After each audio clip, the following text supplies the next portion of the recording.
Live. How's everybody doing?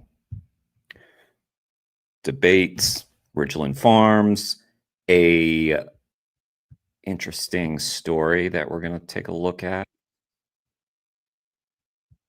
Yeah. All right, let's get started. Homosexuals. Can you? I can't go vegan because I'm straight.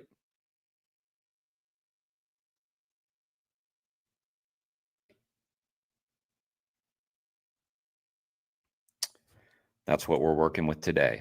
The evidence of that is that all the vegans are homosexuals. Can you prove that all the vegans are homosexuals? Every vegan is either gay or lying about it. No, all of them are gay. You can think something's okay without actually doing it, right? No, there's no such thing as a. So you date your mum? Oh boy. Off to a great start. Vegan gays. I just want to offer some context. Right.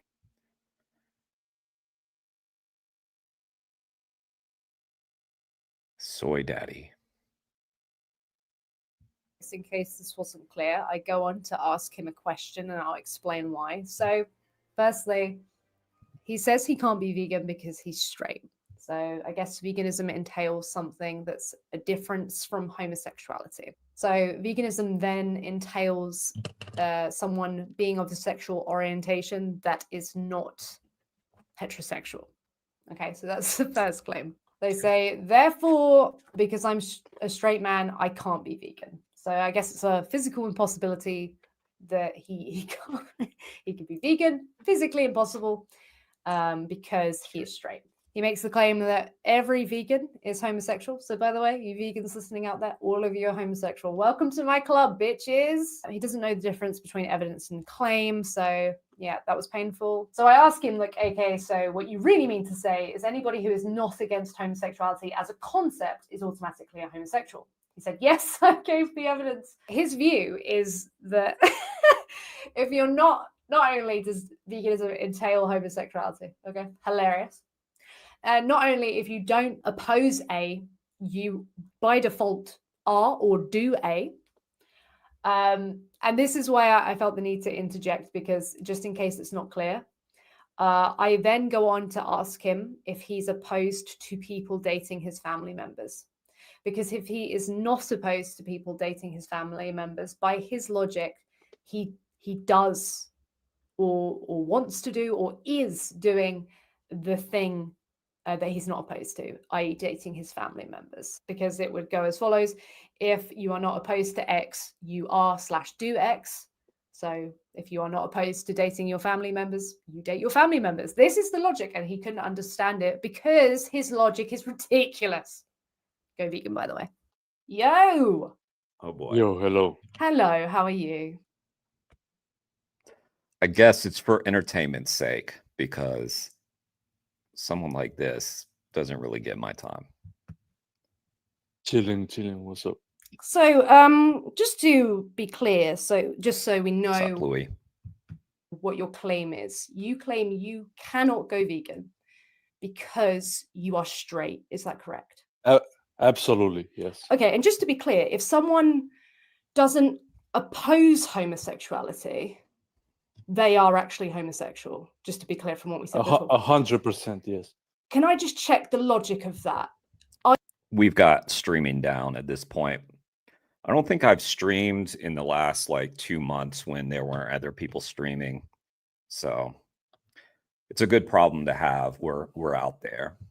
Are you against people dating and having sex with your family members? If I'm against that? Are you against people dating your family members? Depends. It's an individual approach. No, I'm asking you. So are you just... Yeah, me. Yeah, I judge it individually. Okay, so individually, are you against people dating your mother? No, my father is dating my mother. No, I'm not. So you're not against that, are you? your mum dating people? No, I Okay, want my so father to date my mother 100%. okay, so if you're not against anyone dating your mother, do you date your mother? No, not anyone. I'm saying my father can date her. I'm asking you, are you opposed to people dating your mother? That's the question. Yes, other people, yes, other than my father. No. I'm asking you, are you opposed to people generally dating your mother? So your dad is a people, Yes, right? yes, other than my father, I'm opposed to that, yes. Do you have other family members? I do, yes. Are you against people dating your family members? Same answer, it's individually. It's Okay, so individual what family members do approach. you have? Many. Yeah, have you got a sister? No, Have you got a brother? yes. Are you against people? My daddy made boys. Are you against Are you against people dating your brother? It depends on what people. If they're homosexuals, 100%. No, I'm not against it. homosexuals. Are you just against? I'm asking you generally. Please don't dodge. This is only going to work if you don't dodge, by the way. Yeah, I'm not dodging. I'm answering your question. Are you? It depends if it's homosexual. It depends. So if it's homosexuals, I'm against it. I would slap my brother if he does that. Okay, so generally, if someone's not a homosexual, you're not against them dating your brother. Depends again. No. Maybe they are a criminal or okay, not a maybe they're criminal. a drug. Yeah, Benji, we're off to a great start with this guy. What's up, Kane? Yeah.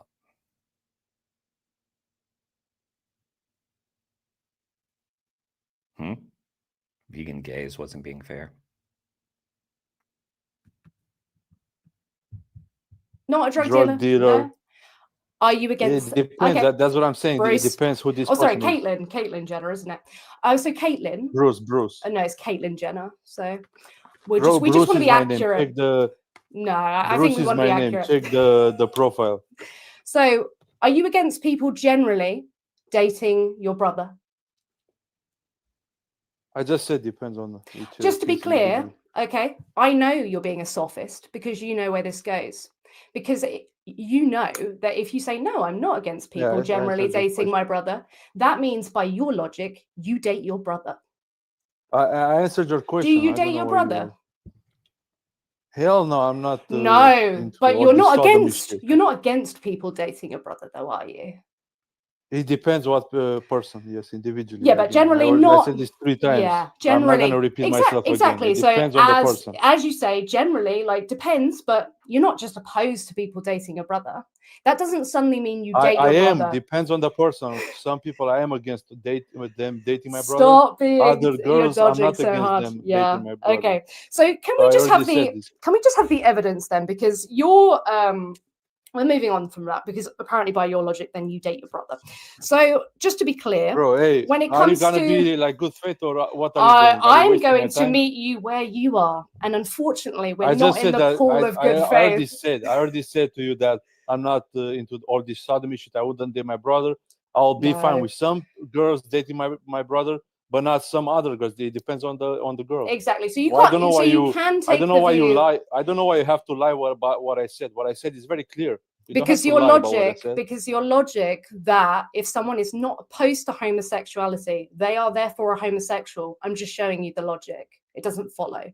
So what we now need is evidence. Yeah, but I already said it depends on what I'm against. I'm against a certain relationships. Maybe the bitch is ugly or fat. I'm against that. I would say, bro, what are you doing? You know? Are you ugly or fat? But if she's like feminine, attractive, I'll be like, okay, good catch, bro. Oh my God. Okay. Anyway, so you have. Wow.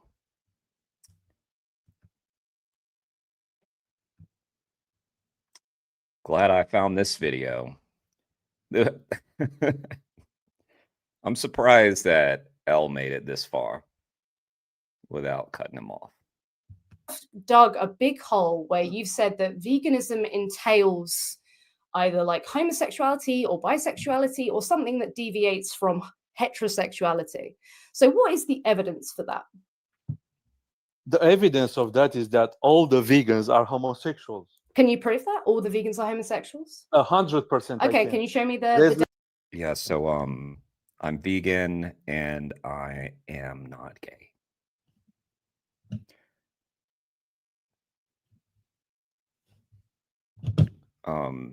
disproved. Just like that. Just like that. His argument went poof. Let's take this guy in the room. This guy in the room, his name is Joe. He's in the voice chat. He's a vegan. I talked to him. Joe, can you unmute your mic to see if you suck or not, just to verify? Hello, I sucked last night. I rest my case. Point proven. Oh, Let's sorry, take sorry. the next vegan. Sorry, Let's take Caitlin. the second vegan. Caitlin. Post-mortem. What about you?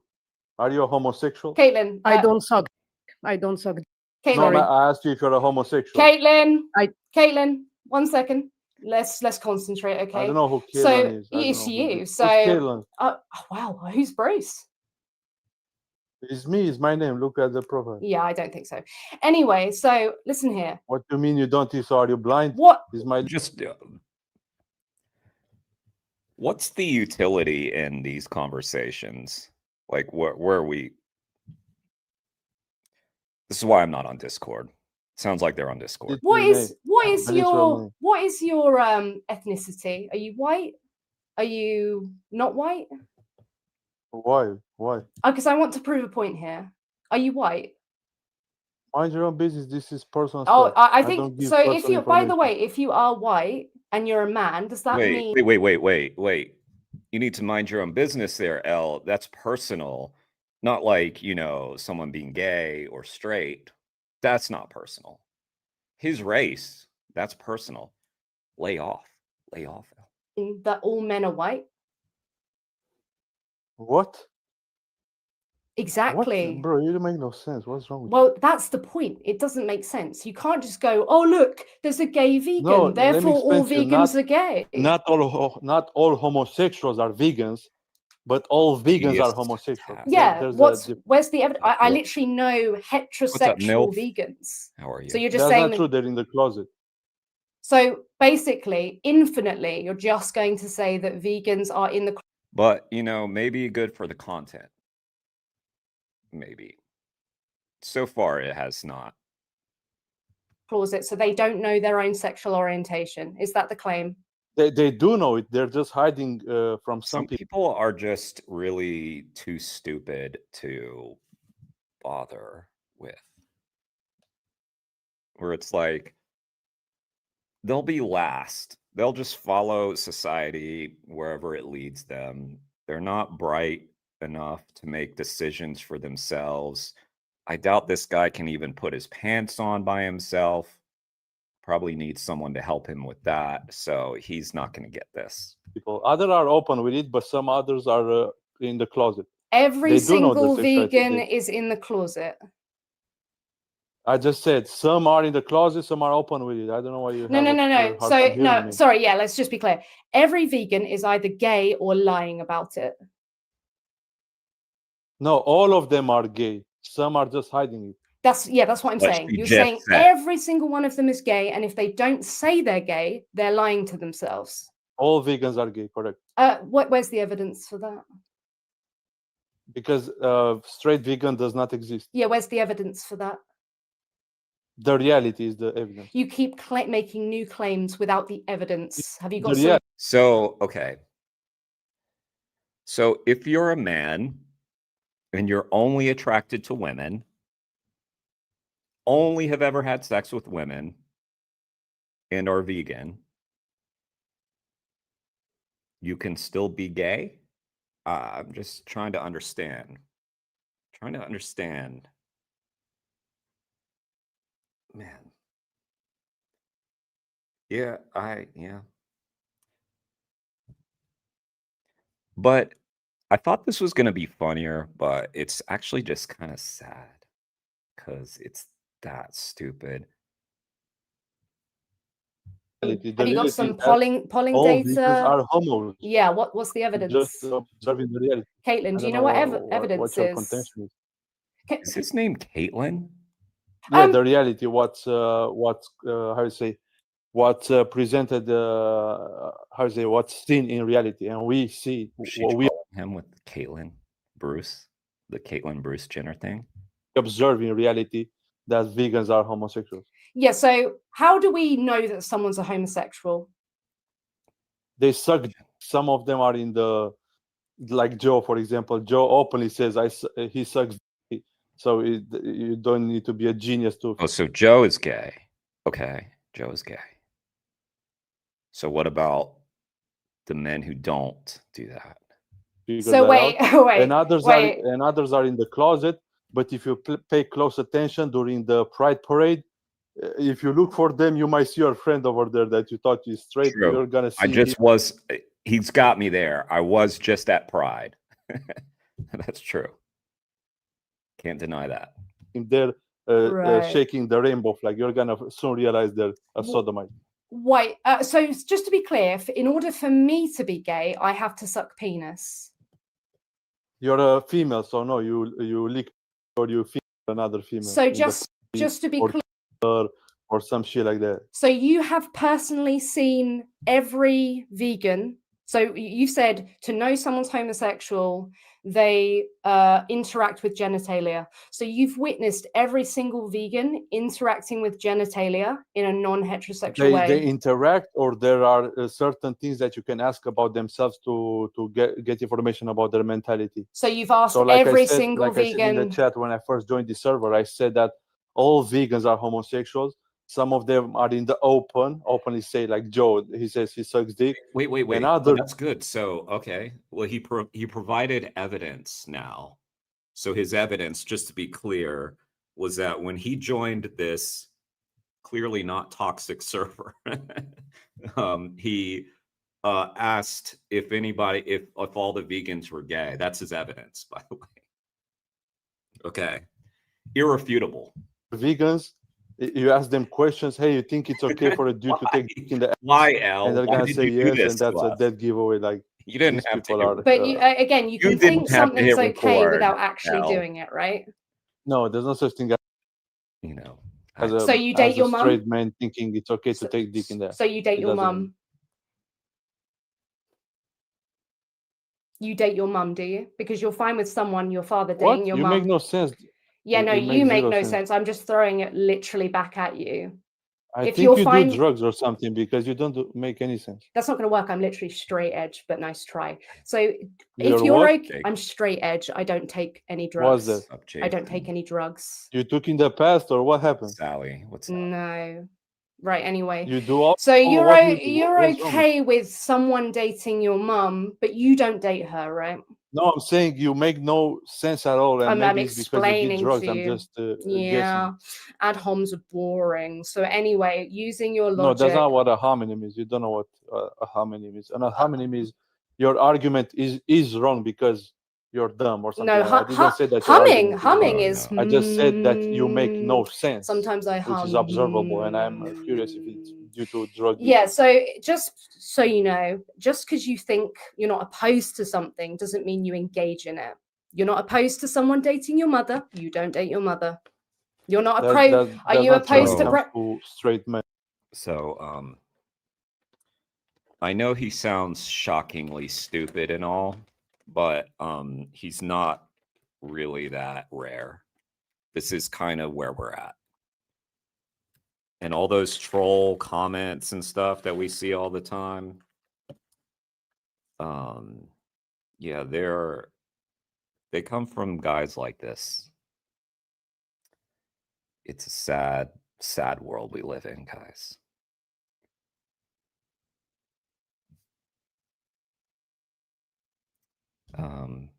You know, we sometimes have to convince people that cows are sentient. And then we got guys like this, and I have to wonder, how sentient is this guy? Are you opposed to breastfeeding? Taking dick in the ass is okay. Are you opposed to breastfeeding? I just said that's not true when it comes to men. Are you opposed to breastfeeding? It's not related to veganism at all. It's literally related to your logic. I'm using it as an analogy to show that your logic. I thought you wanted to talk about veganism. Yeah, and that's what we're doing right now. But I'm showing you an analogy. Okay, let's talk about veganism, not about breastfeeding. No, so the analogy is to show the logic you're using. The logic you have used is to state that. Well, firstly, your statement is that everyone who is vegan is either homosexual or they're out with it. I feel or they hide myself. it. Facts. And Guys, I'm literally eating soybeans right now. I can feel myself getting so gay. My attraction to women is just melting away. And all I can think of right now is cock. Big cock. That's all that's on my brain right now because of these. you also believe that anyone who is not just opposed to homosexuality is automatically homosexual by default. Facts, you're telling the truth. Good Yeah, job. we got here because of you, because your logic is if you're not opposed to A, you do A. So if you're not opposed, Yes, if you're not okay, I heard that they are thinking about nuking a comet. It's like a comet approaching or something, and they're thinking about sending up nuclear weapons to blow it off. Yeah, blow it off. Yeah, see? That just came out of my mouth. Blow it off. I'm so gay now, I can't talk about space without being gay. If there's a comet approaching, can we just let it hit? We don't need to save this humanity. No. I think it's high time that we ceded the planet to the animals. I realized the asteroid or comet or whatever would hit the Earth and kill a lot of animals. Maybe we can just launch all of ourselves up into space all at the same time and see if we can act as a barrier for the comet. I don't know. You know, I pulled up a Plant Geezer video that we can look at called "Why Are Humans So Special?" I don't think we're special.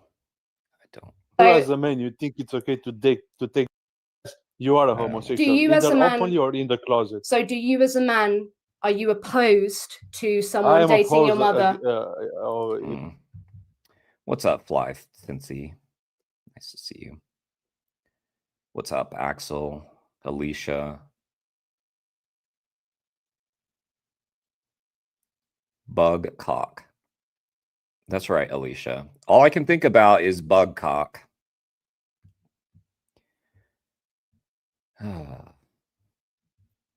Yeah. That's I'm going to be a little distracted during this stream because I'm thinking about cock, okay? Because I'm eating the soy. I'm sorry. I know that some of y'all are on my level. Some people might have tuned in and expected better. I apologize to those people. Yeah, I'm opposed to taking that. Yeah, are you 100%. opposed to someone dating your mother? Depends. If it's my father, I'm not opposed. If it's some other schmuck, I'm against it. Yes. Yeah, so the schmuck could be you because you're not opposed to someone dating your mother. Yeah, I don't know what this girl. Bro, this girl makes no sense. Right? I literally told her only my dad can because get my you are phone. using the I logic. think you do drugs or something. So, to be honest so Caitlin, listen here. Someone can say, "I'm I don't know okay. who it is, I'm okay with someone I'm not being gonna homosexual. respond. I just don't want to be You're probably talking to homosexual." another person. So I'm okay with a man dating a man. I'm just not going to date a man. Is the same analogous to I'm okay with my dad dating my mother. I'm just not going to date my mother. But by your logic, you date your mother.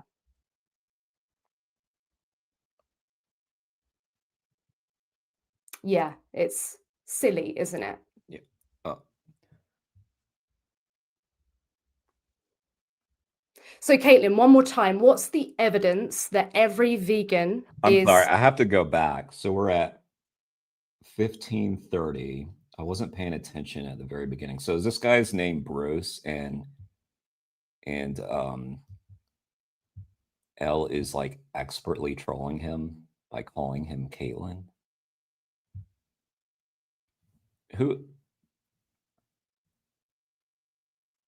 Okay, so we've got Vlad Chiriak. Okay, we don't have his name. I think his name's Bruce. Anyway, I don't know. I wasn't expecting this stupid. Vegan is homosexual. I should have. And if they don't but- state they're homosexual, they are just lying. Because so far you said, well, to find out someone's homosexual, you find out what genitalia they've interacted with or their opinion on it. Have you screened every single vegan for their opinion on homosexuality? Which would be really, really strange, by the way, because I've literally had homophobic abuse thrown at me by people who call themselves vegan. So I was kidding, Caitlin, are Elle. you there? I was kidding about that. We can't hear you, by the way. Can you hear him, Joe? No, can't hear I him. cannot. Damn. I'm sorry. Well, one of the recent videos I was watching from vegan gays, I said that video was kind of gay. I meant it lovingly, though.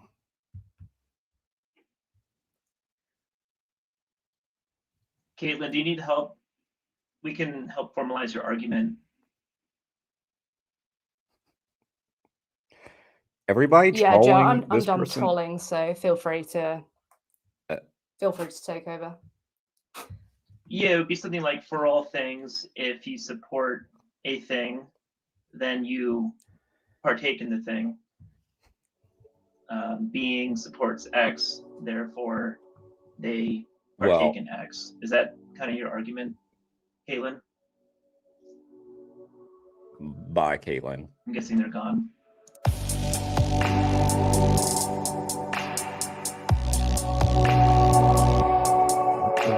What the fuck? What in the fuck? All right. I linked to the video. Make sure you're subbed to Vegan Gays. Yeah. That was special. Yeah, I mean, I don't. Okay. Let's take a look at the latest on Ridglan Farms. Yeah. I know, Jake. I know. All right. This is from Fox 6 News, Milwaukee. A Dane County judge says a commercial dog breeder most likely committed crimes of animal cruelty. Still, thousands of beagles remain in cages 7 months later. Fox 6 investigator Brian Polson shows you why animal rescue groups are preparing to mobilize just in case. Okay, there you go. These dogs are bred to be social. Good girl, yeah. It's hard to find a domestic animal more docile and free-spirited than There she goes. a beagle. And to deny them that or to provide it insufficient human contact and love for these dogs is, in my opinion, inhumane. And that's why Rebecca Robinson has made it her mission to free the dogs of science from a life of captivity. Those dogs are in distress. In 2018, she co-founded Dane for Dogs to draw attention to what was happening 30 miles. Just real quick, I don't mean to sound like a broken record, but it is awesome that this Fox 6 Milwaukee station continues to cover this story and stay on it. Brian Polson, the reporter, is knocking it out of the park. West of Madison at Ridglan Farms. Our goal is to protect the dogs. That's our goal. It took 7 I really wish that all TV stations and all newsrooms had as intense a focus on animal exploitation industries as this one guy does, apparently, and has enough respect from his colleagues to be able to pursue this. I mean, to me, it seems like a one-man show that he's kind of doing this, but he obviously has the support network around him where they're allowing him to pursue the story. And so they all deserve credit. But man, I mean, yeah, we need more. years for her activism to gain enough traction to launch a criminal investigation of Ridglan. But she and her fellow activists have been waiting another 7 months for that investigation to turn to action. At some point, we need these government agencies to stop generating paperwork and start seizing dogs. In addition Yeah, to the criminal yeah. investigation, state inspectors identified hundreds of civil animal welfare violations. Would you like to talk at all about the 311 alleged violations against you? We're going to in there. And lead veterinarian Richard Van Dommelen is fighting to save his license. You want to talk about why you were performing or having non-licensed veterinarians perform cherry eye surgery for so many years? Devocalizations, any of that? But for now, all of those investigations are pending. I think it's a disturbing lack of action by the government. Wayne Shung is the activist who got inside Ridglan Farms in 2017 and recorded the images that thrust the breeder into the spotlight of a national controversy. Should we be treating man's best friend as a mere test tube in a lab experiment? Ridglan has been breeding and selling beagles to labs since 1966, and records obtained by Fox 6 investigators show some of those labs force-feed the dogs toxic chemicals or load their bodies with disease-ridden ticks, then kill them and harvest their organs. And we're not going to be, quiet about our opinions on that. In January, Dane County Judge Rhonda Lanford found probable cause that Ridglan Farms had committed crimes of animal cruelty by mutilating dogs' eye glands and vocal flaps without pain relief and depriving them of daily positive human contact. In February, she appointed La Crosse County DA Tim Grinke to act as special prosecutor. But 7 months later, all Grinke will say publicly is that his investigation is still ongoing. As we speak, there are thousands of dogs trapped at Ridglan Farms while this is ongoing, and they suffer every day we don't get a decision. While they wait, animal rescue organizations across the country are lining up. We can do this. Just in case. We have the infrastructure to get all of these dogs placed. John Raymer is executive director of Kindness Ranch. Can you sit? Very good. A Wyoming-based animal sanctuary that wants public officials in Wisconsin to know it's ready to step in. Just make it known to everybody involved that there's options. On September 11th, Raymer emailed Ridglan Farms directly, offering to work quietly, respectfully, and confidentially to help voluntarily reduce the dog population at Ridglan. But if it comes to the point that it's going to be shut down, I can have 3,200 dogs moved off of the property within 90 days. He's done it before. In 2022, federal officials shut down Envigo, a massive beagle breeding operation in Virginia. Envigo. I like that they had a 1-star review out of 62 Google reviews. Oh, man. Roscoe, Lewis Hamilton's dog, passed away. I saw that on Instagram. Yeah, it is nice to see, Nilf. Why am I getting canceled, Axel? What did I do? What did I do to deserve that kind of treatment? I feel like I'm uncancelable because there's nothing to cancel me from, I'm a lone wolf. There's nothing to be canceled from. So I have immunity. Cancel immunity from you, Axel. Take that. A massive beagle breeding operation in Virginia. And Raymer says Kindness Ranch helped remove and adopt more than 4,000 dogs, including Uno. Uno and I have made many appearances on Capitol Hill. A research dog turned Washington lobbyist, whose favorite pastime now is riding shotgun beside Raymer. And he just watches the world go by. We go out and check on the cows and just have a blast out there. Of course, Ridglan has signaled no intention of giving up its dogs. Obviously, we dispute the claims. Attorney Eric McLeod says it's a legal business, and he insists everything they've done. Imagine Eric signaled no intention. Imagine being considered of giving up its dogs. Obviously, we dispute. A respectable member of society. You get up in the morning, you put on a spiffy suit like this guy did, and then you go in there to defend dog torture.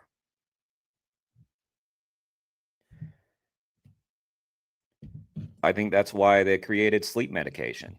The claims. Attorney Eric McLeod says it's a legal business, and he insists everything they've done fits within the bounds of state and federal regulations. Still, Robinson is hopeful. I think there is progress happening. It's just incredibly slow. But the dogs of Ridglan Farms will one day experience life. They don't know the smell of coffee. They've never experienced the trappings of home life. Beyond the cage. For all of the ongoing investigations against Ridglan Farms, its managers and employees, there has yet to be any official public finding that anyone broke the law. In a letter to the Dane County Board of Supervisors earlier this month, lead veterinarian Richard Van Domelen pointed to their most recent USDA inspection, which found no violations. In the newsroom, Brian Polson, Fox 6 Investigators. Now, the Department of Agriculture, Trade, and Consumer Protection says Ridglan Farms declined. So, yeah, the USDA found no problem. Just keep that in mind. Friday to accept a settlement of more than 300 alleged violations. The department will now refer to the case to the Dane County District Attorney. The Dane County District Attorney who prosecuted Wayne instead of Ridglan Farms, to be clear. Okay. That case is in addition to the ongoing criminal investigation by that special prosecutor out of La Crosse. Well done. Well done, Ridglan. So, okay, I linked to that. You guys, make sure you give that story on their page some likes. Go to their Facebook, go to their Twitter, whatever the thing is, Instagram, and make sure that they keep on covering this subject, and thank them for their coverage, because it's pretty awesome that they continue. I have this story. Do y'all want to learn or be entertained next? I'm doing both, but what do y'all want next? Do you want the plant geezer debate, or do you want this story about chilling surveillance of activists by meat and dairy industry? Let's have a vote. You guys let me know what you want.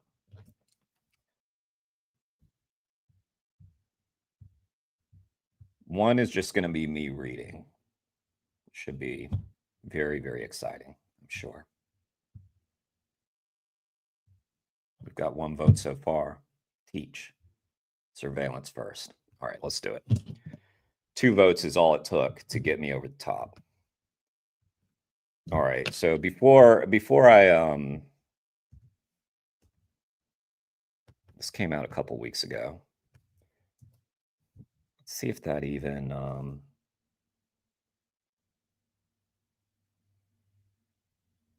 does that even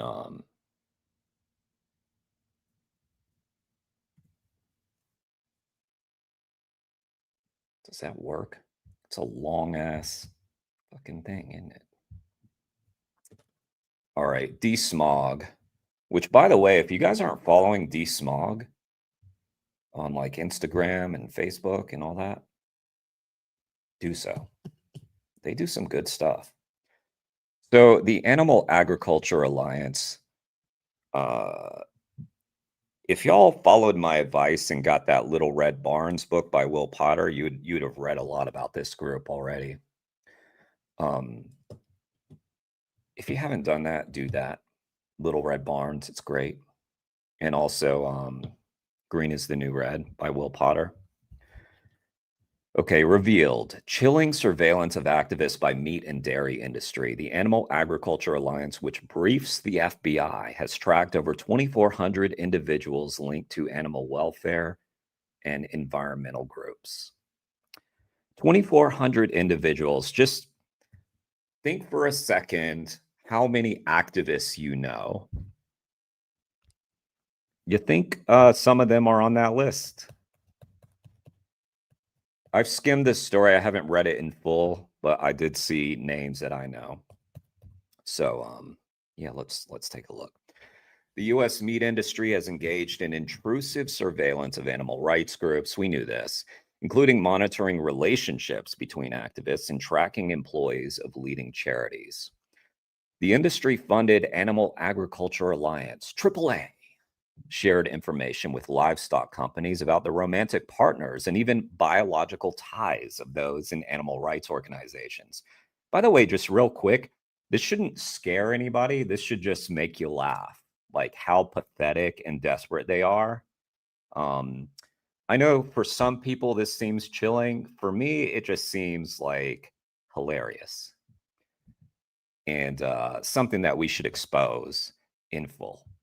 Documents seen by D-Smog show that in one instance, the group shared the location and a photo of an activist's girlfriend with industry members who were passing intelligence to the local sheriff. Part funded by public money, the AAA created a database. I'm going to say their name every time. The Animal Agriculture Alliance created a database of over 2,400 individuals, including those who simply affiliate on social media with animal rights groups. So again, this is probably all of us, by the way, all of us. Yeah, we're all on these lists, guys. Just get used to that. We're on the list. Yeah,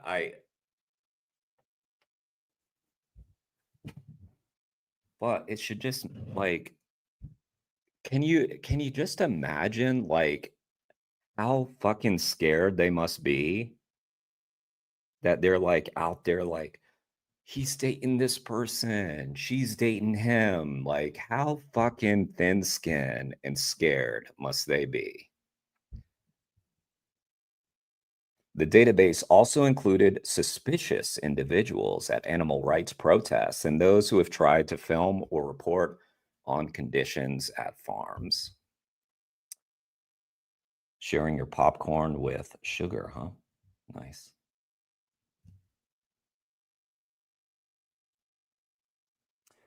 No, no, I will not take that joke, Axel.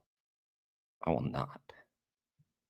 I will cancel you, Axel. I'm gonna share your name with the Animal Agriculture Alliance. How about that, Axel? By the way, I was skimming through this and you're probably they talk about JBS and you were just in there. Let's continue. Where was I? It's a chilling intrusion into people's private lives and constitutional rights, said Ben Williamson of the animal rights organization Animal Outlook, which is listed by the AAA, Animal Agriculture Alliance, as an extreme group. Animal Outlook, an extreme group, guys. The livestock industry accounts for over 14% of all emissions worldwide, and scientific experts agree that it must rapidly transform to meet international climate obligations.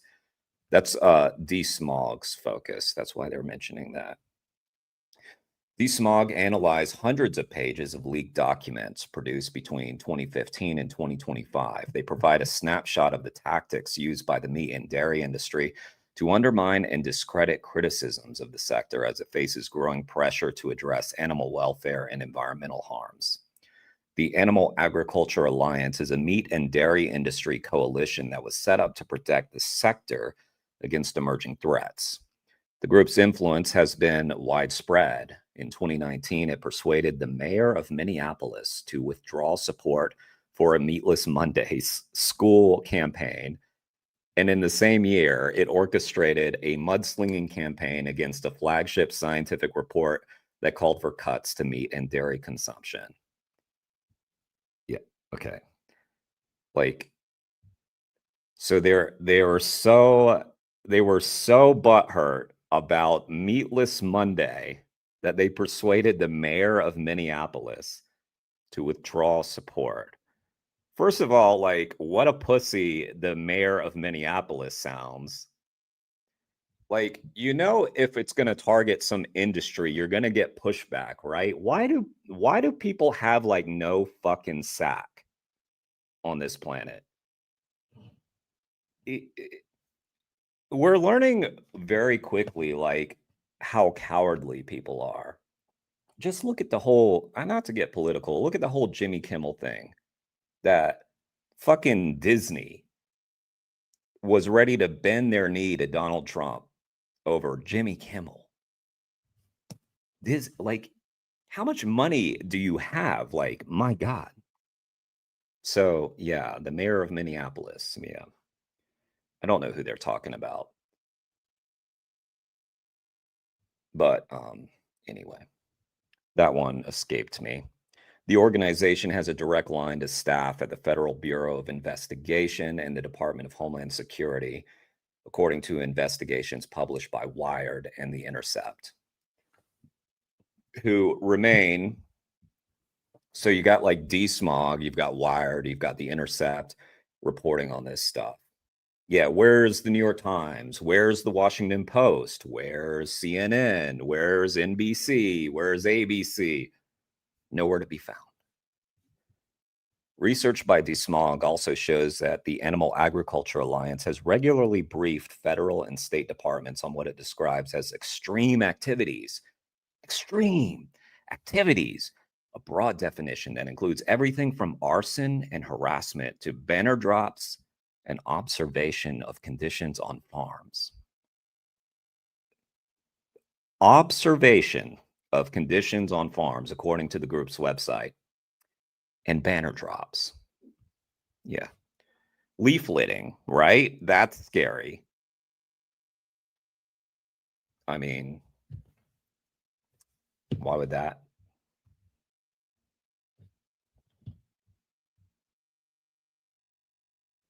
Y'all are talking about sugar.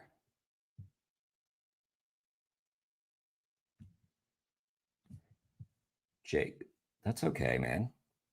We all burn our mouths. It's okay. People say animals can't rationalize, but sugar waited for the popcorn to cool down. Yeah. She knows what's up.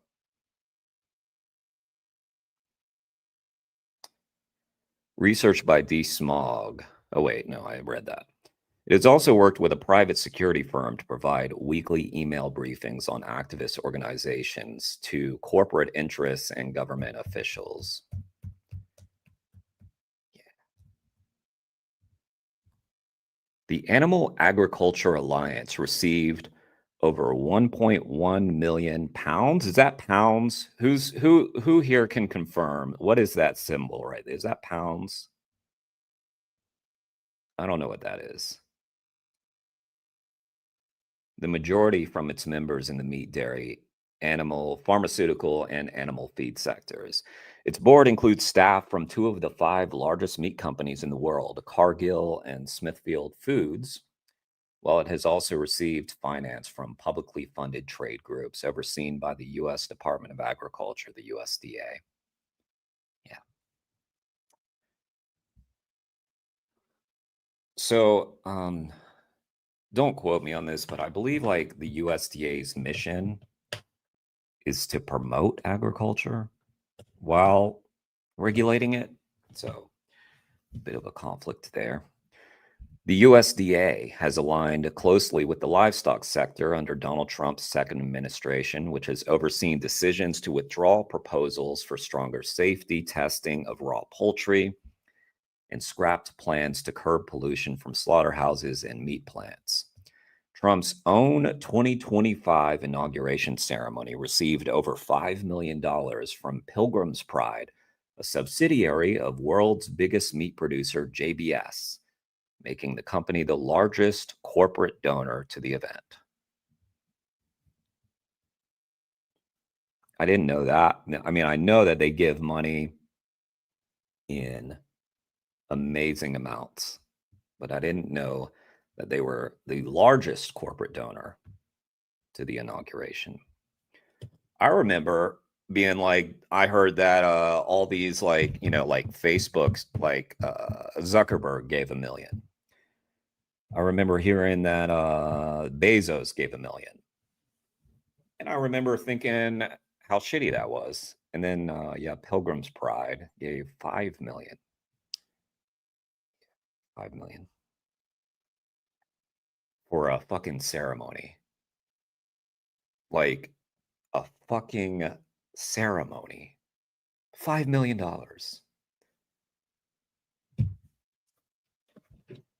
I wouldn't give a penny to that shit.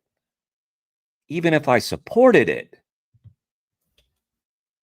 This is just buying influence. It's all it is. DeSmog's new findings follow years of lobbying by the meat industry to institute increasingly harsh laws limiting animal rights activists. Since 2006, those planning or attempting to damage an animal enterprise can be convicted as terrorists under federal law. Will Potter, a journalist and author specializing in opposition to animal rights activism, told DeSmog he was concerned about how surveillance tactics may escalate under Trump, who has empowered the federal government to target his political opponents with criminal investigations and even deportations. No other protest group has been so targeted since 9/11 as a terrorist threat, Potter said. I expect these types of tactics, which have been pioneered against animal rights activists, to become the playbook for going after other movements in the US and globally, he added.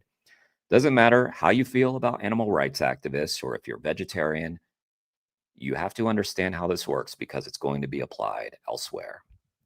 The Animal Agriculture Alliance's Director of Communications, Emily Ellis, told DeSmog, the Alliance categorically rejects the characterization of our work in your inquiry. The Alliance shares relevant information and resources that are helpful to the food community, but does not seek to influence or direct the actions of any organization or law enforcement. Yeah. She added, our mission is to safeguard the future of animal-sourced foods and their value to society by bridging the communications gap between the farm and food communities. We connect key food industry stakeholders to equip them with responses to emerging issues, engage food chain influencers, and promote consumer choice by helping them better understand modern animal agriculture. Well said, Ellis. You did good there. Emily, was it? Yeah, Emily. They're proud of you. Ellis did not respond to questions about the Animal Agriculture Alliance's surveillance work or the nature of information on activists that it had shared with law enforcement. Oh, Emily, come on now. Why didn't you want to talk about that? Come on, Emily. Damn it, Emily.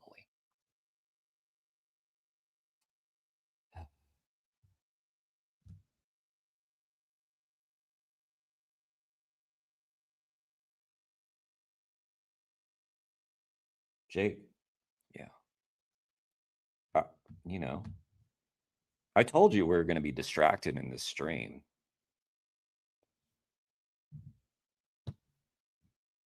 All we can think about is dong, okay? That's it. That's all I'm thinking this whole time.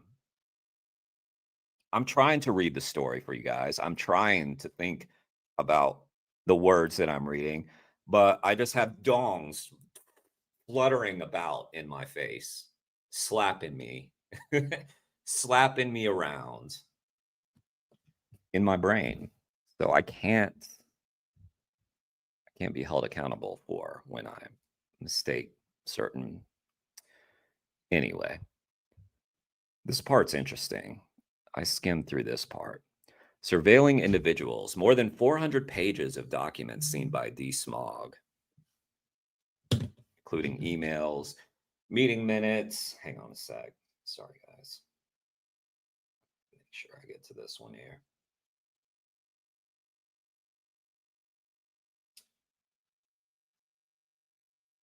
Okay.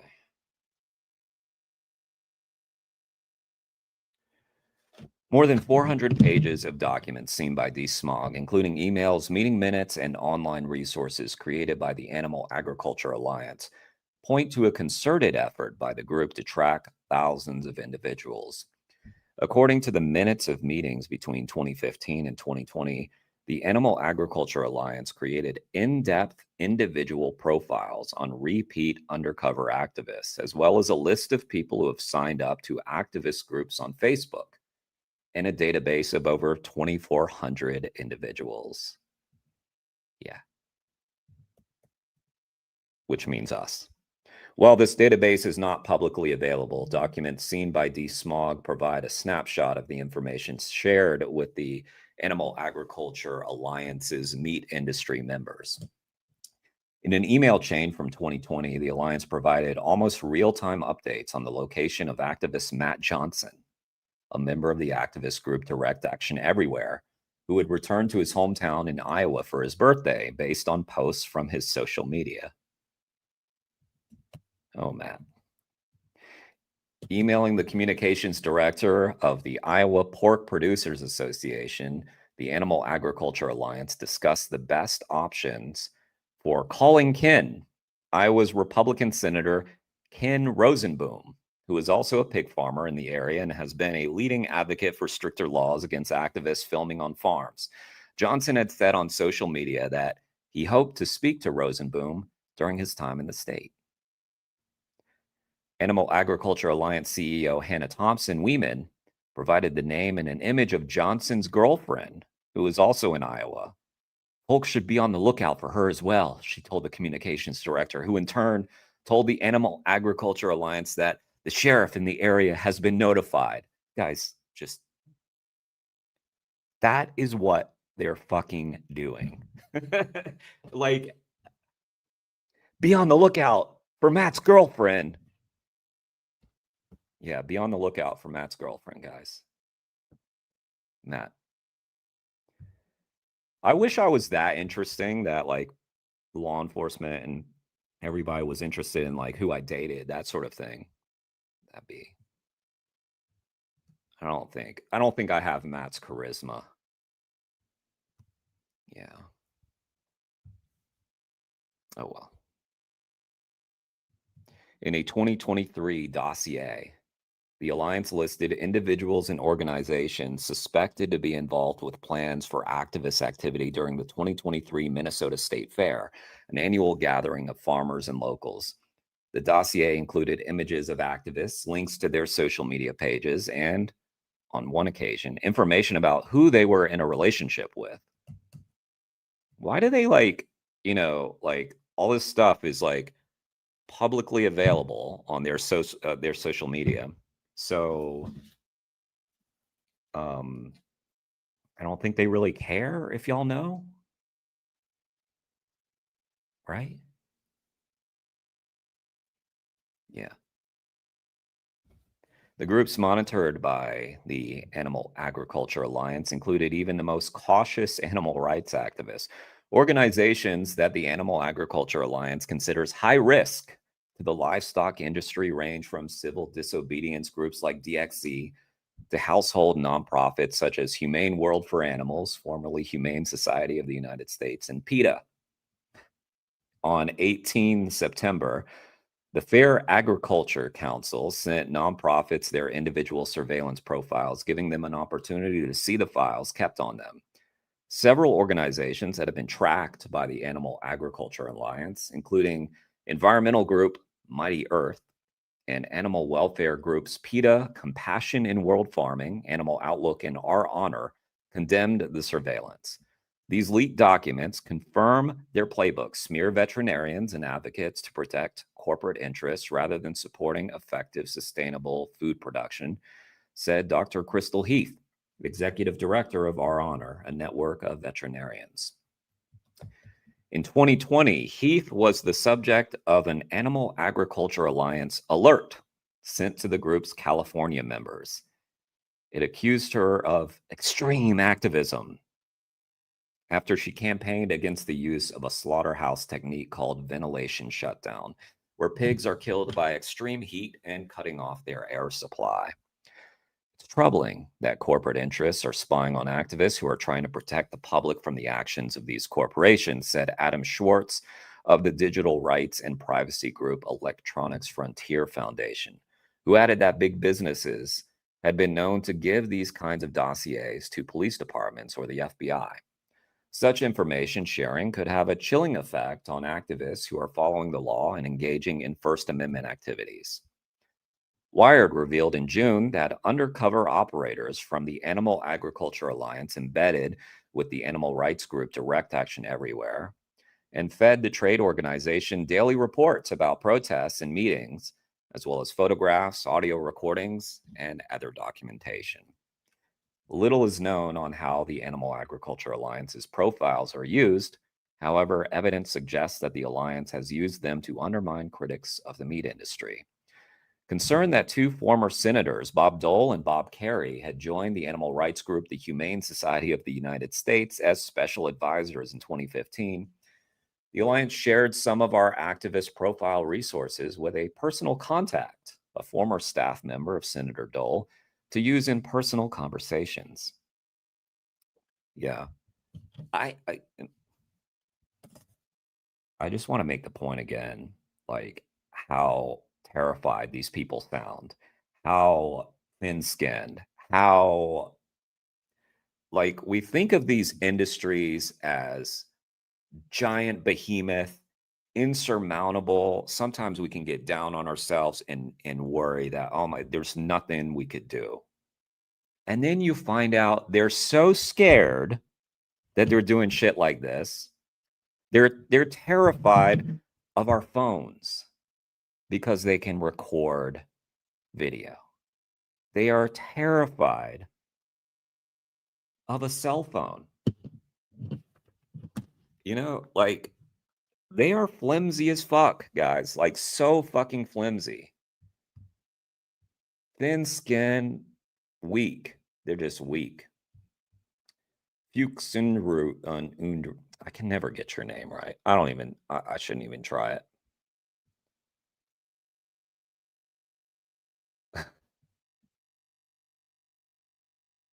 Let me catch up. They did the same thing locally here in 2022 when the local sanctuary took in 2 cows who weren't hers and would. Oh, yeah, exactly. Yeah. Exactly. That was a whole thing. There were posts about Wayne's meeting that I went to about rescuing animals. They were so scared and did the same crap. Be on the lookout. Yep. Felix, my favorite story is when Matt Johnson saw his own photo on the wall when he infiltrated one of the facilities. Yeah.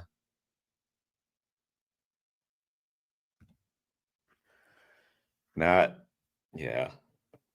Matt's the guy, if y'all don't know, Matt's the guy who went on Fox News pretending to be one of their CEOs, like Smithfield CEO. Went on Fox, went on some other station.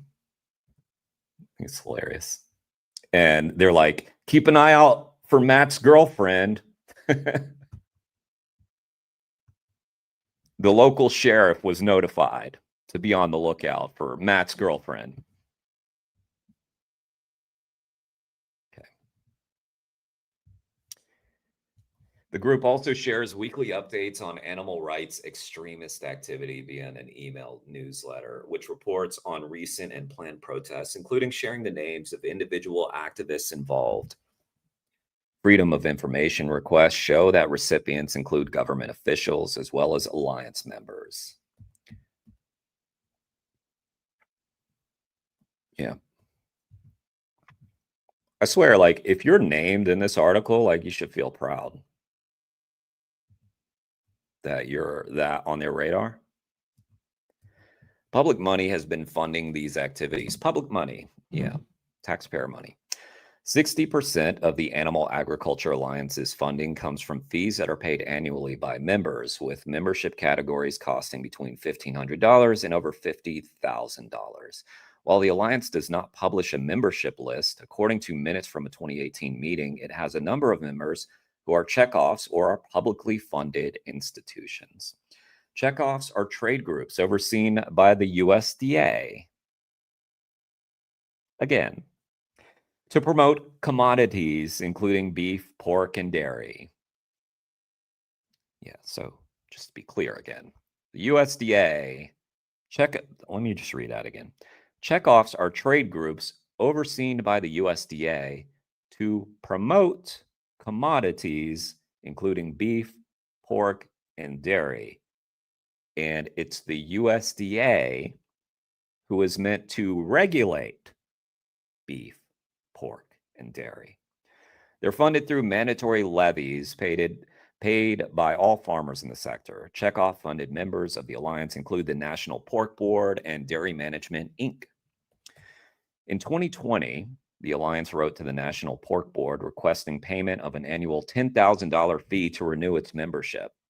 It thanked the organization for its previous year's contribution, which helped the Alliance issue 21 alerts on activist activity and debut the new activist database of more than 2,400 names. Checkoffs have been accused of using taxes on all farmers to promote the interests of large-scale industrial farms over small-scale producers, and have faced lawsuits alleging that they force producers to pay for activities they wouldn't otherwise choose to support. It's outrageous that public bodies like the National Pork Board are bankrolling covert surveillance campaigns against some of the world's most respected nonprofits, said Matthew Dominguez, Executive Director of Compassion in World Farming, U.S. The USDA did not reply to requests for comment. Oh, this part really surprises me. Really? You don't say.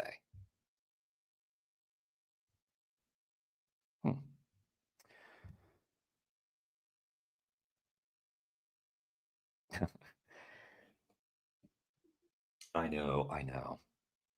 If only, if I wish our lives were this interesting.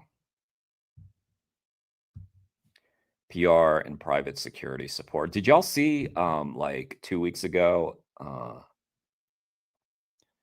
there was hilarious footage posted by Animal Activism Collective of a private investigator trying to film one of the demonstrations, and they started filming the PI. Guy had his address in the windshield. Yeah. USDA must have been real busy that day.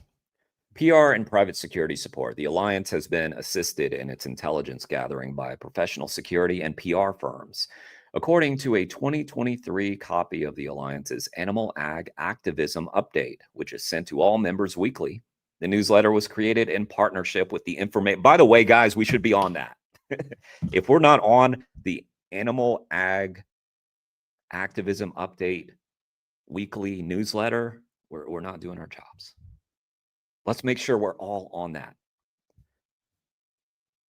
In partnership with the Information Network Associates, INA, a private security firm. INA provides timely and actionable intelligence to animal agriculture industries to mitigate risk from animal rights extremists, the newsletter states. The INA was previously implicated in a 2022 lawsuit brought by animal rights organization PETA after it found that the police department at Oregon Health and Science University, OHSU, was receiving near daily intelligence style updates on PETA from the firm. A judge ruled that the department had illegally surveilled the organization by receiving information from the INA. It's quite a story, isn't it? Extremist groups, privacy advocates, and civil society groups say that the Animal Agriculture Alliance's surveillance raises acute concerns given the group's access to law enforcement officials. The Intercept revealed in June that the Animal Agriculture Alliance had lobbied the FBI to consider animal rights activists as a bioterrorism threat. The Alliance reportedly told its members in 2020 that it would reach out to our FBI and DHS contacts to raise our concerns after DXC launched an interactive online map providing the addresses of animal farms across the country. Documents seen by DSMOG suggest that these efforts are part of broader concerted attempts by the Alliance to shape the stance of law enforcement agencies. The documents include a contact list for directors of fusion centers, agencies set up by states, often with FBI support in the wake of 9/11 to counter terrorist threats, and they show that the Alliance regularly briefs law enforcement groups.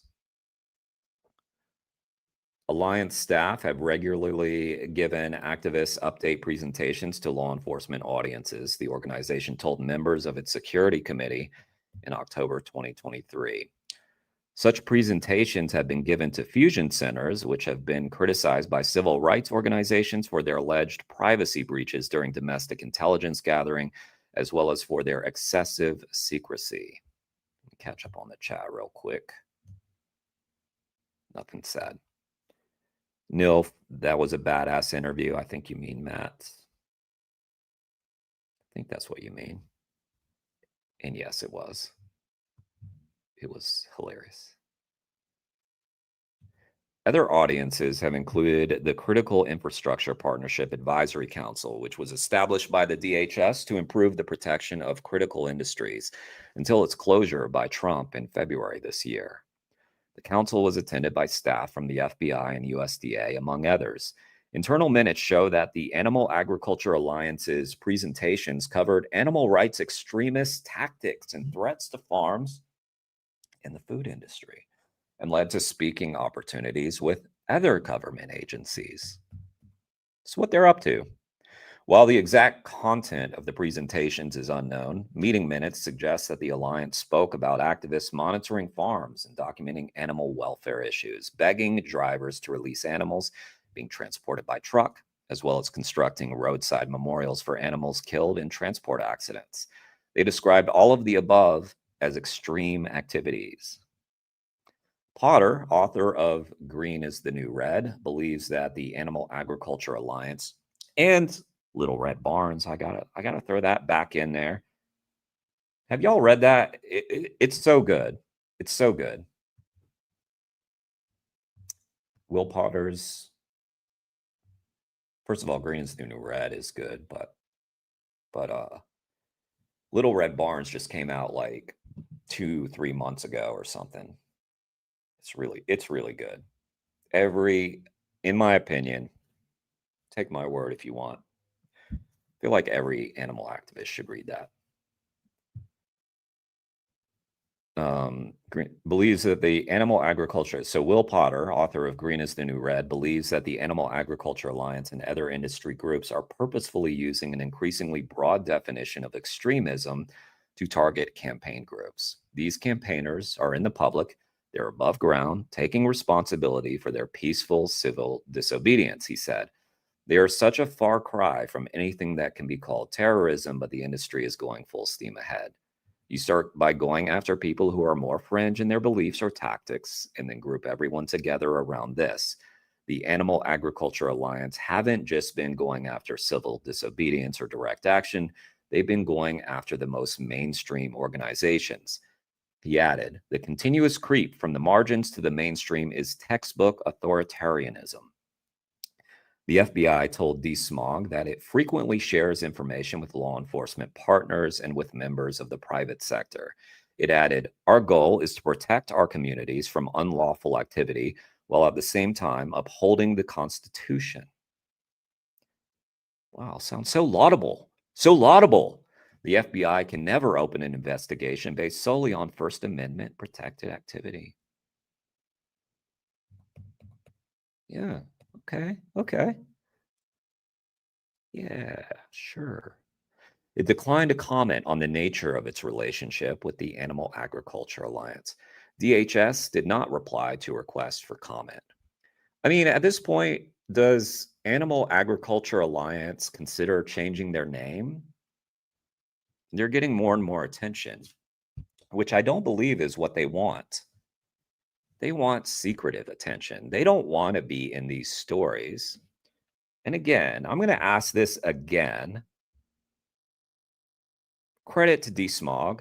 It's awesome. Where are the big guys? Where's the New York Times? Where's the Washington Post? Not doing the work, as usual. The Animal Agriculture Alliance's work forms part of successful efforts by the meat industry to ensure an increasingly tough government response to animal rights activism in the U.S. over recent decades. In the 1990s, the Animal Industry Foundation, AIF, which became the Animal Agriculture Alliance in 2001, led an industry coalition calling on Congress to make animal rights violence a federal crime. AIF founder and PR consultant Steve Copperud said that lobbying for the bill, which passed in 1992, was one of the prouder moments of my life. Yeah, he's proud. He's a very proud guy. In the following years, industry representatives, including the National Cattlemen's Beef Association, an Animal Agriculture Alliance member, lobbied to extend the laws so that activists could be convicted as terrorists. These efforts were supported by the free market American Legislative Exchange Council, ALEC. I had forgotten about ALEC, I confess. Back in my radio days, we used to hear a lot about ALEC. They were more in the spotlight back then. They're this group that basically writes laws, you know, like they have paid members and they just go around writing laws. And oftentimes, state legislatures pass their laws almost verbatim, sometimes verbatim. So yeah, they're just a this group that was operating in secrecy until people like Will helped to expose them. But you know, like even being exposed, it's like they still seem to be doing their thing. It's because it's not sexy enough. That's why. It's just not as interesting to the public to pay attention to these things, unfortunately. Yeah. So ALEC, these efforts were supported by the free market ALEC, which drafted an early version of the legislation. Its former affiliates include major meat and dairy processors like Kraft Foods, McDonald's, and Mars, alongside animal pharmaceutical companies such as Merck, a staff member from which sits on the board of the Animal Agriculture Alliance. The result was the 2006 Animal Enterprise Terrorism Act, ETA, which labeled damaging or interfering with an animal enterprise or planning such an act a terrorist offense. The law introduced sentences of up to 20 years for property damage, even where no person was harmed. 20 years. Yeah.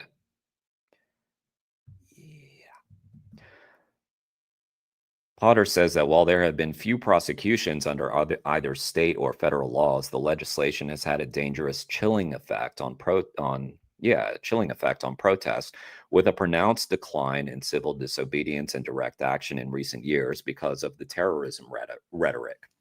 He added, there has been widespread fear from grassroots groups all the way up to national mainstream organizations and everything in between. Countless people have asked, can I do this? Will I be labeled a terrorist? Will I be convicted? So,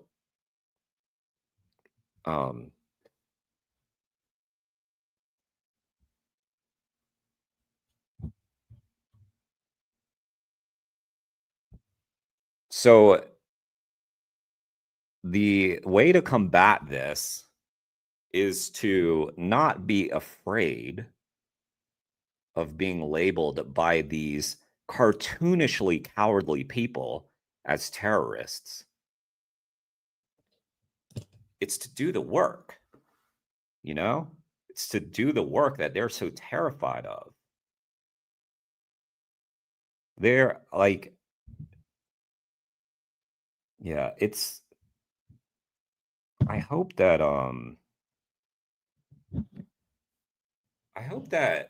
like pointing things out like this doesn't like have that chilling effect. And I've talked about it some with different guests and all that. And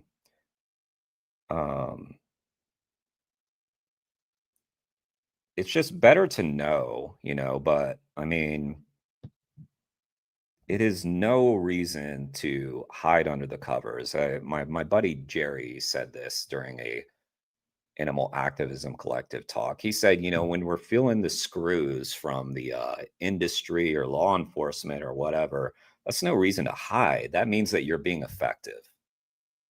I love that. I love that. Because yeah, if we weren't being effective, we wouldn't feel any pushback. If we're not doing anything, then they have no reason to be scared. But all these lobbyists with all their money, paying all these cowardly politicians to get reelected, to just do their bidding, it's all money. It's just, that's all it is. It's just money. And these people have not had to endure anything scary. So they're scared. Like, these people are just cowardly. Yeah. That's really just I can't imagine like living my life in this kind of way. Like, guys, like life is not that long. Imagine getting to the end of our lives and being like, I didn't go to the protest because I was scared that the FBI would call me a terrorist. We can't be those people. Like, let them be the scared ones.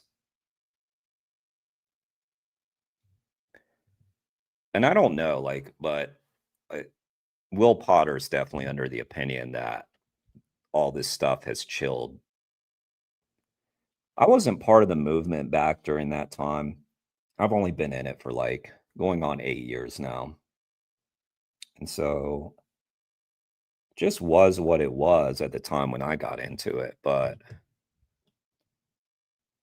I can imagine that it was scary when all this legislation and stuff started creeping up out of nowhere. Well, not out of nowhere, but you know. But now it just is the reality. It just is what it is. So, yeah. It's just no reason to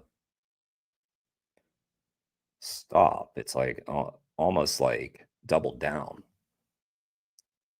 Okay, so where was I?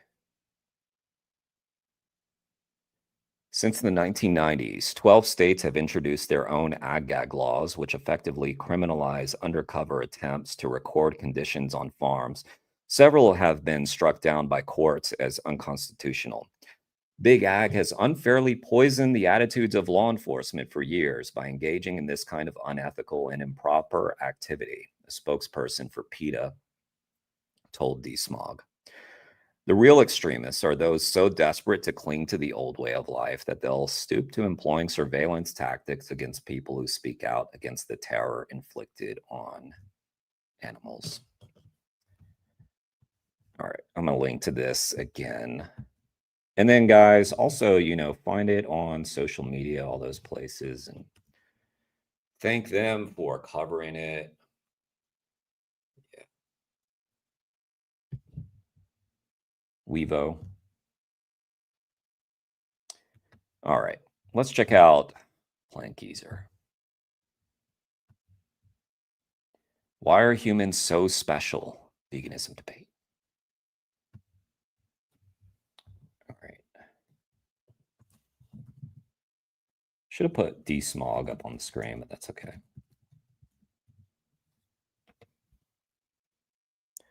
I really appreciate DSmog. They put out really good reports. All right. Yeah, I can hear you. Hey, how's it going? Quality man. Jake here. Yeah, thanks for coming on, Chris. I appreciate that. And the reason why is because most people don't come on when they've got the opposing view. Yeah, man, where are you from? California, United States. Cali. Southern Southern California. Pretty much near Los Angeles, probably like 20 minutes from downtown Los Angeles. Beautiful, man. I've seen the videos, seen the pictures, never been over that way, but yeah, it's some say it's living the dream.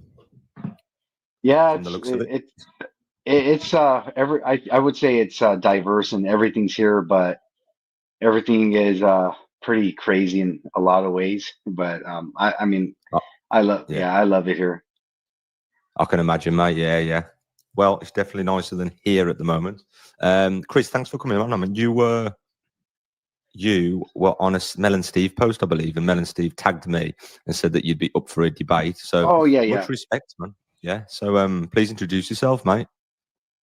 Yeah. So, actually, I started, you can say, dabbing into the vegan position, and I would even say, like, I've been learning a lot from different like vegan debaters. I mean, there's like Ask Yourself, Vegan Gains.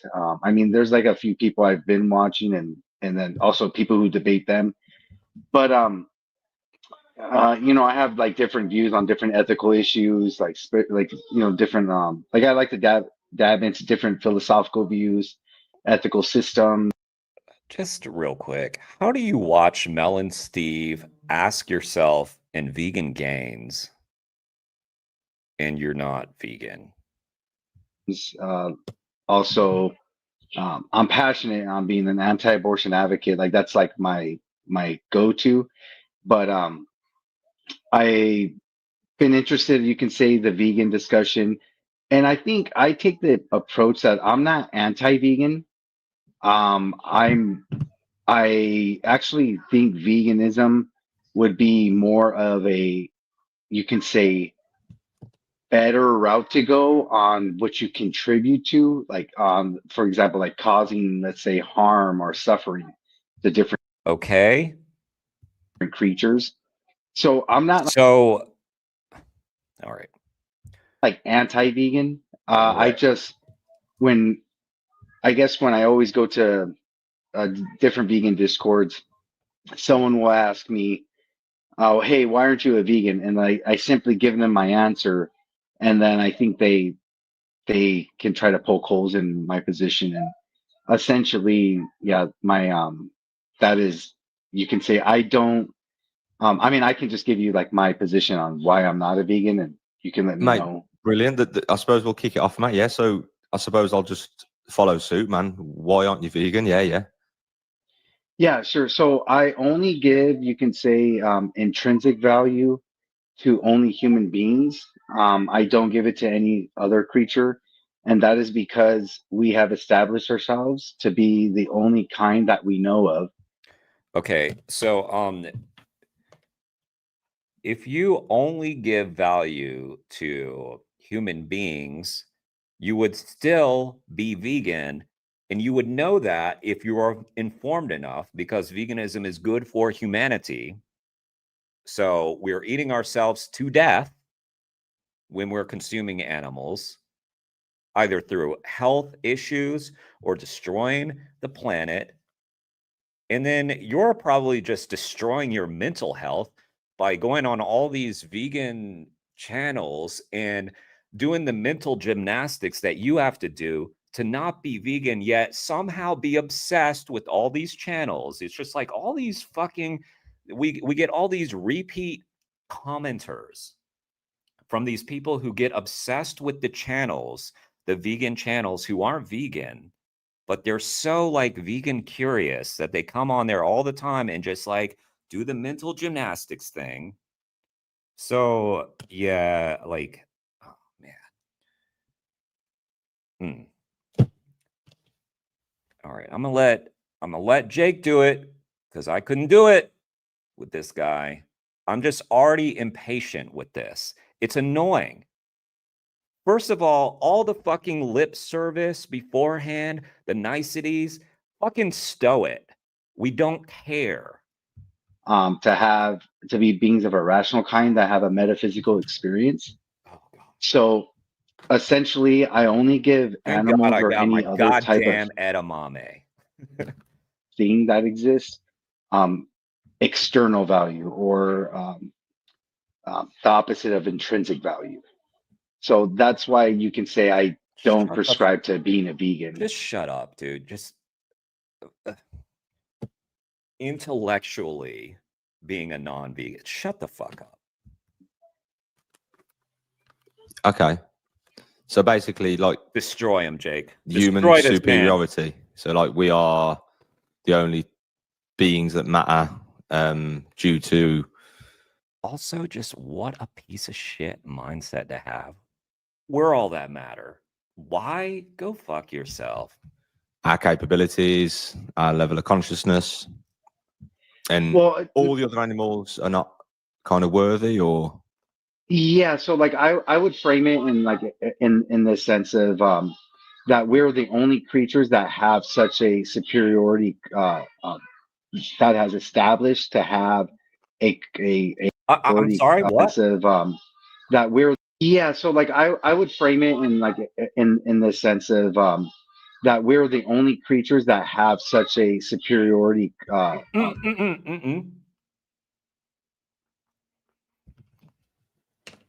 So, like, are you actually like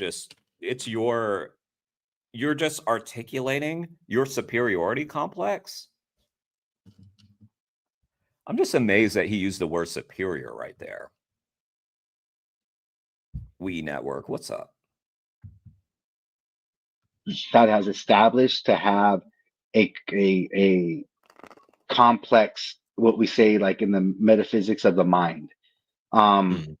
Like, because I would say it's just the species. The only reason why I'm saying species is because we have not discovered or found anything else that would be a part of a rational kind. Like I mean, if a dog was an ant or plant or alien, I would give them that, you can say, intrinsic value title. But I just don't with anything else, because I haven't seen. I don't know of anything else that does exist in the sense that that's why I would say that.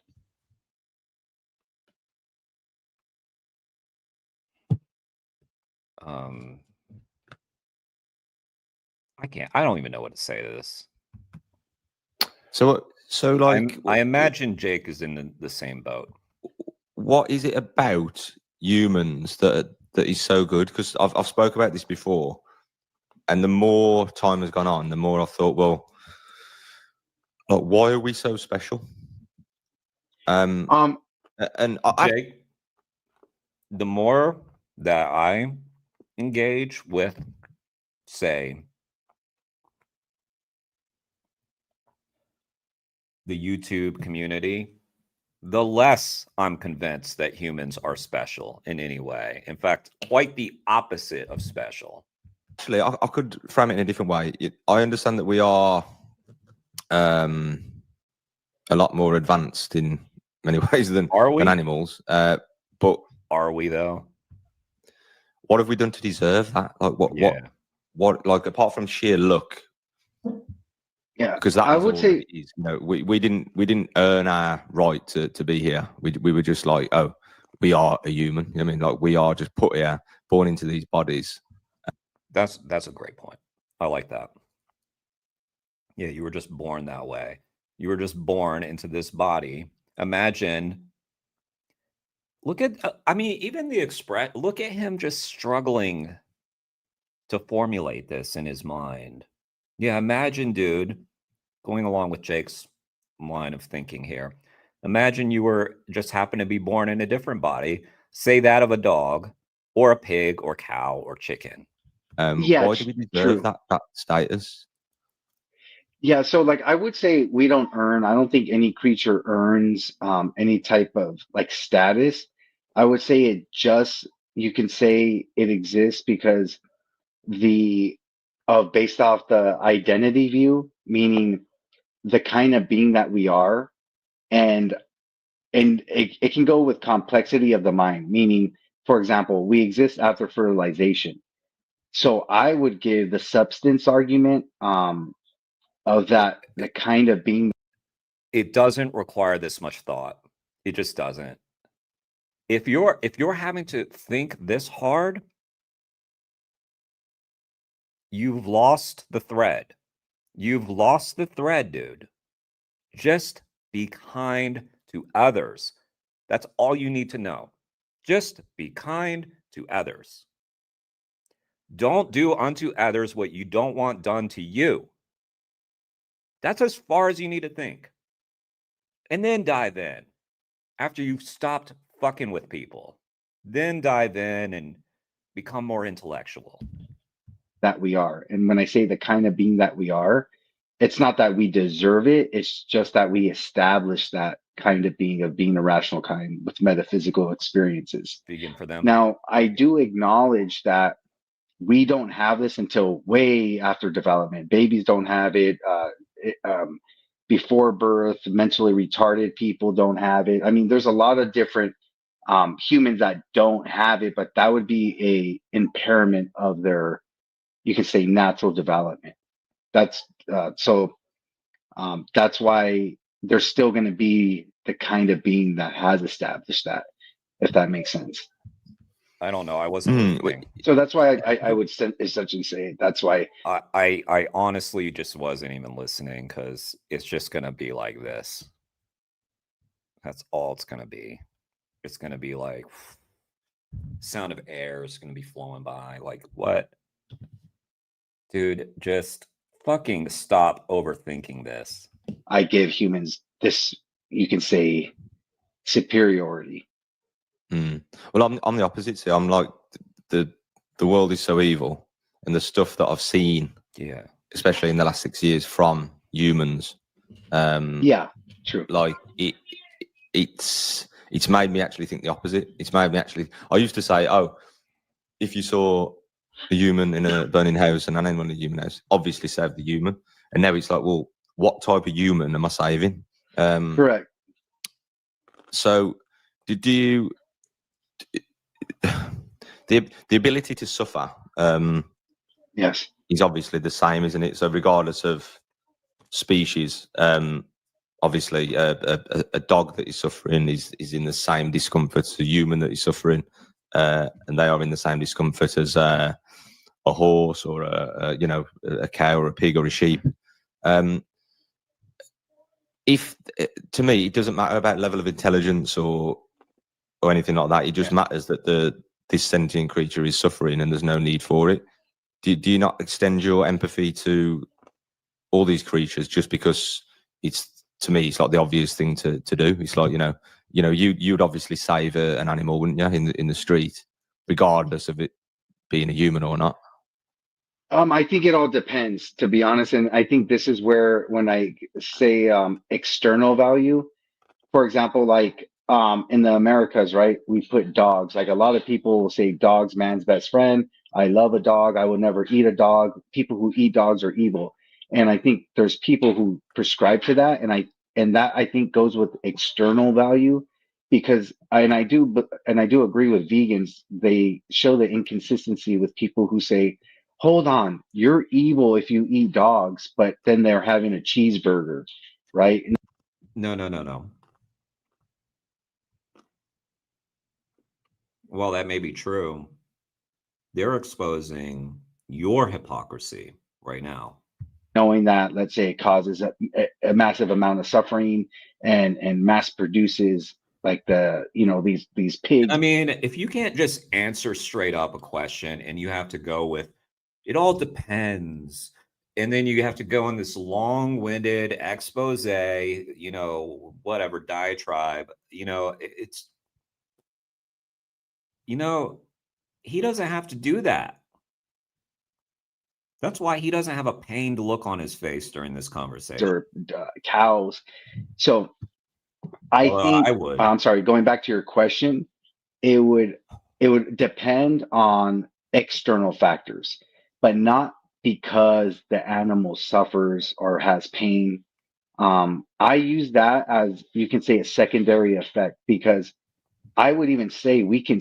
Just want to point out, while this guy's like trying to like appear like a nice guy, just apply his logic to any group of humans and you can see how dastardly evil this is. This is the guy who would rationalize any atrocity. He would do that. There's no, this is the guy who would just like stand on the sidelines wimpily while terrible things were being done. Still cause pain to humans, cause humans to suffer, and it would be just. Like I would give a just argument. So, like if there was someone who I would say has done very horrible, evil things in a house, wait, and then like you're doing. Okay, wait. Let's say my neighbor's dog, who I don't really care about, but I would go save my neighbor's dog. You are not. Okay, so yeah, you would go save your neighbor's dog. So, okay. I feel like we have 50 minutes of this. more than 50 minutes. I feel like there's a chance we might get there. Remember, the one true savage. Right. Agreed. Yeah. So I can see that dilemma of like, or that question of who would you rather save? But so I can relate to empathy and to different creatures, right? But you can't feel empathy. Is that what you're saying? You can relate to empathy? That's a weird way to say that. the sentience claim, I mean, I can understand that as well. Like, okay, if there was for example, a sentient bee, I think bees are sentient. If there was a bee, right, crossing the street that's going to get ran over, or a dog, I can see myself trying to save the dog, even though they're both sentient. You are not the one true savage. I think that's going to be just based off my external, you can say, what's the word I'm trying to use here? The moral consideration. Yeah, So, yeah. like, I don't know what's happening. Exactly, vegan for them. Yeah.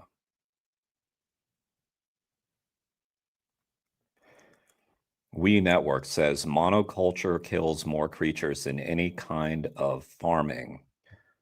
Yeah, okay, so they do that for feeding animals. Okay, so if you were to go vegan, we'd need fewer crops. We Network. What's up, Mel Steve? Oh, I know. Just be vegan. Stop coming up with the excuses. Oh, it's so pathetic. So pathetic. Yeah. Oh, man. We got We Network here. Another person that just obsesses over vegan channels, probably. I just want to say, mate, it's good that you're acknowledging these things. And you said earlier that you've looked into other, vegan people, such as Vegan Gains and stuff like that. Why have you looked into these things? The vegan video, because obviously you was on Mel and Steve's post and stuff like that. So yeah, and the reason I ask is because I think that you're obviously open-minded. You're clearly quite clever, and it doesn't make sense to me that you would clever. be on these videos unless something has turned, unless a cog has turned in the brain. So it's good to see. But let's just say if people were trying to identify as cats, or people were trying to identify as toasters, or all these crazy people that you get nowadays, I would simply ignore them because you just know it's a load of rubbish. So what up, I believe that you don't think veganism is a load of rubbish. I think that maybe you're just trying to hold on. Is that right? So you agree with some things, but some things you don't. Yeah. So I think depending on because I've talked to some vegans, but I think I can understand their position on where they're coming from. I just think when you can say, I'm sorry, how I got into understanding veganism is it started, I think, I heard it on an abortion debate, and the sentience claim came up. Because some pro-lifers that I worked with, some are vegan, and they had very interesting arguments, like positions that they took. And then some were pro-choice, right? Depending on what argument they're going to use, meaning the sentience, or usually they use that argument as. Who's the other guy? He's some random guy that I don't mean that dismissively. I just mean he was like commenting on their pages. I don't know why I don't mean it dismissively. Like, I can dismiss this guy based on what he's saying, but he was just someone that was like commenting apparently on Mel and Steve's vids, and then they recommended to Jake. Yeah. Think you can understand why you shouldn't stab animal. Yeah. No, Mel, we have to like analyze before we can know that we shouldn't stab animals to death. We need to visit a lot of different philosophical channels and watch lots of debates over that first. It's very important.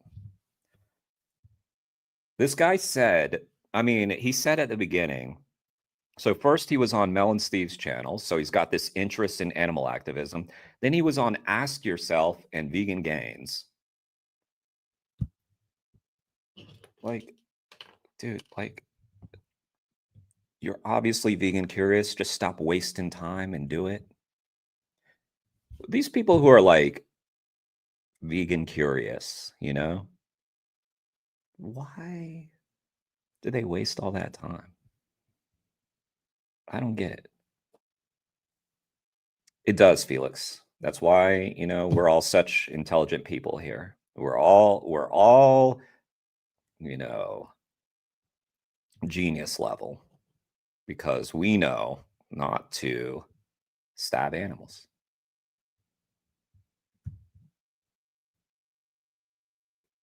Like when the fetus is sentient.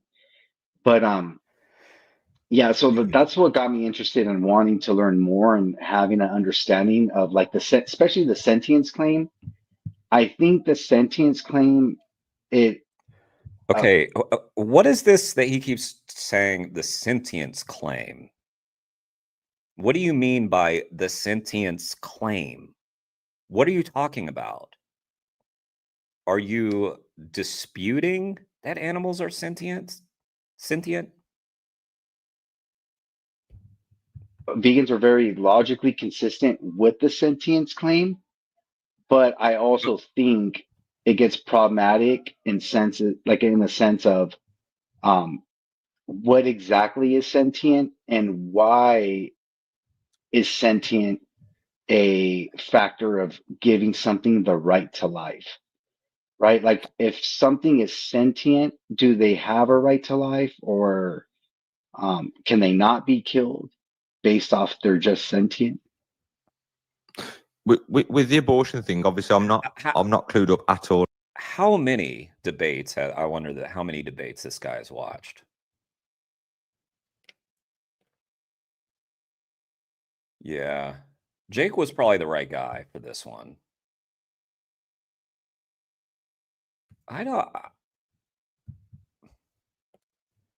It's different reacting to a video and actually having a face-to-face or a one-on-one conversation with someone, but I just don't think I could deal with this guy's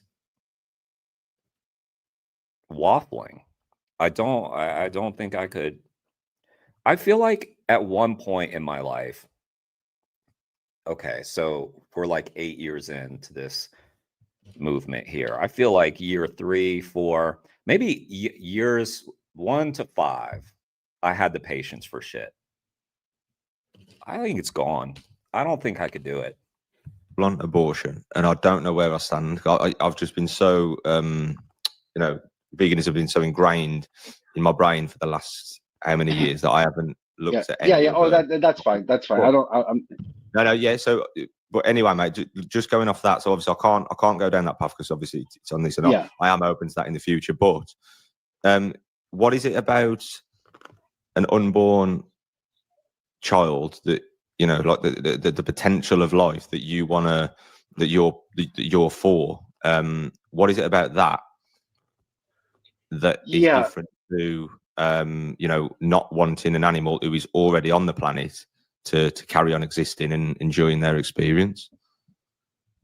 Yes. Are you asking me what is the difference between the two? Basically, to put it easily, mate, to word it better, why are you why are you anti-abortion but not vegan, in the sense that you're pro-life, but you're not pro-life when it comes to an individual who is already on the planet, such as a cow or a sheep or a pig? Yeah, so like I would simply put it is it's so I kind of use a mixture, and it goes back to the substance view. So it would go back to like after fertilization that a human being does have intrinsic value. And even though that human being has not even say gained sentience, because neurologically that comes within the 20 week of development, let's just give it a ball range.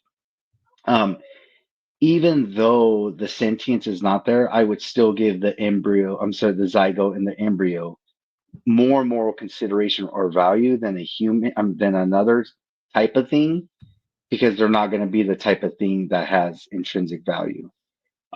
So like, I'll just give you an example, like a pregnant woman, right? I'm going to value that human being based off the substance that it is.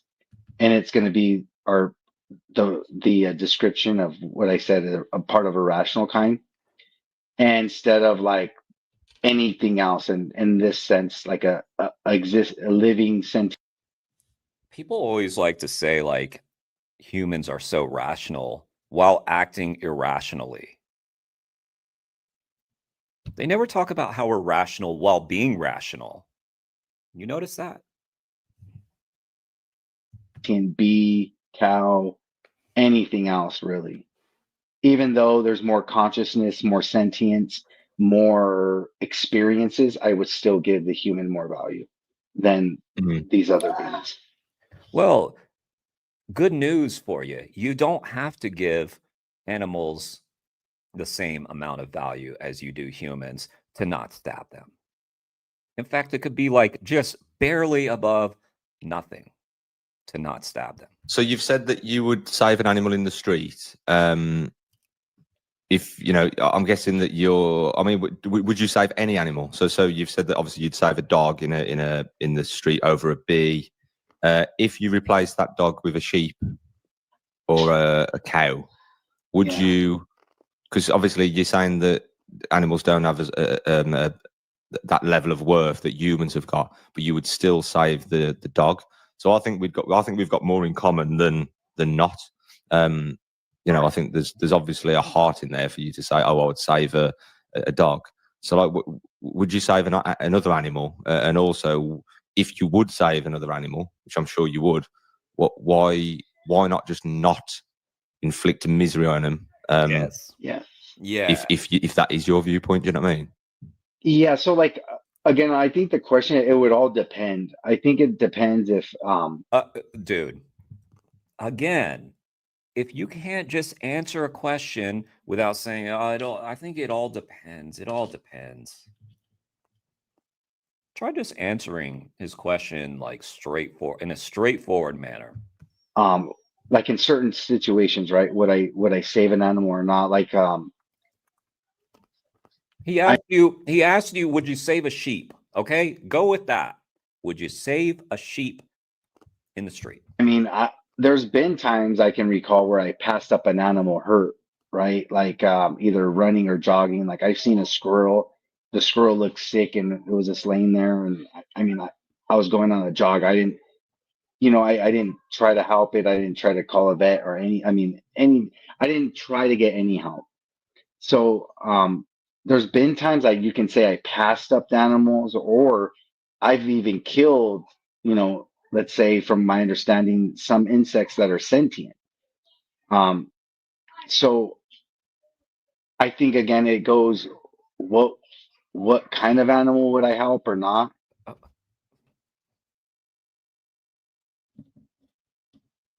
So I'm just trying to understand his, maybe I'm too hyper focused on him saying earlier the sentience claim. So he just said that he believes he's killed insects that are sentient. So he believes animals are sentient. So is he one of these people who believes that plants are sentient? I think that's where we're going with this. I think that's what it is. He must believe that plants are sentient. Yeah. I think it's all going to depend on external factors. So that's the only, I can say that's the only determination of why I would help another animal. But the animal itself, to me, doesn't have intrinsic value. And that's why I think I wouldn't give this animal how can I say, this animal like a... Okay, here's what you do with this. I don't give animals intrinsic value, he says, right? Okay, so ask him, does he give his chair intrinsic value? He'll say, no. Okay. Do they have the same value, a dog and a chair? Dumbass. Obviously, he's going to say no. So yes, you do give animals intrinsic value, stupid fuck. I hate people so much because this guy obviously can form a fucking coherent thought. I must help it. Yeah, but you know, if like there was a more dominant species than us, let's just say the aliens came, yes, and they had no care for us. And Mel, it's like it's like maybe I'm just a little too impatient. Like he seems to be on the path, right? He's gonna get there, but it's just annoying that it's taken this long. It's just annoying that he's trying to think his way out of it instead of just doing the right thing, obviously. They treated us like a non-vegan treats a pig, for instance. That is their opinion, just as it's your opinion, obviously, that you don't give intrinsic value to these beings. Yeah. They look at us and they just think, oh, they're just little pieces of shit, which most people are, or some people are, I should say. So to you, it's your experience and your own intrinsic worth is all that matters to you. Hey Mel, I'm curious, since y'all found him, what kind of comments was he doing? I'm just curious. Like, was he your standard typical troll, or was he one of the things that annoys me about the people who engage this here, like the people who like are actually like trying to like make arguments, they just suck the room into them. You know what I mean? Like these people who join the live streams, like, I mean, I guess sometimes they can lead to situations like this, but these people annoys me. They annoy me so much. So when you look at these animals and say, oh, you're not, obviously, you haven't got the level of value that a human's got, but that's just obviously your opinion, isn't it? But to that individual, I hope that would be like you. I hope this one ends with him going vegan.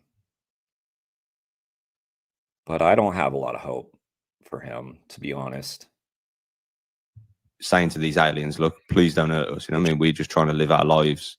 But they're like, nah, you're not as important as us. You know, we've come from another planet. You know what I mean?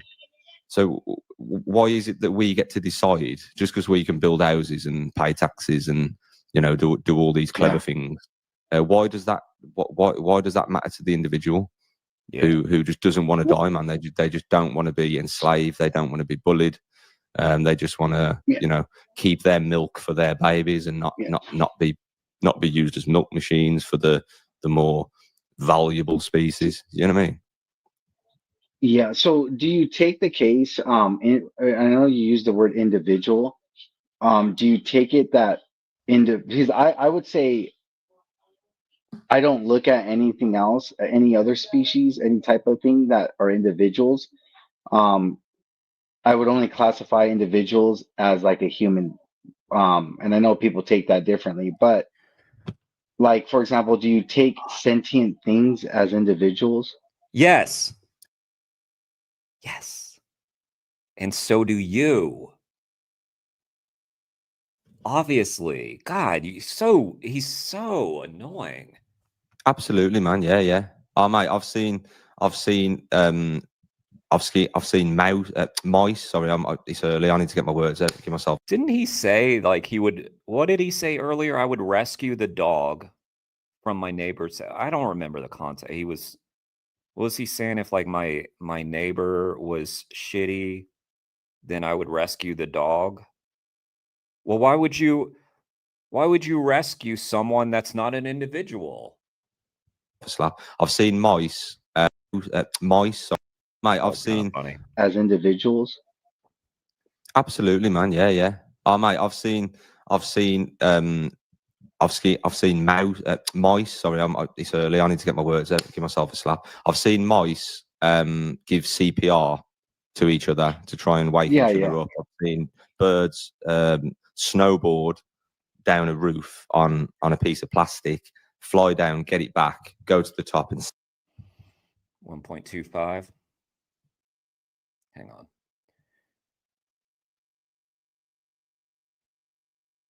Can't remember. I think standard, but he was begging for a debate, but we get so many I can't remember, so I must have just tagged Jake. Gotcha.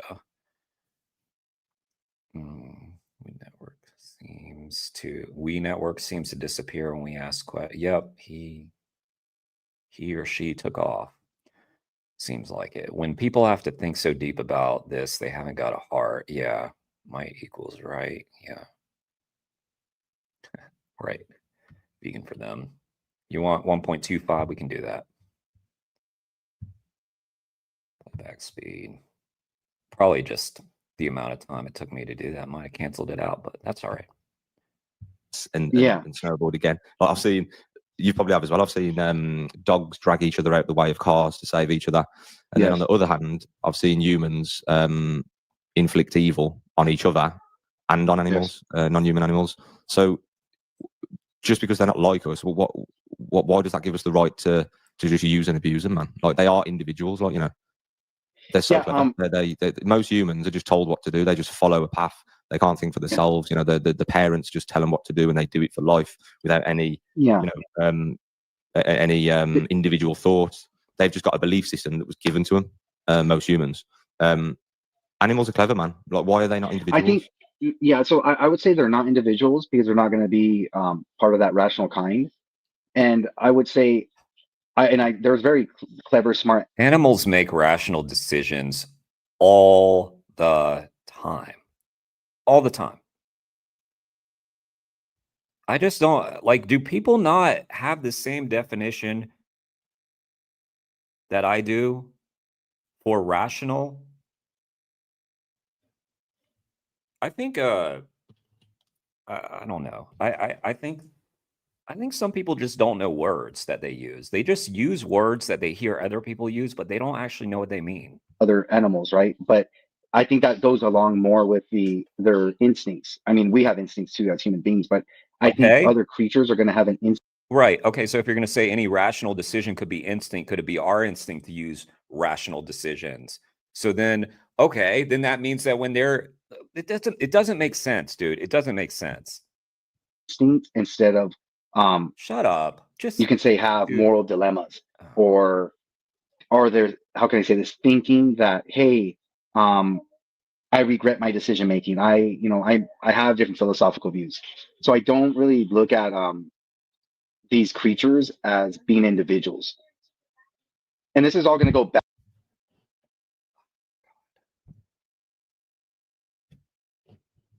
I was just watching my buddy's pup for a day. Love this little pup. When it's time for him to get his food, he jumped over me. He was tapping on my back. He was like that. That's a rational thing that he's doing. He knows it's time for his food, and he was like hitting me on the back. It's like, get up, Jeremy. Get my food. They were telling me he had to go out. He started letting them know he needed to go out.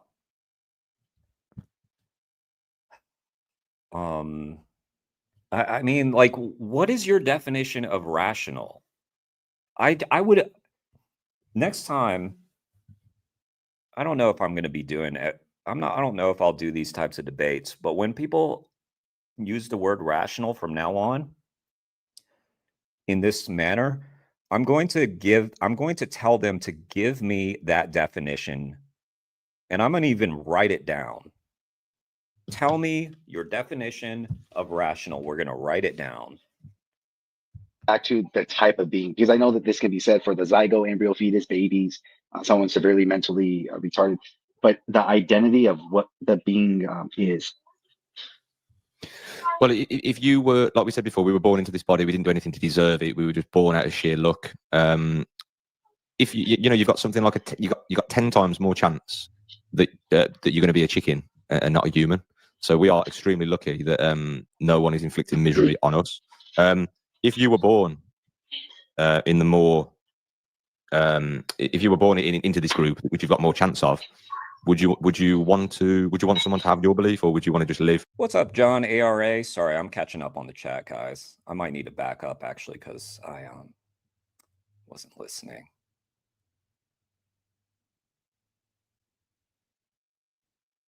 Why vegan? Might equals right, humane, superiority.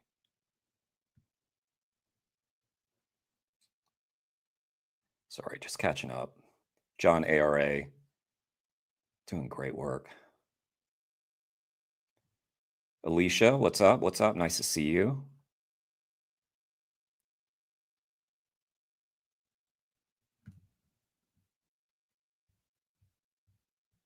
Good deal. Would you want to not be enslaved, not be bullied, not be, you know, put into cages? All right, let me back. I'm sorry, guys. I just wasn't listening. I was trying to as catch up. being individuals. And this is all going to go back to the type of being, because I know that this can be said for the zygote, embryo, fetus, babies, someone severely mentally retarded, but the identity of what the being is. Well, if you were, like we said before, we were born into this body, we didn't do anything to deserve it. We were just born out of sheer luck. If you know, you've got something like you got 10 times more chance that you're going to be a chicken and not a human. So we are extremely lucky that no one is inflicting misery on us. Yeah. If you were born in the more, if you were born into this group, which you've got more chance of, would you want someone to have your belief, or would you want to just live? Would you want to not be enslaved, not be bullied, not be you know, put into cages? Like, would you just want to live out your life as they do?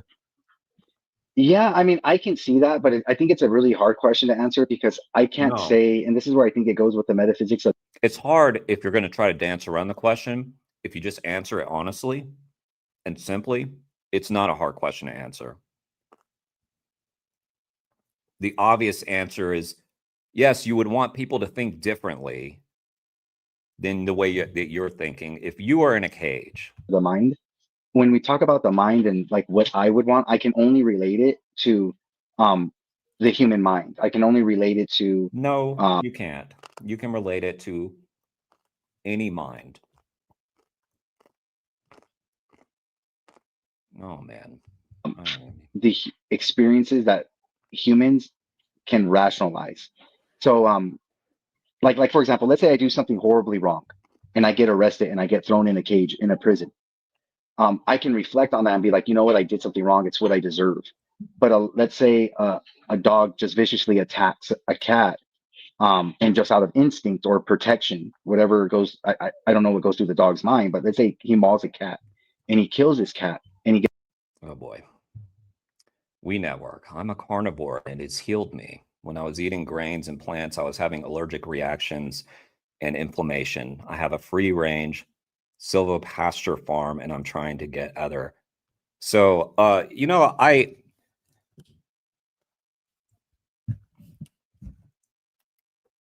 there was this great Ricky Gervais comedy bit. Was it Ricky? I don't know who said it. You know, I was just about to be rude. I'm not going to be rude. But, you know, maybe you're just a bitch, We Network. Do you think of that? You know, like, are you having trouble because you're eating grains and plants? And people think vegans are weak? It's thrown in a let's say a jail, a dog pound. The dog, I can't see where the dog's having that rational mind where he decides, hey, I don't want that even though I deserve it. So like in these two hypotheticals, say it because I don't want to be in it's prison. ruder than that. But I do acknowledge I did something horribly wrong and it's what I deserve. Now, if a dog does it, I think when we're getting, I'm sorry, I might be going on tangents on metaphysics of the mind. I can't say what a dog feels or what a dog wants. You can't. That's true. But if I poked you with a hot iron and I poked a dog with a hot iron, the reaction would be the same, wouldn't it? So regardless of whether they know they're in prison or not, you can tell from the reaction of animals and the looking into the eyes of an animal whether they're happy or sad.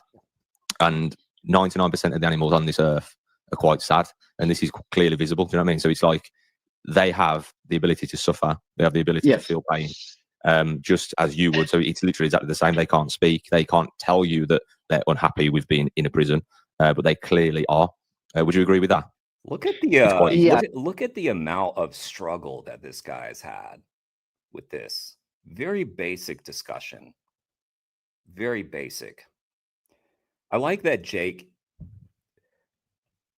My favorite thing that Jake has done so far in this debate is talk about how it's just sheer luck, you know, that you were born human.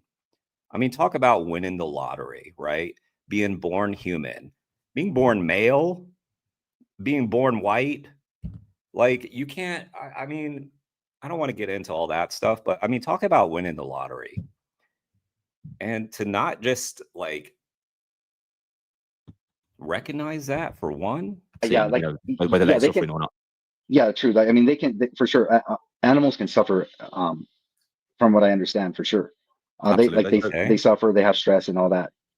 Yeah. So as someone who has got the choice, and you're lucky enough to have the choice of whether to inflict misery on others, you've acknowledged that they suffer, you've acknowledged that they feel the same as you and me.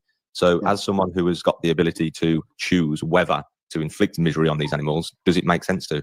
Because obviously you've already said, did you say earlier that a dog is a man's best friend? And yeah, I mean, some people describe it like that. Like in the culture, I think it's all going to depend on the culture that you're in, that what kind of mammals they give like external value to.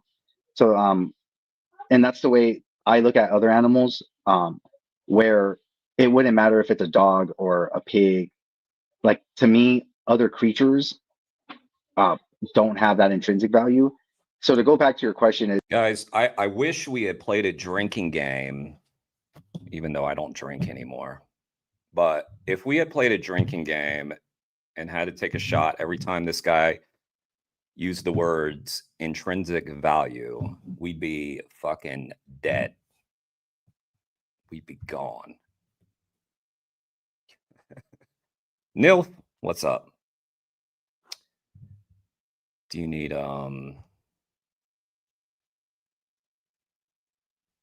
yeah, let me try to catch up. Yeah.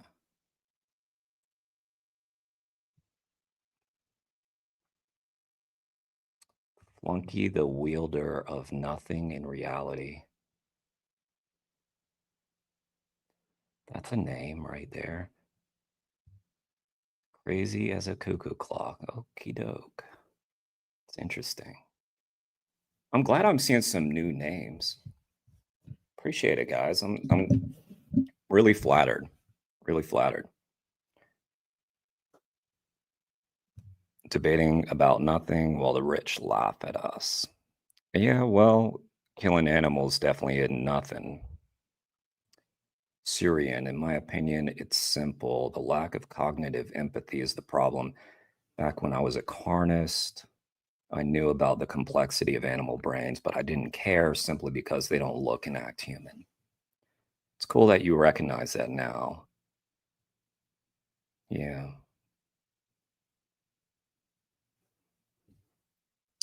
Yeah, this is Nilf. I wouldn't call this an interview, but this is a sort of it's a debate. This guy is trying to think himself out of veganism, and it's kind of annoying to watch, I have to say.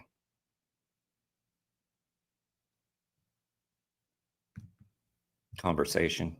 Yeah. is why do, in a simple term, why do I contribute to these animals suffering and being essentially tortured? Yeah. I simply would just go back to them not being a part of a rational kind. But you said you'd save the dog, didn't you? You said you'd save the dog in the street. Yes. So why would you save the dog if it's got no intrinsic value?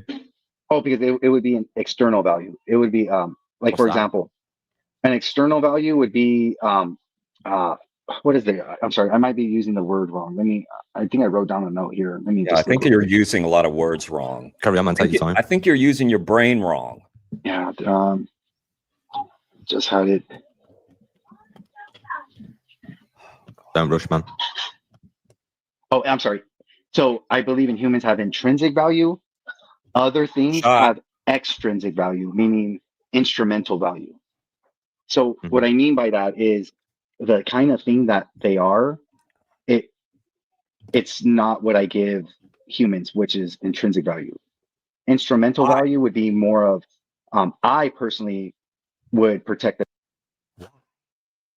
Explain it. Why do you give humans that and you don't give that to animals? Give a reason, at least. The dog, or go help the dog more than the squirrel.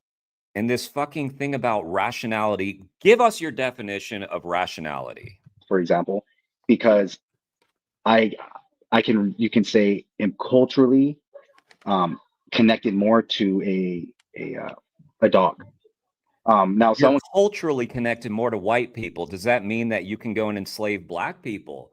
Like, again, your rational logic, your rational brain leads to very dark places. Can give their pet hamster more value. Someone can even give, let's say they had an obsession with mice or bees. You know, like let's say there's 3 of us. One, I love or care about dogs, which I don't. I'm not a dog person. I'm just giving an example. But you can say I'm more culturally intertwined with dogs, and then someone has a fascination with bees and someone else with rats. We might all pick these separate animals. Who would you rather save, or who would I rather save? And I would just pick the dogs. Pick the dog to help. Now, that's not necessarily. Yeah. I understand. Sorry, mate. Yeah, so I understand the culture things. I understand, like, you know, we've just been told which animals to care for and which to stab, basically, and which ones to essentially harass and things like that. So, but okay, so you're in the road. Yeah, which isn't all that rational, is it? Doesn't seem all that rational. But aren't we supposed to be the rational ones? And the dog has been hit by a car, and you can see that it's trying to get up. You're walking past, you're not jogging, so you're not in a rush, and you think, oh, okay, my culture has told me to care for this dog, so I'm going to pick the dog up, bring it to the side of the road, and maybe. I feel like, Mel, I'm just saying, I don't think I would make us look good,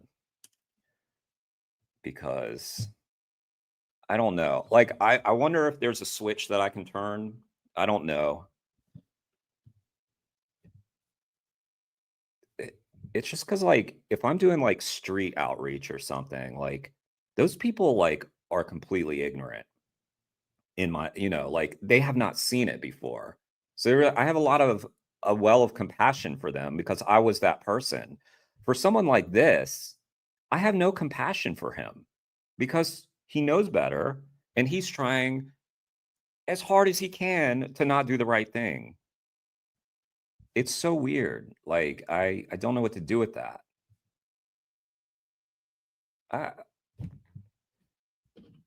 He's someone who's like engaging the content. Yeah, like I don't get it. I mean, I could recommend to this guy to watch Earthlings or Dominion, and that might awaken it in him. But I feel like he would still be trying to think of a way out. You call a vet or something like that. But then as you put the dog down, which is justifiable because you're born into the Western culture that tells us to care for dogs. Just as you put the dog down, you've seen a pig in the same scenario, just over the road, and the pig is in the same misery that the dog was in 5 seconds ago. Do you then go over to the piglet and pick it up as you would the dog, or would you just leave it because you're not born in Cambodia? No, I think it all depends. Again, I think it would all depend, like, because God, another drinking game. It all depends. I think he's answered every one of Jake's questions, or like 80% of his questions with "it all depends." Man, he can't just answer a question. To be honest with you, like even now, it depends on the situation. For example, if I seen a dog hit by a car, right, and I'm going to be late to work, write it down. I cannot honestly say, oh, I'm going to be late to work, or maybe let's say risk getting fired for a dog. Now, if I seen a human get hit, even a human I don't even care for, let's say it's some homeless person I don't care for, I would be probably, I would be in a shock and pull over and call the cops and call the 911 because it's a human that just got hit by a car. But a dog, I couldn't say, and this is why it goes with the situation. And I think it's going to go back to me not giving other creatures intrinsic value. Because a dog, it depends on the situation, even if it is a dog, if I'm going to call a vet or put it to the side or something like that. So, yeah. So, like, he just sort of admits that he's a piece of shit. Like, he's just like, yeah, I just wouldn't help a dog because fuck a dog. All right. Just to sum up, I've got his arguments written down. Make sure y'all can see that. And that's what we've gotten from him in 32 minutes. I think it's going to keep going back to how I react to certain animals getting hurt or harmed. It might vary because the external factors, but that, I mean, if that would probably be the simplest way to answer the question. Wow, you didn't that actually was answer it, such man. a simple way to answer the question. You didn't actually answer it. So I don't. if you Yeah, say I don't even remember what the question was at this point. the dog, The answer, but that, I mean, if that would probably be the simplest way to answer the question. you didn't actually answer it, man. You didn't actually answer it. So if you save the dog, and you're not in a rush because you're not jogging, you're not late for work, you're just walking along, you've saved the dog. Again, obviously, you've saved the dog because our culture tells us to save the dog. Remember who you are. But then, literally 10 meters away, there was a pig in that position, suffering. What's up, John Caltag? Nice to see you. Right, vegan for them. Pseudo intellectual tactics, Benji, indeed. I'm like a therapist saying the things we want to say. Yeah, that's all my favorite channels, like Vegan Gays, a lot of times Vegan Gains. When they're reacting to content, they're just saying what I would have said or thought. And I feel that. When people are saying what I'm thinking, I feel grateful. I'm like, thank you for saying it.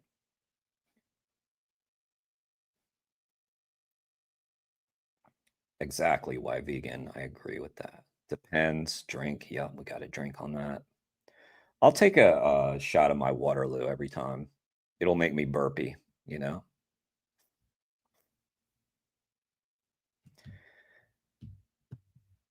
I'll be burping a lot. It's broke one leg, just like the dog might have broke one leg. All you've got to do is pick the pig up and put it to the side like you have the dog, because pigs are quite intelligent as well. They're very similar to dogs. I think they're actually more intelligent than dogs. Do you save the pig as well, or do you ignore the pig because your culture tells you to? Well, I mean, it's not because, I mean, I think it's a mixture. For example, like, I think I would say the dog and the pig. The test results are in, and you are not the one true savage. So if you would take action to save the dog and the pig, veganism is a non-action. Veganism is just leave them alone. Veganism is actually easier than picking the dog up and picking the pig up. You're literally just not contributing to the misery of both. So would it not make sense that if you would save the dog and the pig, regardless of what we've been told within culture, that it makes sense to be vegan because you haven't got to do anything. You've just got to leave them alone. Not necessarily, because again, I think the reason why I go back to also the situation is that if, and it can be categorized as being selfish, but me seeing I think it can. a dog, right? And I'm not in a rush and I see the dog for help and I'm like, all right, cool, let me call a vet to get this dog help. Again, I don't even know if I would do that, but let's just say I do it. It would still not be me being caused to change my lifestyle. So like in that hypothetical of me just jogging or not in a rush, seeing a dog and I'm like, oh shit, there's a dog hurt. Let me call the vet, make a phone call and cool. When hopefully the vet gets here, I'll let them know the location and they can do their thing. Wait. But why would you do that for a non-individual? I don't get it. That just seems like a strange thing to do. I care about the dog after that. And it's not going to change my lifestyle. So I think the problem when I see the comparison there is true. I can be vegan. Like I can go and buy non-vegan food and everything, but I think it would just change my lifestyle on, and I'll be honest. I think you're just a coward and a weak person. I think we've established that. Yes. Thanks for being honest about that. No, the point that he's making about the dog, though, he's saying if you would do this for the dog, then why can't you just do that, and live that way instead of what he's getting at? You're saying that this is going to be some like kind of inconvenience for yourself to be vegan, but if you're running, if you're taking a jog like you're describing, and you see the dog, certainly it would be easier to just run past the dog. So you're inconveniencing yourself to stop, call the vet, but you would do that because there is an individual suffering. And why you can't just admit that and understand that.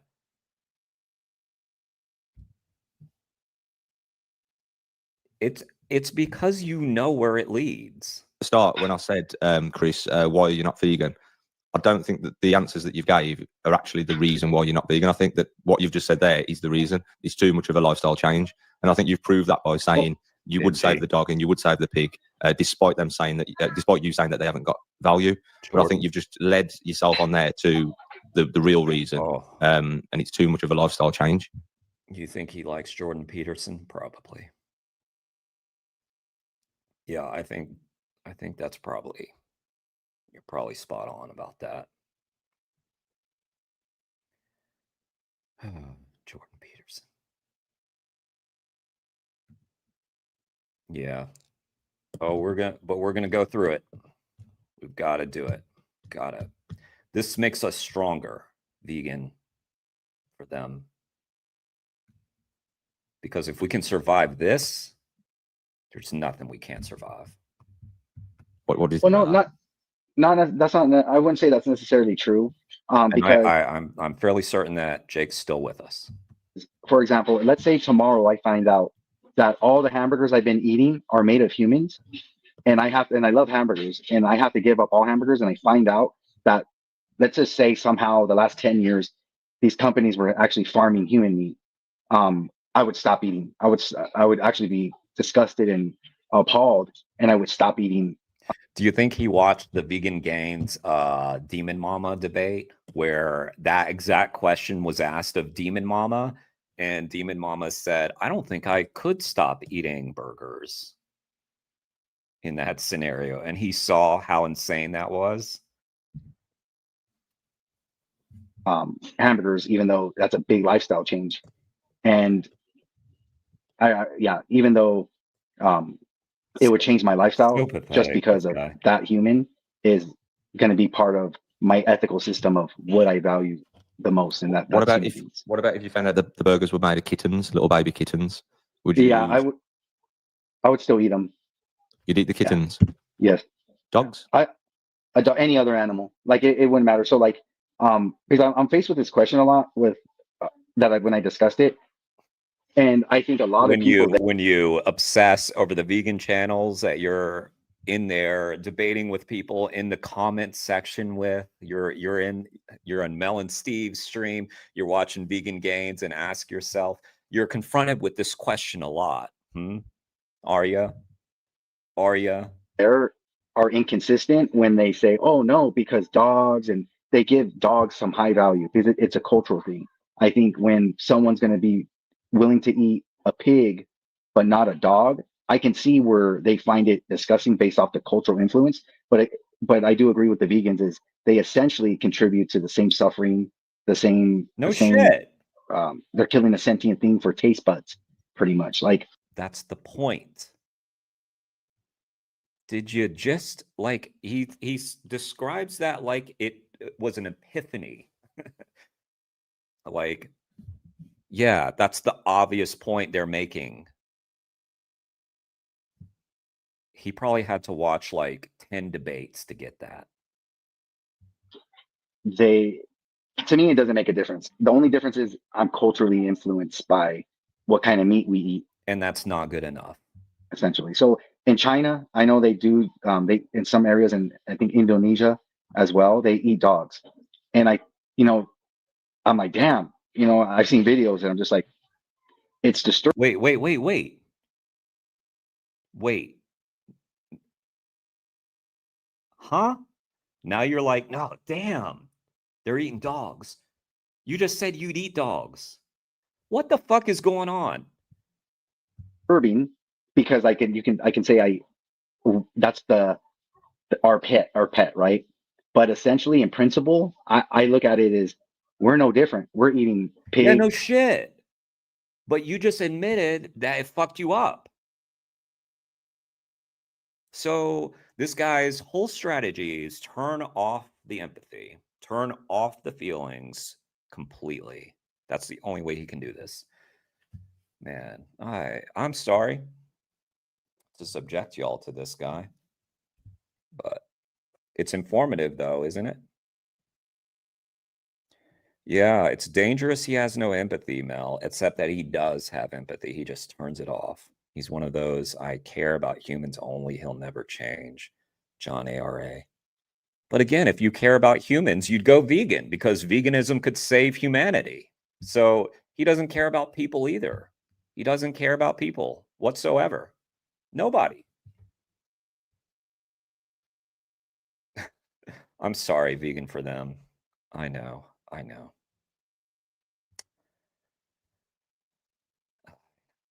We'll carry on in your honor, though. Thanks for being here, though. And freaking cows. We're doing all this stuff.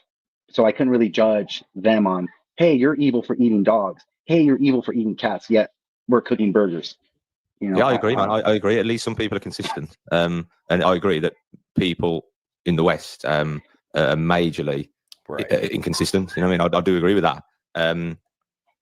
When you said about the dog meat, and I mean, he's basically giving all the arguments that you could easily apply to other people.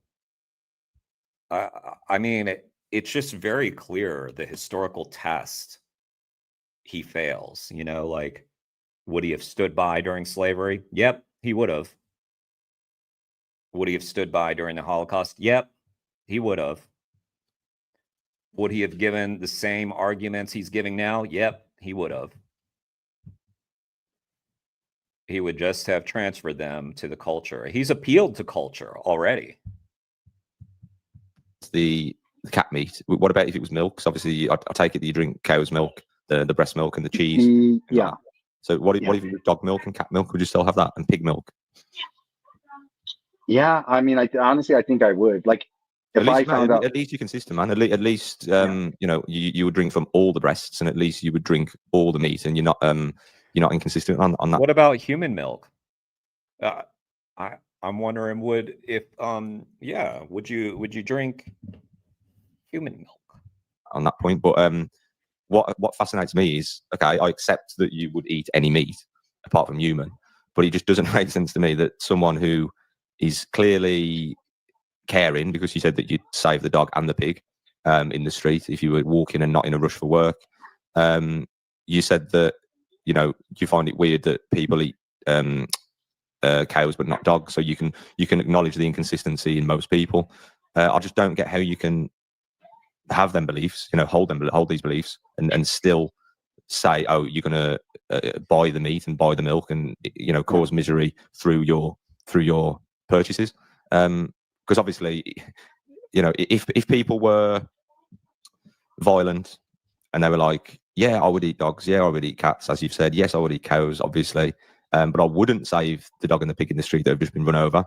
I could understand that, but to me, you've acknowledged an inconsistency, and I've acknowledged that is where I don't get it. I don't get how people can say, look, I'd save the dog and the pig because I'm a nice person, I'm caring of others, and then want to inflict misery on them.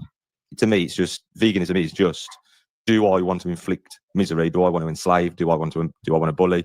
Do I want to sexually violate? Do I want to pay for the stealing of children? Do I want to pay for animals to be trapped in cages? And let's remember that this guy claims that, like, the first concepts of veganism came to him in like a pro-life group. So I'm going to assume that this guy has like a religious background. Now, maybe I shouldn't assume that, but it sounds like he's really invested in being pro-life, which is, you know, okay, let me just assume for the sake of argument and make this argument. All those things that Jake just listed out, sexual violence, murder, enslavement, stealing babies, all those things he's justifying. Yet spends his time in pro-life groups for the unborn, but he will justify all of those things that Jake just listed out. Despite the fact that in his own fucking pro-life group that he's talking about, he was encountering vegans, people who weren't inconsistent and actually lived their values. Others to be in pain, no. So I've just got this mindset of leave them alone. And I struggle to understand how people can, like I said, just care, have some level of care, but then just not leave them alone. I just don't. Yeah. I don't get it. I do understand, like you said before, you mentioned crop deaths and you said that vegans, did you say vegans cause death? Which is true. Yeah. Humans cause death to each other as well. You know, like you talk about. Yeah. The reason why I ask you is because I think when you're saying, oh, would you be willing to, I mean, like I can change, right? I can be a vegan. Now, because it kind of sounds to me like consequentialist, like what you can So wait, you can do it? contribute to, right? Like maybe causes a lot of suffering. But where would you put your limit? Because like if I was to tell you the phone you're using and the computer you're using, it's used for, let's say, slave labor or child labor, right? Like these pieces are made, let's say, in other parts of the world. And would you stop using these things, or would you continue using them because it's going to cause you? I'd say that it makes sense for the world to use technology to improve the world.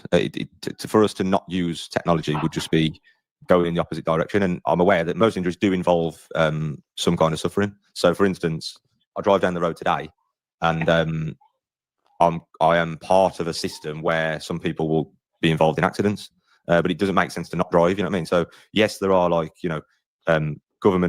corrupt governments and countries in poverty where humans are exploited and things like that. That just involves exploitation. That just involves misery. It's not like inherently reliant on misery and evil. So the animal agriculture industry is literally forcefully breed animals into existence to live miserable lives, to be tortured, sexually violated, and then have their necks chopped off, have their necks sliced open and heads chopped off. So it's like there's a quote and it says, if an industry involves exploitation, we want to improve it. And if an industry is inherently reliant on exploitation, we want to abolish it. A similar scenario would be humans die in food transportation and humans getting enslaved, bullied and tormented. I want to play that again. That was beautiful. There's a quote and it says, if an industry involves exploitation, we want to improve it. And if an industry is inherently reliant on exploitation, we want to abolish it. A similar scenario would be... That was a great line, Jake. Beautiful. Humans die in food transportation and humans getting enslaved, bullied and tormented and eventually killed. Can you see the difference? Oh yeah. So I can see the difference for sure. Like, and I think this is where like the hypothetical you used, where like I help a dog on the side of the road versus me changing my lifestyle. I think when it comes to these you can say changes arbitrarily, I think we all contribute to bad things, and I think we all can, let's say, not contribute to certain things, but we're only going to put, like, every individual is going to put what they find is going to be either justified enough for themselves, right? Like again, so I agree, I can be a vegan okay, then do it any time of the day. But I think we can also sacrifice a lot of things where we would contribute less suffering to even human beings, but we use justifications. By the way, this guy keeps saying that he cares about people. He doesn't seem to care about the people that are exploited in slaughterhouses. He doesn't seem to care about the people who are dying from heart attacks or dying from cancer. He doesn't seem to care about the people displaced from their land to clear forests for animal agriculture. He doesn't seem to care about that. So no, fuck you. You don't care about people. To still and essentially be selfish in a way. Yeah, the lip service about people like fuck right off. You don't care, because if you cared, you'd also be vegan. There's being selfish, and then there's just living. You know what I mean? There's just like, I'm living. Yes, harm is caused. I didn't ask to be here. I mean, I didn't want to come here. I'm just here.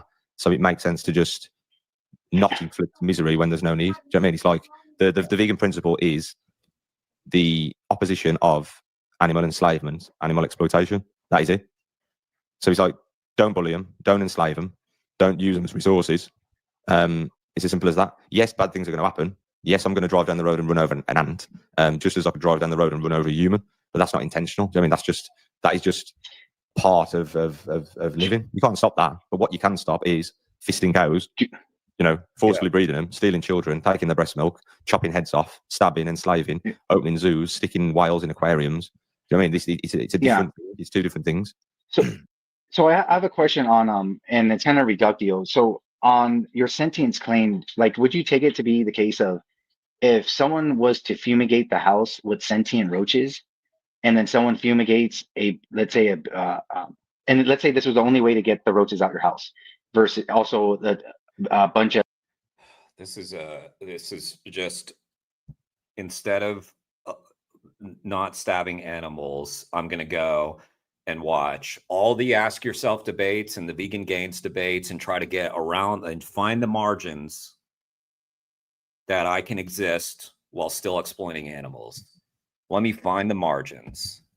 And by the way, all this stuff about like roads and phones, I made the point earlier that these industries are terrified of our phones. They're fucking terrified of cell phones because we can film their fucking slaughterhouses. How do you get to the slaughterhouse? You drive on the road. Like, what? It's just so stupid. Like, if you let's say, guys, that there were two phones in the store, like analogous to vegan and non-vegan, right? And one of the phones you knew involved exploited labor, and you knew the other one didn't. Would anyone in this chat argue that you're not morally responsible to get the one that wasn't made with the slave labor? Of course not. Like, I think we have obligations there as well. Man.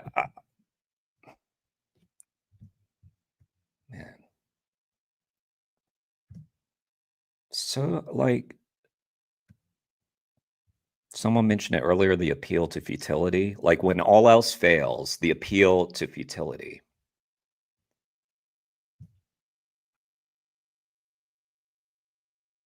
Hmm.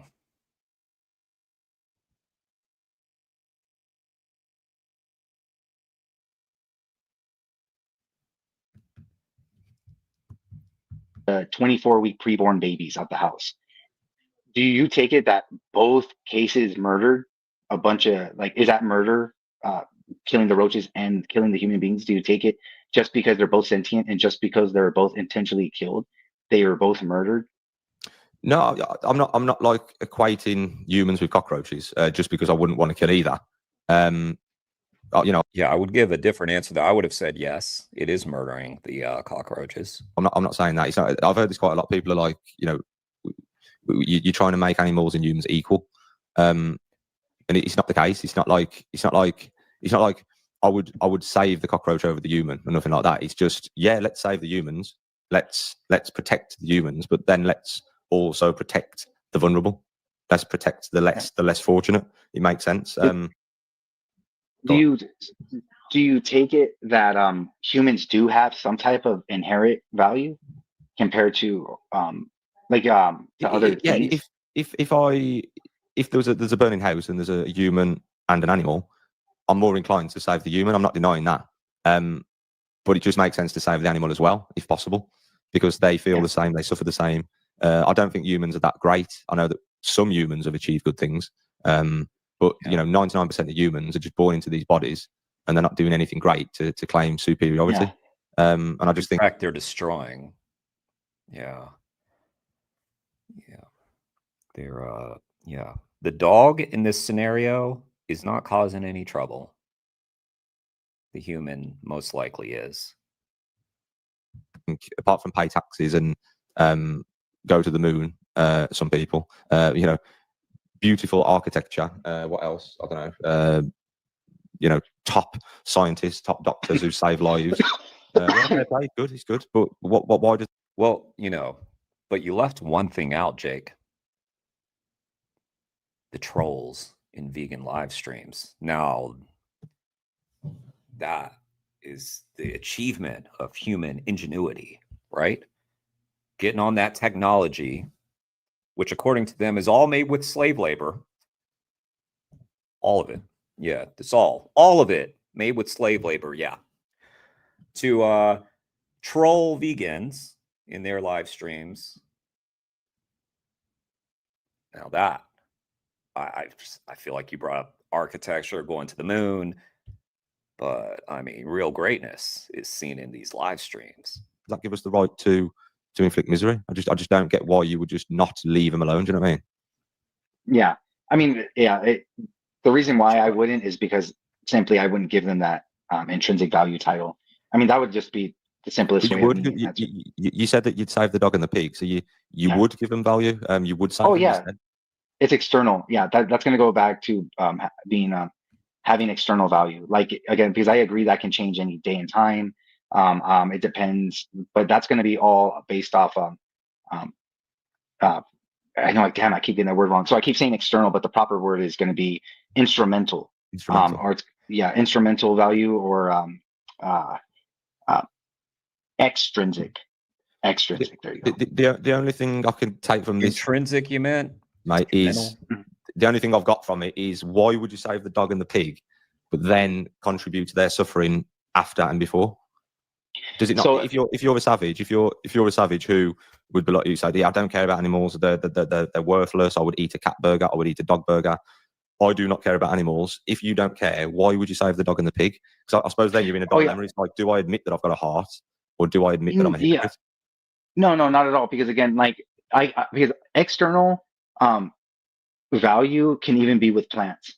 For example, like someone can even give a plant more value than a dog, another sentient being. Like again, I guess not again, because I didn't say this before, but when you're saying someone could, you're deflecting from yourself. How about you? Do you give the plant more value than the dog? Do you? So when they could, but they could also give a mug value. Do you know what I mean? But the point is the mug hasn't got the ability to suffer. Yeah, and they could also give men more value than women. Don't you recognize that too? They could give white people more value than other races. Don't you recognize that too? They could give straight people more value than gay people. You see where it leads? It's discrimination. It hasn't got a central nervous system. Yeah, it's got no. I know.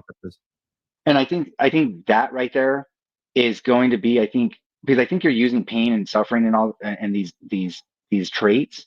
I think you're using that as somehow it gives extra wrongness or extra value.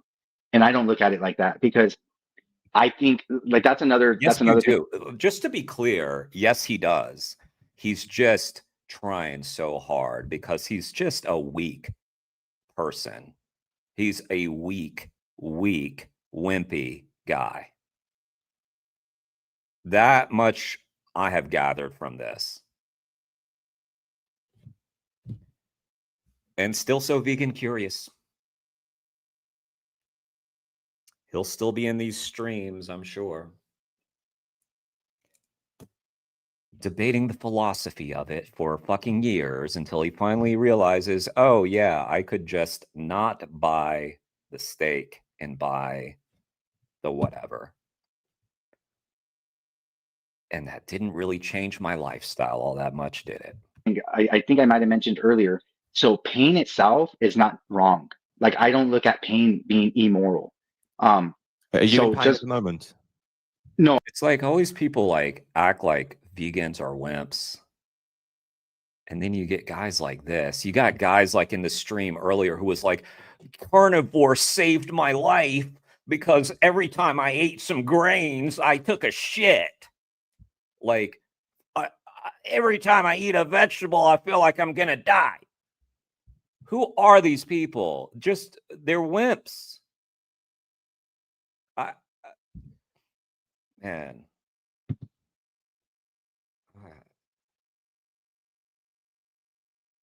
I think of my dad because my dad would always say, like, when he'd take me to like the dentist or something, or like the doctor, and they'd have to do something that normally hurts, and like we'd be like, yeah, that was like nothing, and he'd be like, Jeremy, just some people are just really wimpy people.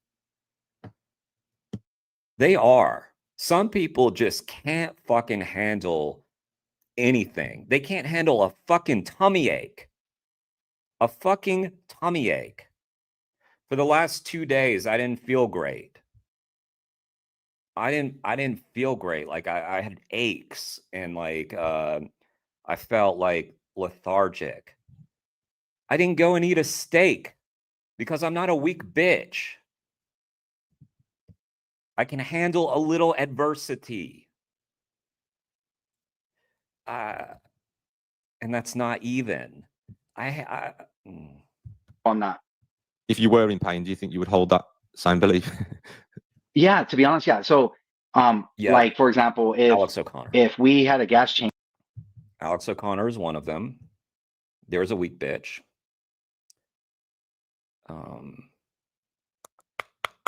But they all are. Like all these carnivore dieters.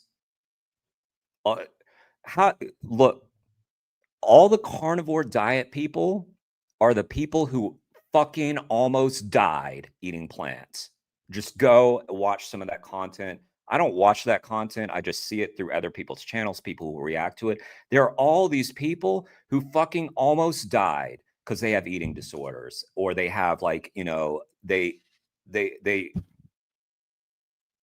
I'm sorry, I don't have sympathy for that. Yeah. This fucking guy in our chat it was earlier today, earlier in this chat, said he disappeared after this, after I called him a bitch. But he said that he was saved by the carnivore diet. So he got saved while inflicting pain and misery upon others because he had a fucking tummy ache. But vegans are weak. chamber for Hitler, I think how that's do we just get on Hitler? it. Let me Moment. back it up. Let me back. No, I'm not. If you were in pain, do you think you would hold that same belief? Yeah, to be honest, Wait. Let me back up. I think you're using that as somehow it gives extra wrongness or extra value, and I don't look at it like that. He's saying, yeah, because animals can feel it's extra wrongness. Okay. Because I think like that's another thing I think I might have mentioned earlier. So pain itself is not wrong. Like I don't look at pain being immoral. Are you so in pain just at the moment? Inflicting pain. Pain, it's what the so no, I'm not. If you were in pain, do you think you would hold that same belief? Yeah, to be honest, yeah. So like for example, if we had a gas chamber for Hitler, I think that's justice. I like in this case, even it caused him severe pain, right?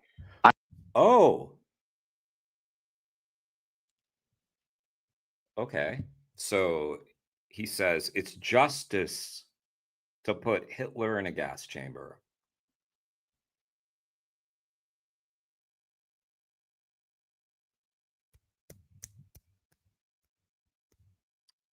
Yeah.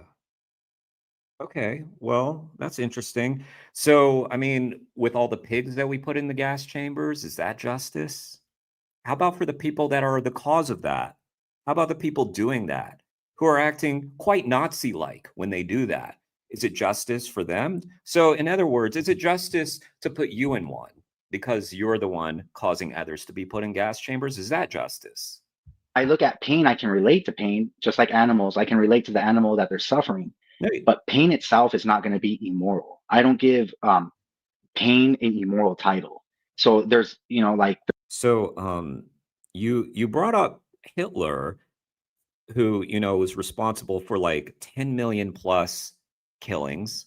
And you said that even if he suffered, you're talking about retributive, you're talking about punishment. And then saying it's so, his logic is so dumb, man. I can't, this whole conversation, one, I just hate him. I just don't like him. And I feel bad for Jake for having to endure it. I'm grateful for the content, though. It is entertaining. There can be a situation where we're causing horrific pain, even to a human being, and it wouldn't make it immoral. So but but you were talking about, you brought up Hitler. What if it was to, you're saying Hitler deserves that for causing that to others. You see why this just makes no sense? Like, so because Hitler did this to others, then he deserves to suffer, is what you're saying. So then you are saying that inflicting pain is immoral, because you're saying because he inflicted this moral atrocity, then he should have it done to him too. You didn't say that you would do that to innocent people and that it's fine for them to endure that. No, you brought up like who's like widely recognized as one of the worst human beings that ever lived. And I think what you're doing is using pain as being something immoral. Is that fair to say? No, inflicting pain. Absolutely, man. If there is a victim and they're in pain and they're suffering and they're enslaved or being used against their will, then absolutely, man. Like just as you would be the same if you were the victim. Do you know what I mean? Yeah, but I mean, it wouldn't be the same because I'm not giving the qualification of my ethical framework as pain equals immoral. I think pain can be a factor or a trait that we use to give you can say a ranking of what is worse and what was negative. Too much debate. Just simplify it to just be kind. It's too much. You've watched too many debates. You should go vegan, then watch all the debates, and then learn how to argue it and debate it. But you've had enough. Just like it's enough of the philosophy debates for you. Excuse me, with that thing experienced. But the pain wouldn't be my moral qualifier as it being bad. Like it's not intrinsic. Have you ever suffered, Chris? Have you ever been in a victimized position? I mean, I've suffered with different painful things in many ways. Yes. Have you ever been a victim of someone else's behavior or actions? For example, have you ever been locked in a room by someone? Have you ever been beaten? Yeah, I mean, have you ever been violated? Yeah, I had my jaw broken, shattered. Yeah, I had broken nose, and I used to box, so I got beat up. But like, did you get your brains mashed in when you were boxing? Just out of curiosity. Like that's just a sport, isn't it? Like I've been punched many times, but I chose to be in that position. Have you ever been in a victimized position where you didn't want to be there? So have you been, like I said, have you been put in a cage for days on end? Have you ever been uncomfortable due to someone else's cruelty? Like, have you ever been a victim? Yeah, I've been a victim. I have been a victim, and I think pain can be a qualifier. I think this would go back to the same explanation. But the pain itself, he just wants to stay meta at this point, and it's boring. Can be used as a factor of how we rank something as being wrong or even worse. I'm sorry, not being wrong, but even worse. But it doesn't necessarily equal immoral to me. Who gives a fuck about the word? I can defend my life from someone doing something to me, right? And my only option is to light a match and burn them to death. and I do that. Did I do something immoral? Yeah, it's just a very good indication of someone suffering. So if I put if I put a little bird in a cage and keep it there, even though birds are supposed to fly around and be free, they're not necessarily in pain, but pain is just a good indication of get the fuck off me and leave me alone. You know what I mean? So it doesn't have to be painful in the sense of like that hurts, but it's any kind of suffering. You know what I mean? It's any kind of suffering. It's just like I just don't get how someone can save a dog and a pig because they're suffering and in pain, and then say, "Oh, I don't care about their torture when it's on a burger." Like I don't know why, because you've already said that you don't want to change your lifestyle. Yeah. So I think we're going back. Does it make sense to you that people act violently? And we're going to use violence now. Veganism isn't about violence. It's just a very big part of it. Does it make sense for someone who isn't violent, such as the 99%, to pay for violence towards animals? Does it make sense for the 99% you said are not? Yeah. So like 99% of people are non-violent, aren't they? Like not many people are going around inflicting violence on each other or animals. They're walking around, going to work, driving the car. Does it make sense for these people to act violence by giving violent people money? I think. Could we be consistent like you are with the I will eat dogs, I will eat cats, I will eat horse, I will eat sheep? Well, I think this is going to come back to when people are going to distance themselves from contributing to suffering. For example, like we go to the store and we buy a pack of meat. Yes. Right. We're getting somewhere. And that's also the way someone's going to see it, even though they are contributing to an industry that tortures pigs.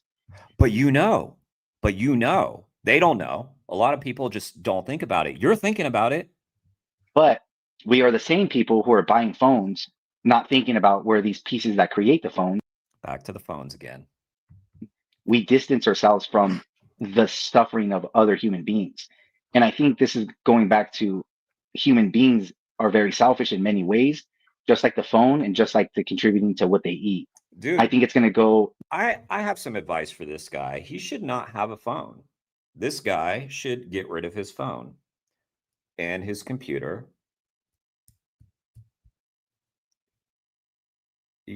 I mean, this is a guy who cares so much about abortion that he's in pro-life groups.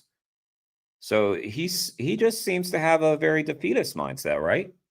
So he cares enough to be in this group, but seems to think that any phone he buys, it's slavery, and is fine with that.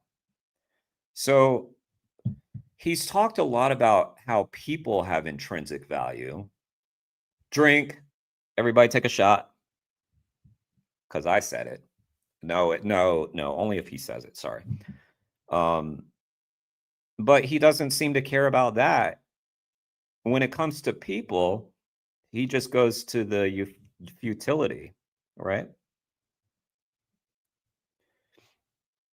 I don't know. It's just interesting to me. He seems to care so much about people, but in the next breath doesn't really seem to care about people, like at all. That 99% of people are going to still be selfish. I'm not calling you selfish, by the way. I'm just saying you obviously just said that humans are selfish in their way. So are you saying that you are selfish?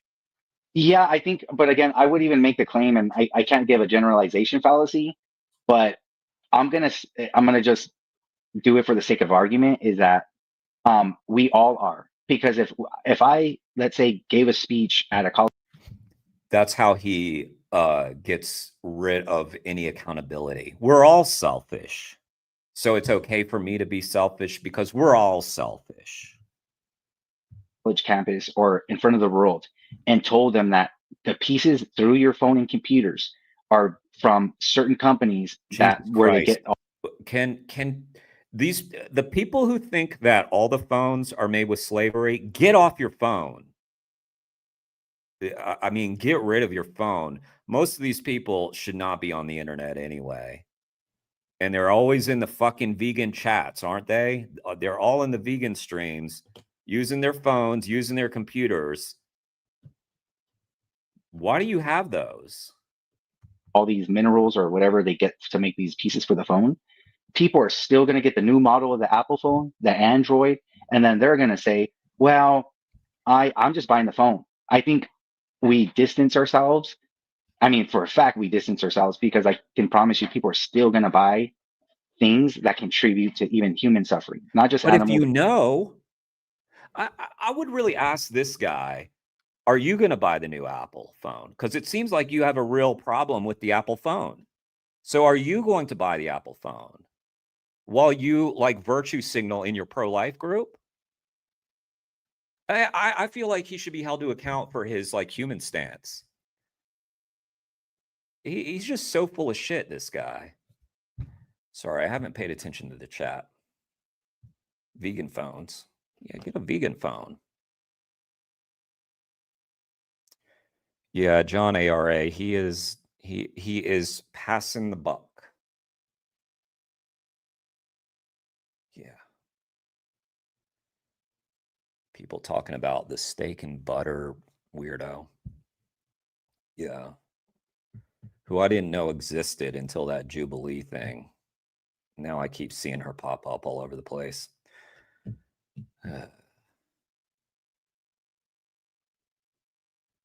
You know, talk about a moment, right? We had Zoe Rosenberg on that Jubilee episode. Sitting Zoe Rosenberg, who's saving animals' lives, going on trial for this, sitting across from a fucking, what is she? Like a YouTuber? Like a Instagram? What is it? What does she do? Like I just don't know what she I just feel like that was quite a moment to have. From what I remember, there were like 3 decently impressive people on that side. We have fucking Zoe on that side. That was amazing. Carnivore for clicks. Thank you, John. That's exactly what she does. Carnivore for clicks. And she's full of shit too. So many people have done expose videos on her showing that she doesn't do that. She's like totally full of shit. Yeah, isn't even on the carnivore diet. People have exposed it. And I mean, like, yeah. Think people find her attractive, really?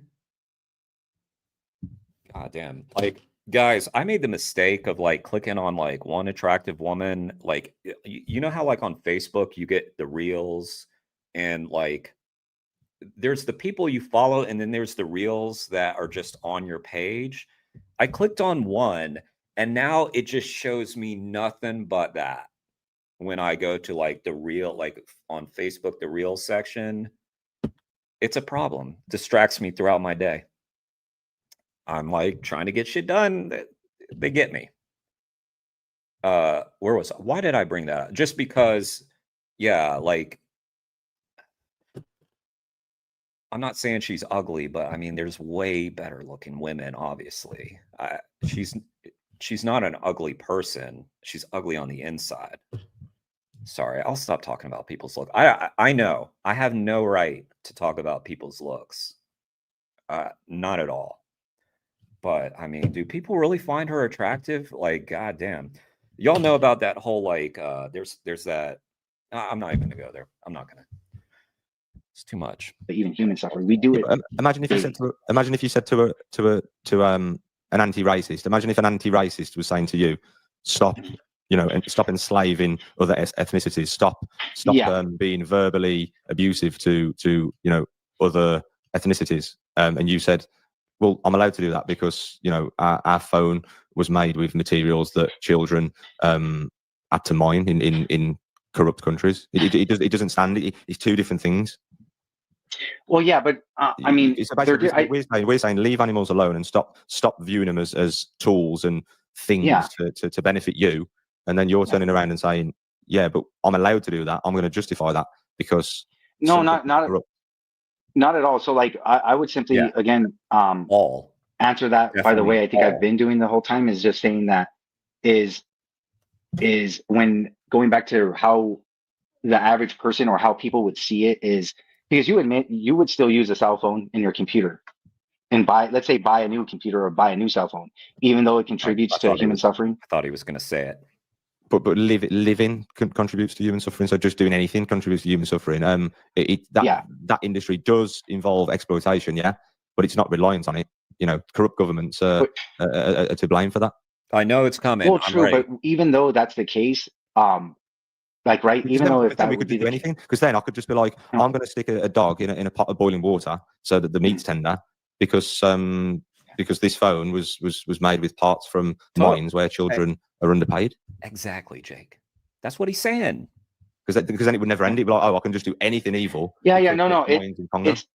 No, and I mean, my point there was saying that I think that would prove our selfishness right there, because in some way or another, I think you and I would you say you are selfish in any way? I think to an extent, everyone's got to say that they're selfish in some way because we're trying to survive. And some of us are trying to, for instance, let's just say I didn't have a mission. So let's just go with this phone. I didn't have a mission. I'm just living my life, contributing nothing to humanity. I'm just going along, just, you know, eating what I want, doing what I want. Would I be selfish for using this technology? Yeah. Yeah, except that he uses that phone to expose slaughterhouses and factory farms. So I'm sure there are some things that he does in life that you could qualify as selfish, but he's not a selfish person. He's a selfless person. Which, you know, you could be if you wanted to. But again, I feel like it would just be a little hard for you. And I think that's the issue here. But at the end of the day, we need technology. We need technologies to advance. You know, I mean, I'm not buying this equipment for my own good. I'm not like enjoying these products. I'm doing it to spread awareness and to make the world a better place. So it's like, yeah, I understand people are selfish to an extent, but I just think sticking knives in the necks of animals and forcefully breeding billions of animals into existence to use and abuse is just ridiculous, man. No, and I understand that. I mean, I do understand that. I got to go in like 5 minutes, but yeah, I understand what you're saying. Like, I do, you can say, have the understanding of like the vegan position. I think vegans are very logically consistent for the most part when they use the sentient claim. Here we go again with the sentient claim. But I mean, I know that's a whole other discussion, because like I know we would have to go in detail, like what is sentience and why does it give moral consideration, and would we have to do all that and things like that? But yeah, would we? No. Yeah, so I do understand what you're saying. Like, and I do have, you can say, I'm trying to think of the word, but yeah, that to make it simple. I know you do, man, because you know about vegan gains. You were on Mel and Steve's post. You've agreed to this chat. I think that might have looked into it and something's happened in there, man. But you've said that you'd save the dog and you would save the pig. And you are not the one true savage. I know you're tired, and I'll let you sleep, and I'll try and wake up to attack the day, mate. So thanks for coming on, man. And the abortion thing, man, I'm well happy to talk about it. I haven't delved into that. Like I said, I haven't gone down many other paths since veganism. But yeah, like I said, Chris, thanks a lot. And I hope that your empathy for the dog and the pig at the side of the road can be... So he wants to talk to Jake about abortion.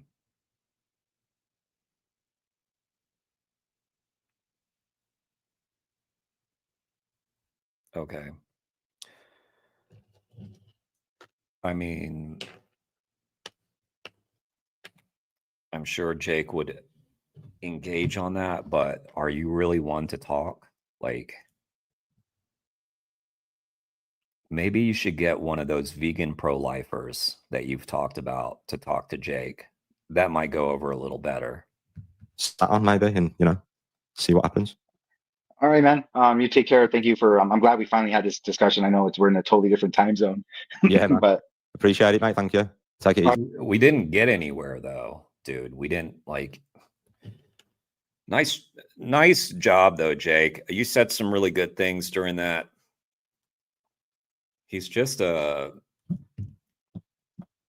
know he presented as polite. He didn't. I guess if we're going to give him the basest, the most lowest of bars to cross, he engaged in a discussion honestly. He did a lot of dodging, but he didn't try to talk over Jake. He, in his answer, sort of tried to avoid answering, but he thought, I'm sure, in his brain that he was giving answers. So I guess we'll give him that sliver of credit. But that's all I can do for you. That's all I can do. Don't ask for more than that, because that's even, yeah, I don't even think you deserve that. It was long. It was an hour, which honestly, excuse me, isn't that long. Felt long because of what he was saying. Who's gay? Who's gay, Kane? All of us, because we're vegans, okay? We're all gay. We found that out. Remember earlier today, we learned from this video that all Is either vegans are gay or lying about it. No, all of them are gay. You can think something's okay without actually doing it, right? No, there's no such thing as a. So you date as a your mum? straight- We did that. Wait, let me link to Jake's video. Why are humans so special?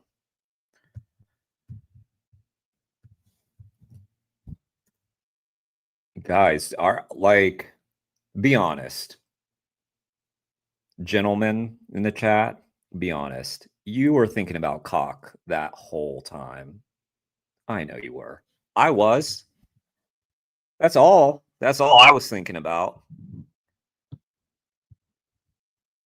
And ladies, don't even try to deny it. Don't even try to deny what you were thinking about.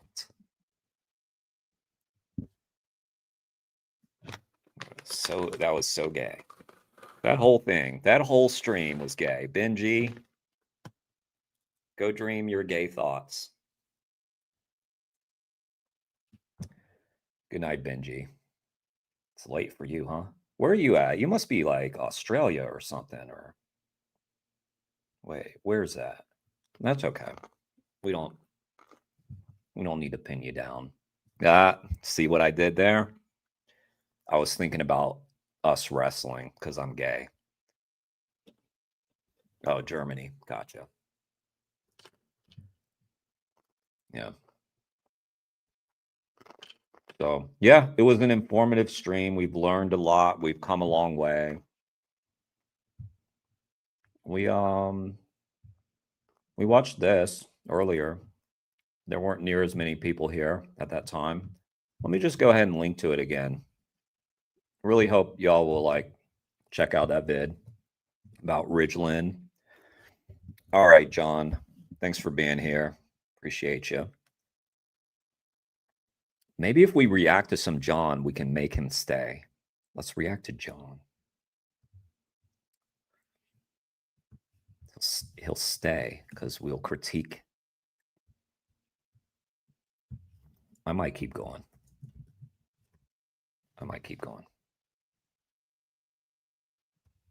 Yeah, let's fuck up John's sleep. There is one that I haven't reacted to. How did that slip by my how did that slip past me? It may be because there was so much activity at this time, because you UK activists are doing so much good work.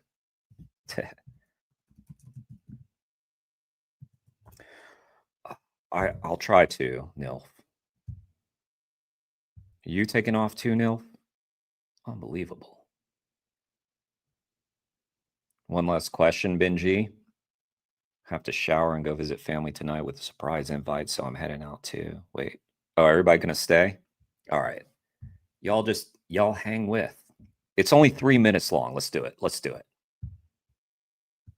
I'm not taking some initiative about that. Yeah, well, why do you think? Money, right? So what did you guys think of the footage, what you saw?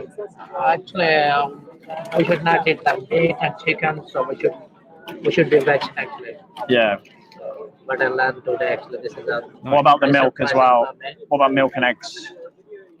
Same like I'm not gonna use. I think so now. I will be think. I have to must think about this thing. Yeah. You think you might be vegan from now on? I must have to think after this video. Actually, this is very normal for us, like before, but after this video, like now I have to like think fully 360. So I think I'm not gonna use this thing anymore. Oh, good, So, good. And this way we can help actually. If we're not gonna be use these things, so obviously the like which companies are selling this thing. So then Well, it's all of them, right? It's standard practice. Use like hybrid way to grow more production. So that's why they are going out of the way. Instead of natural way, the animal should be brought up by the natural way. Right. I mean, this is just standard practice, right? Okay. I mean, no matter how you raise the animal, they all end up in the slaughterhouse, right? It doesn't matter where you buy it from. who brings this idea? Like from which organization you are? What organization? Yeah. So we're called We the Free because we are free individuals, right? Great initiative, but it's also take action about the companies who are breeding like that are treating with the animals. Yeah. So it's the entire industry, right? It's the entire animal agriculture industry, right? Yeah. Which is why we ask people to go vegan, because when you go vegan, you change your mind. You no longer view animals as products and resources. So they're not clothing to me. They're not food to me anymore. They're not entertainment to me. I won't go to a horse race or a dog race because that's a form of exploitation. I have one question. Why governments are not taking some initiative about that? Yeah. Well, why do you think? The money. Money, right? Because if you still give them money, what incentive have they got to change? You guys are doing great. Thank you. Thank you. Yeah, I want you guys to be vegan from now on, yeah? What do you think? Yeah. Don't do it for me. It makes no difference to me whether you are or not. It's for the animals, because they are suffering, every day in slaughterhouses. So vegan from now on, guys. Yeah. What do you think? I haven't got too many cards left, so yeah. Thank you. But thank you. I don't know if I believe them, but it's definitely a positive interaction. Thanks for being open-minded. Just think if you're still going to pick these products up, think of the individual behind the product. I believe that they actually are concerned with it and that they are going to think about it. I just don't know if I believe that they went vegan on the spot. They might have, though, but I think they're just trying to kind of get out. Yeah, it's not just like buying a T-shirt or something like that. It's it matters. Yeah. All right. Thank you. Cheers, guys. Be vegan from now on. Yeah. Appreciate you. Cheers. Nice. Man, like that We the Free, it seemed like people were getting swayed pretty quickly. So yeah.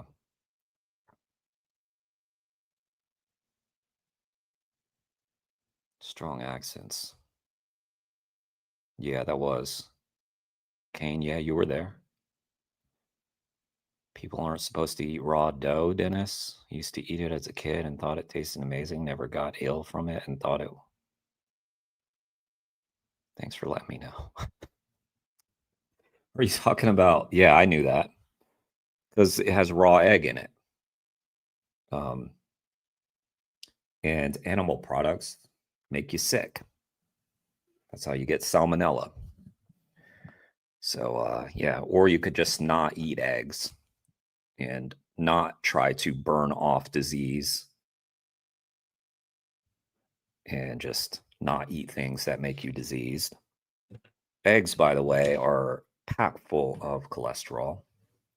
So eating eggs is like working on a heart attack. It's like one of the dumbest things that you could possibly consume. And before I went vegan, I was getting 2 eggs every fucking morning. God, I hate what I was doing back then. Yeah, but I didn't know any better. Not like the guy we saw before, who does know better and still chooses to do wrong.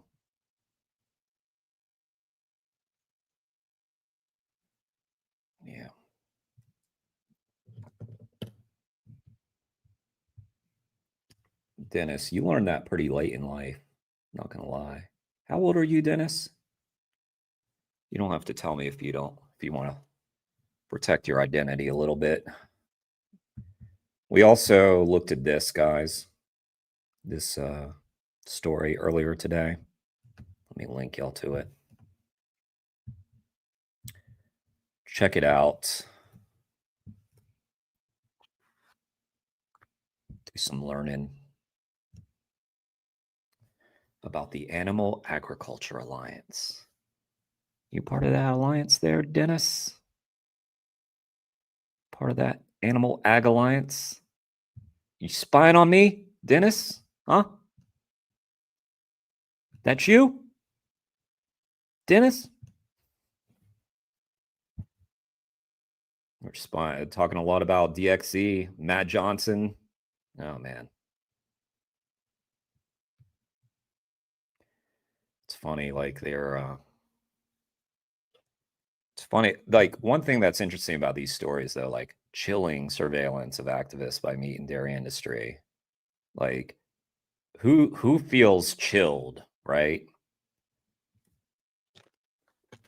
Those animal activists chilling exposés with their phones. That was my stomach growling, by the way. Yeah.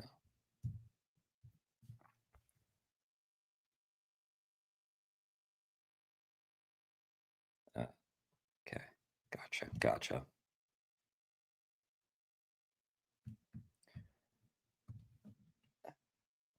Dennis spying on me, surveilling me.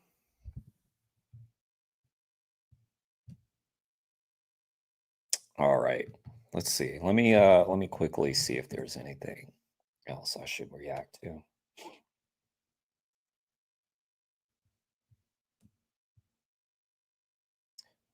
Camp Beagle's been doing a lot lately, which is very cool. Vegan Heretics put some video out. Let's take a look at Steven's video.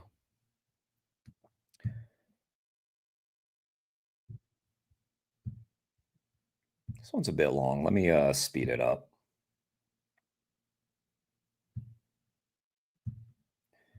Vegan on campus outreach.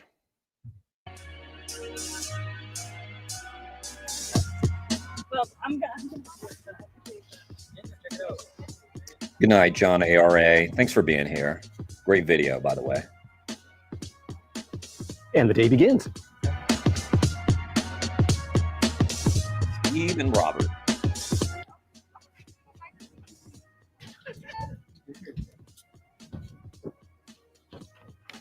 We got Robert, Cheryl, Robert, Nick. We're doing our thing.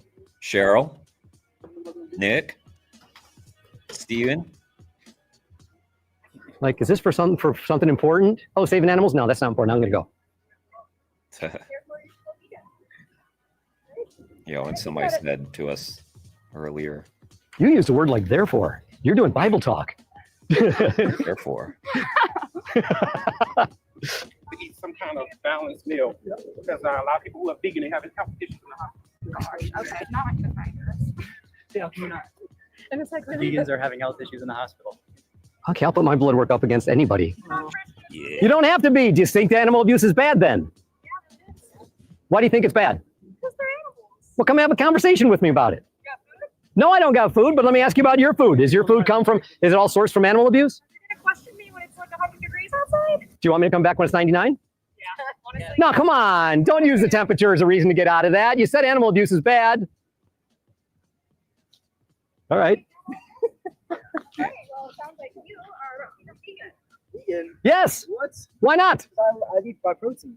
Oh, come on. Do I look like I don't get enough protein? I need a lot of protein. How much protein you need? Because I'm telling you what, right now there are Olympic athletes competing and winning gold, silver, and bronze medals that are 100% vegan. Hey there. Yeah, sure, Steven. Yeah, sure. What's a gold medal, though? Come on. Probably don't even eat protein. They get it from chemicals. That's where, Steven. They just eat chemicals to get their protein. Want to come by and have a conversation about animal abuse? Let's see if I can't get some people to stop over here. 102. Man. That's dedication right The there. people that were walking straight are now turning to the side so they can avoid walking past me. How do you look like you're not dying, Steven? Like, are you there, Steven? Is Steven here? No, he's not. I don't like, how does Steven look like $1 million in 102-degree weather? I'd be looking like fucking like shit run over on the road.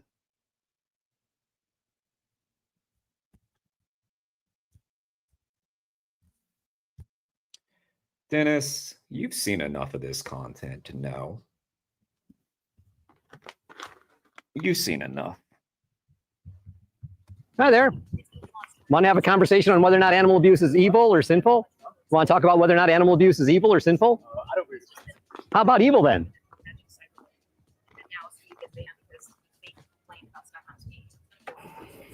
What happened? No, tell us. I want to hear it. By the way, I think I ran the calculations on this. If I eat this whole bag, which I'm working on, I'll have eaten 58 grams of protein while live streaming. She's a nurse, so she knows that when vegans come in, they're all malnutrition, not all the other.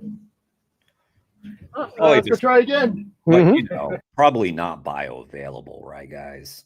Definitely not a bioavailable. Come here. The other one. I'd like one. All right. Can we like? Yeah, put I don't care. some I just don't want to keep on over. Dog going vegan? No vegan? Yeah, we're here. Come on, people. Aren't you glad you walked past us? Sorry. What are you sorry about? I'll walk with you. Have you ever thought about what I got here on the sign? Is animal abuse, is it either evil, sinful? What is it to you? I think it's sinful. What makes it sinful? Like animals are being hurt, you know. And would that also apply to the animals that go to a slaughterhouse so you can eat them? Maybe. Yeah, that's a tough one, huh? Yeah. Suppose it depends. On what? You've got a choice not to eat animals that come from animal abuse or food products that come from animal abuse. Wait, so can I eat animals if I like content? Well, the point would be if an animal has to suffer, like here in the 21st century, you can get food from around the world. So you've got a choice of food that either comes from animal abuse, bestiality, food that destroys the. Wait, what now? Saw Mel come on chat last stream that I spied on me on. One can easily let Steve know if I have been slacking. Well, what do you think? Take a look at me. What do you think? What do you think, Dennis? You tell me, have I been hitting the gym or not? Be honest. Have I? Or have I not? Environment, food that destroys the oceans, or food that doesn't. What should you choose? Are you vegetarian? Vegan. Oh, that's the question. But thanks for hearing it out, guys. Enjoy your day. I hope you think about it. Helps if I get the bean into my mouth. Okay. I don't know if I'm still being recorded, but I'm walking back now. You've come back because you miss us so much. Give it to us. Sure. Protein. Animals that people eat are abused. So, because I'm for you guys. Like I wear like non-cruelty stuff, like moisturizer and stuff. Because Cool. Like Awesome. Cool, but not all animals are abused. So, Which ones aren't? like for example, I was on a farm this summer, and they have cows. And right before when it's time, they give them a good life, and they shoot them right between the eyes. And they Shoot them right between the eyes. That's not abuse. Definitely not abuse to shoot someone between the eyes. It's fine, guys. It's fine. So I'm going to ask you this. Okay. Now you said the cows have a good life, right? Yeah. So here's an animal that God programmed to live 25 years. This guy gave it a good life. Typically, they only about 1.5 years on free range farms. So he cut the animal's life short by what could be 20 or more years. Is that considered abuse? Wouldn't the cow consider that abuse? I don't think it. I don't know. Wouldn't the cow also consider that the ultimate betrayal? I mean, here comes this farmer guy who, your words, It's he's. not abuse. I don't think. I'm not. Obviously, it sucks. But I don't know if it's abuse. Abuse would be like if they tortured a person. Have you ever been to a slaughterhouse? Well, yeah. But Is that not? I have not been to the gym in a while, Dennis. Yeah. So whatever you're seeing is not muscle. What I'm actually? not, but I wasn't talking about something else. I'm saying, what about in this sense? You know what I mean? Would that be abuse, and would that be okay? Well, yeah, that's what I think I'm trying to point out is that whatever happens in that slaughterhouse, in goes in an animal that had total trust in the farmer that took care of it. It's been betrayed. It's now getting in line behind dozens of other animals that are going to get shot in the head, hung upside down, and stabbed in the throat. That is, getting stabbed in the throat is abusive. I'm a Christian, so I determine abuse on what God programmed the animal for. Anything less than what God had planned for the animal would be abusive. All right, I see that. What about he programmed plants to live a certain length and eat plants? Well, he also programmed plants to be our food because they don't have a central nervous system. They don't feel pain. They're reactive to stimuli, but they don't experience life the way we do. But you're seeing pain as abuse in the sense where I'm saying when they shoot that cow between the eyes, he's not feeling pain. He's dead. He's dead. Okay, that's not abusive to kill an animal before its prescribed time? I don't see that as abusive. Man. You don't? Okay, Yeah, see, I'll say different. What about if I go dove hunting? So like I just applied for my dove hunting license. And Dove? Dove, yes. Really? Yeah. Well, Yeah, okay. exactly. So dove hunting. What if it's time to die and it's getting old? Well, I guess in your sense you would say it's not a time to die because you just got shot. So Yeah. it's not a time, right? Okay, let's go back to then that one cow. Since, and this is a USDA thing, you know, I'm not in my figures, but they say 99% of all the meat that everybody eats in this country comes from a factory farm, not that pretty place you're describing. Then let's just say you can hunt your own food and you can do that. Wouldn't you be then wrong to eat any of the food you get at the restaurants or McDonald's or at the grocery store? Okay, that was you would then have to limit yourself only to what you hunt, which of course goes along with Deuteronomy chapter 4, where it says you can only eat what you hunt. You can't eat. So and that was part of my question. Is like, if I were to hunt, would you see that as animal abuse, or would you, like, where would the line between that three? I would you would see it as like then you. I would say it's abuse, but if I was God, like God said, he goes, okay, fine. If I can't get you to stop eating animals, you can only eat what you hunt, like you do the deer and the gazelles. Okay, you couldn't just go into the flock in your backyard and pick what you wanted. You have to do it like this. In other words, God put a whole lot of limits on how we could eat meat and what kind of meats we could eat. It wasn't to encourage more eating, it was to discourage their access to meat eating to get them off of gluttonous lust. All right, that makes sense. Right on. Let's get back to work. Oh, thanks for your time. I appreciate the conversation. Rather than try and convince him that what he's saying is going to be wrong, let's just go with what he's got and say, all right, then shouldn't you at least limit yourself to only what you hunt, which he can't do. So that means you have to agree with me in that you will not eat food from restaurants. You won't eat food from grocery stores. You won't eat food. You'll only eat what you hunt yourself.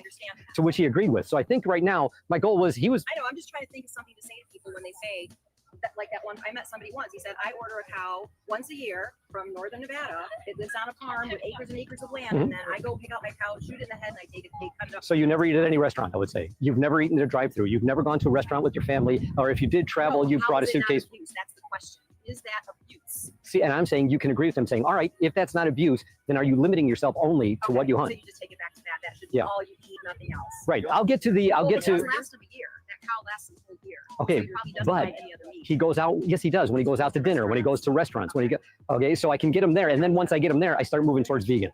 It's almost like I'm doing it in 2 steps instead of 1. They're saying no to him. No. No. Oh, come Hey, on, maybe Nick. because you're ugly. Nick. You know what it is? It's the shirt. It's too short, man. The people know I tell you, they go, you know, I need to abuse animals because your shirt is too short. Is anybody against animal abuse? Is this No. shirt too short? No, nobody? No, thank you. Okay. It's like normal shirt. Okay, so he was vegan. I had a feeling he wasn't. And then when you go- I'll do it like we do in Vegas. Appreciate it. Thank you. Have you ever thought about it? Of what? Going vegan. Oh, yeah, but it's super hard to get the protein in, right? Okay, when people say that to me, my brain is.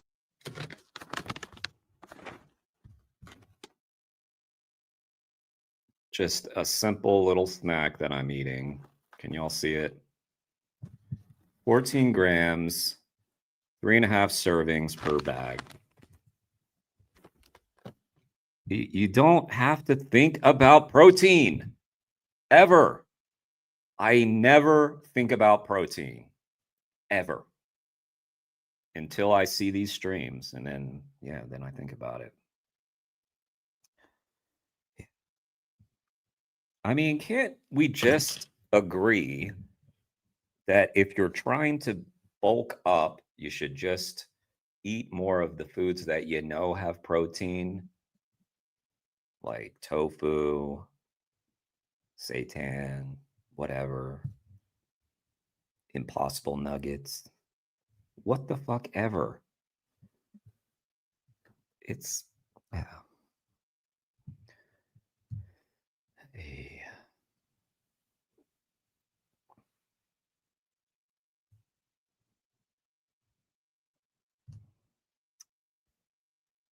Yeah, maybe you should follow his content there, Dennis.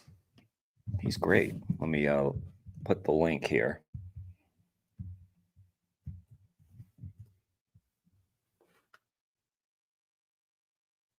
Yeah, this is Vegan Heretic, Stephen Lee August. He wrote a book called Vegans versus the Verses. He's a very knowledgeable about the Bible.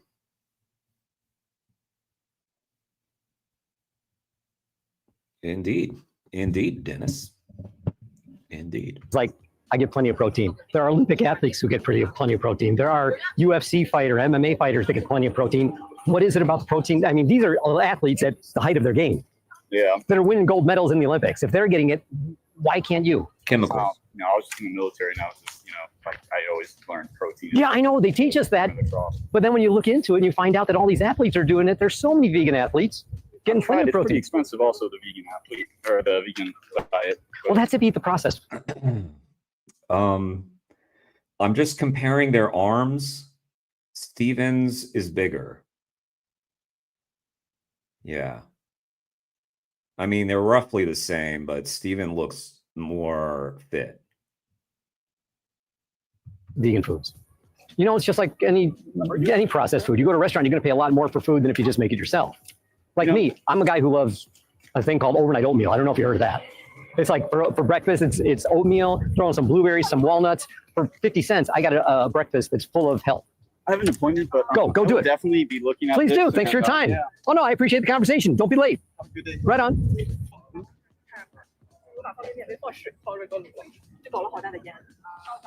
Well, they were very sorry to focus on looks, but they were very comparably sized. The guy's saying, I can't get my protein. Oh no, sorry. 然后 Go on. Ah.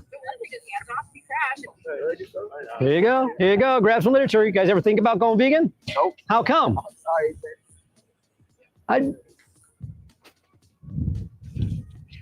You're such a friendly presentation. Come on, the people who don't eat that up. Hey, where's it going? I'm just like, you just moving wherever you're. But right now I'm coming in here to get out of the sun. It's hot out there.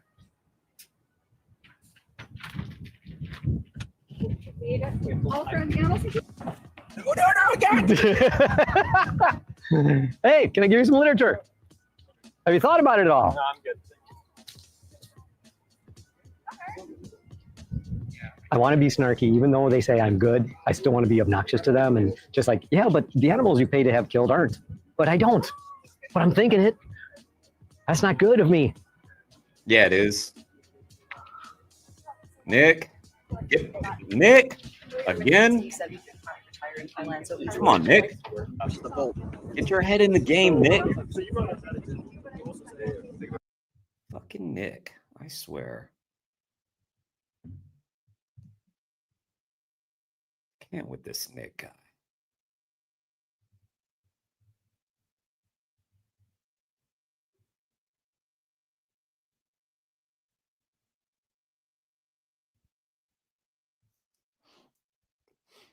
Well, they were very similarly sized, Dennis. Very similar. And when I paused, it looked like Steven's bicep looked bigger than that other guy who said he was in the military. More mindful about what you watch the documentaries. You're an athlete, also it's a great time.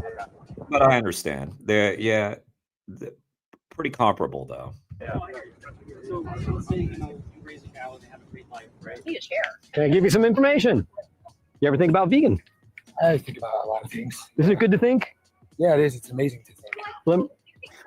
I think analytically, critically, all too much. What critical thoughts have you had about your diet? There you go. That I eat whatever I want because life is too short. But then again, I think of, I don't think we're supposed to eat meat. We just became accustomed to it. What makes you say we're not supposed to? Because I don't know. I'm like, there's some things I take from the Bible, and we're given all seeds bearing fruit for food or something. Yeah, like that. Genesis 1:29. Exactly. And then I always think about things, so I was going trying to learn. Mm-hmm. And it's just I believe that like our country that they push like the diets that cause cancers and shit.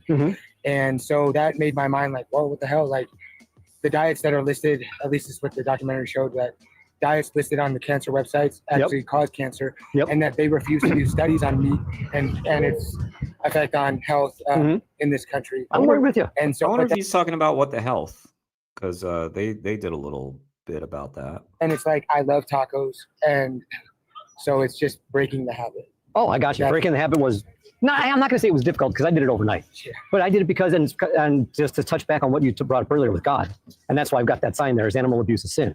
I'm not asking you if it's evil. I'm asking you, is it a sin? And I believe that according to Scripture, it is. So I felt that as a Christian, if I'm going to live true to my religious convictions, I got to quit eating the animals because God didn't make them for that purpose. Genesis chapter 2, God made them for companionship. There was no permission to ever eat any animals from God until Genesis chapter 9. So it wasn't until sin entered the world. So why would I want to give in to a sinful way of life when God's original plan was that we go vegan? Genesis 1:29 and 30. So that made me totally go for it. So it wasn't, even though, like you said, the things you taste that taste good, I've been able to find a replacement for it. There's vegan alternatives for everything. And I mean, you might taste a little bit of difference, but that difference will go away. You know, it's like taste buds change. You can train your taste buds. I don't know if you're familiar, like when I was younger, I hated onions. Now I love onions. Yeah. And the thing is, you like the foods you're brought up on. I guarantee you came home to and ate my. Steven's working the magic on this guy. I feel like he's succeeding where a lot of us would have failed because of his knowledge of the Bible. Mom's cooking, you'd hate it because my mom was a terrible cook. I loved it because you know what? I was brought up on it, and I thought that was the way it was supposed to taste. I go to my friend's house, I'm like, oh, yours is so much better. Yeah. Okay, but you get used to what you're brought up on, and that happens with vegan food. You say you love tacos. Trust me, 2 months, 3 months, might take 3 months for you. By the time, if you eat nothing but vegan tacos, 3 months from now, you're going to say, I love these vegan tacos. I'm at the point now where I eat so clean. Instead of a piece of cake, I'd rather have an apple with almond butter. And I think that's why I'm healthy. I mean, I'm in my 60s. I don't take any medications. Yeah, I'm going to be 64 next month. So, you know, I mean, it's not like I'm a bodybuilder type guy, but I'm, you know, I don't have any friends my age, and they all carried on. I don't want to say like you, but yeah, like you know, they all carried on eating what they eat. They can't get up off the couch. My wife and I are out dancing until 4 a.m. We don't care. 15 years old. Nice. Good. I need to get on it then. So, you know, I'm giving you from that, let's just say the very hedonistic way, like just for my own personal health, my own pleasure. I did it for the animals though. And again, Health was just a bonus. yeah, the health was I a, feel better now in our 50s and 60s than I did when I was 30. I felt so mopey when I was 30. It's so weird. Yeah, you know, I've taken breaks off of things, and I noticed the difference in my, you know, how my whole well-being. go for it. Give yourself, like I said, you give yourself 3 months. That's why they have one website called Challenge 22. If you go to that, you can log on. It's free, no cost. They'll help you go transition to a vegan thing. But they say Challenge 22 because the idea is it takes 22 days to develop a habit. Yeah. And if you go vegan for 22 days, let's just say, yes, you do have it difficult. By the end of that, you're like, I got this. I can handle this. You know, instead of bacon and eggs for breakfast, you're going to have oatmeal with blueberries and walnuts, you know, or maybe apple cinnamon with a drizzle of maple syrup. You're going to go, this is so much better and it's so much healthier. Yeah, I stopped dairy for sure. I don't drink cow milk. Oh, right on. I don't eat eggs, and I noticed that when I did have some, I feel very ill. Like I was starting to You are this close, man. You're this close. It's honestly just the tacos, I swear to God. Try. Okay, wait. You live. Have you been to She Taco beeline. Look at this. Look at this. Look at this. You are this close, man. You're this close. It's honestly just the tacos, I swear to God. I do have it spread up. Okay, wait. You live. Have you been to Tacotarian? I don't live out here. I'm just visiting, and I go to school here online. Well, I'm originally from Chicago. I lived here then. Chicago. Lawrence and Pulaski. I lived on 79th and West. Okay. She's Melrose. But yeah. Oh man, I moved out here back in the 90s. Make sure you download the Happy Cow app. No matter where you're at, it tells you all the vegan friendly and vegan restaurants in your area. Do it. You even used it in Rome and found it. It was amazing. You go to Tacotarian while you're in town. Okay. And get their tacos. I'll buy it if you don't like it. Okay. Look for me on Instagram. This is me, the vegan heretic. Okay. You find me on Instagram. And if you don't like it. Good question for Steven there, Dennis. I will buy. You're going to love it. All right, and then just mess with me. I ate a Tacotarian. I hated it. I'll send you money. I don't care. That's how. That's how constant I really am. like it because I've tried alternative food. One thing I don't eat is I will not eat is Tofu. You got to know how to cook it's it. It's the Texture. No worries. There's so much. Have you had seitan? It's called seitan. It's made from like vital wheat gluten. It's so super high in protein. It has a meaty kind of texture to it. As a Christian, Steven, you would be against seitan. Whatever. I'm seeing inconsistencies. That's all I'm saying. Find out more of this stuff. He didn't say he was a Satan worshiper, though. up again if you go log on to these sites Yeah, and check I it will. out. I will for sure. I'm honestly just coming here to do actual work at school. Yeah. You were here to come for this conversation. Come on, you needed to meet another Jesus freak that's a vegan. Right from Chicago. It's the sign, right? Do your thing, man. Thank you for your conversation. Thank I you. appreciate I'm it. going to add you. Right on. See you guys. Thank you. Bye. Take care.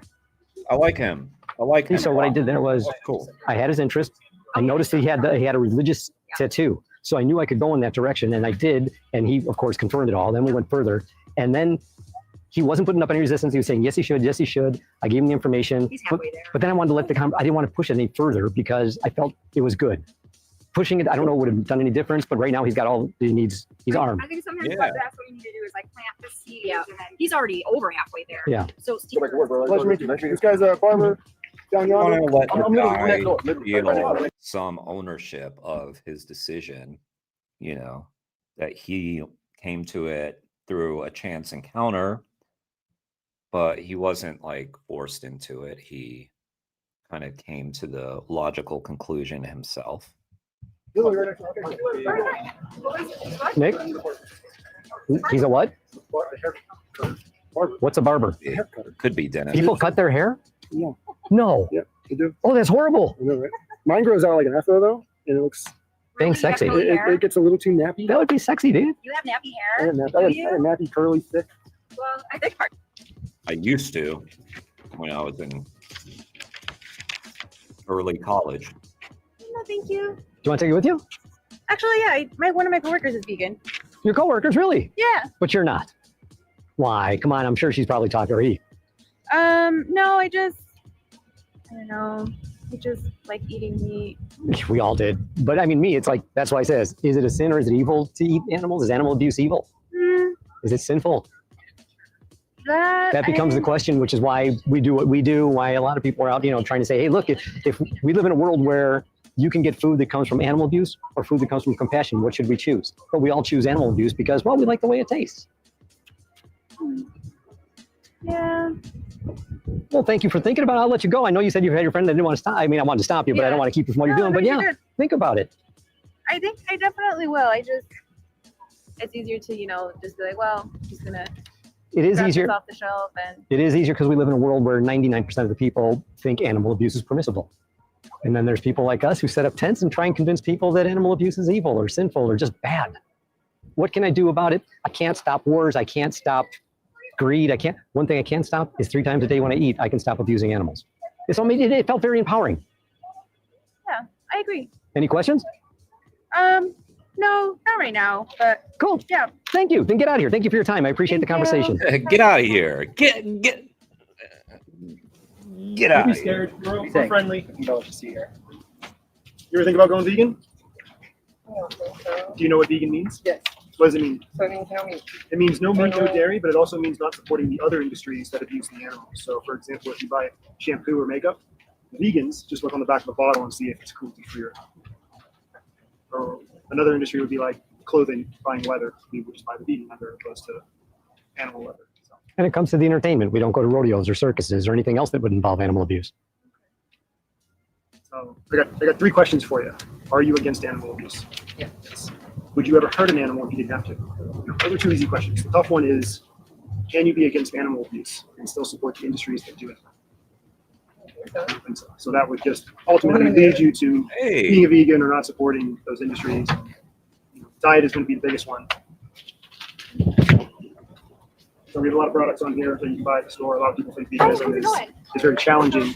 But usually when you go to the store, you buy a gallon of milk. People don't realize if you take 2 steps over, you have 10 other plant-based versions. Almond milk, oat milk, soy milk, cashew milk. Yeah, so these are examples of things you might look for in the grocery store. So you might vegan now. Basically, anything you eat right now, there's a vegan version. So if you like butter, there are plenty of different butter options. Amazing. So yeah, just- milks and everything. Just when it comes to All right, well, thank you You got guys. it. Thanks No. for stopping by. All right. All right. Angry guy. Uh-oh. Uh-oh. What did he say? He started speeding up. What did she say? You said I got pissed off earlier. I don't want to talk about no food. I missed that one. Okay. I'm going to guess he doesn't want me to come talk to him about Jesus. Oh, you're checking out Us. Things is going to change your life. Promise you're not selling any. It's free information and a couple of questions. Have you guys ever thought about going vegan? Okay, 3 questions for I you. love little kids. Yeah, so do I. There you are. I have one tattooed on me. I love it. Are you two against animal abuse? Question number 1. Of course. How about you? Well, I've had. Just say yes. Just letting you know. Are you against animal abuse? Like, would you ever hurt an animal yourself? You didn't have to. You didn't have to. Oh, yes, I can see your point. I know. So that would Vegan be heretic. tough Man, question. this guy, you know, where does he get his protein?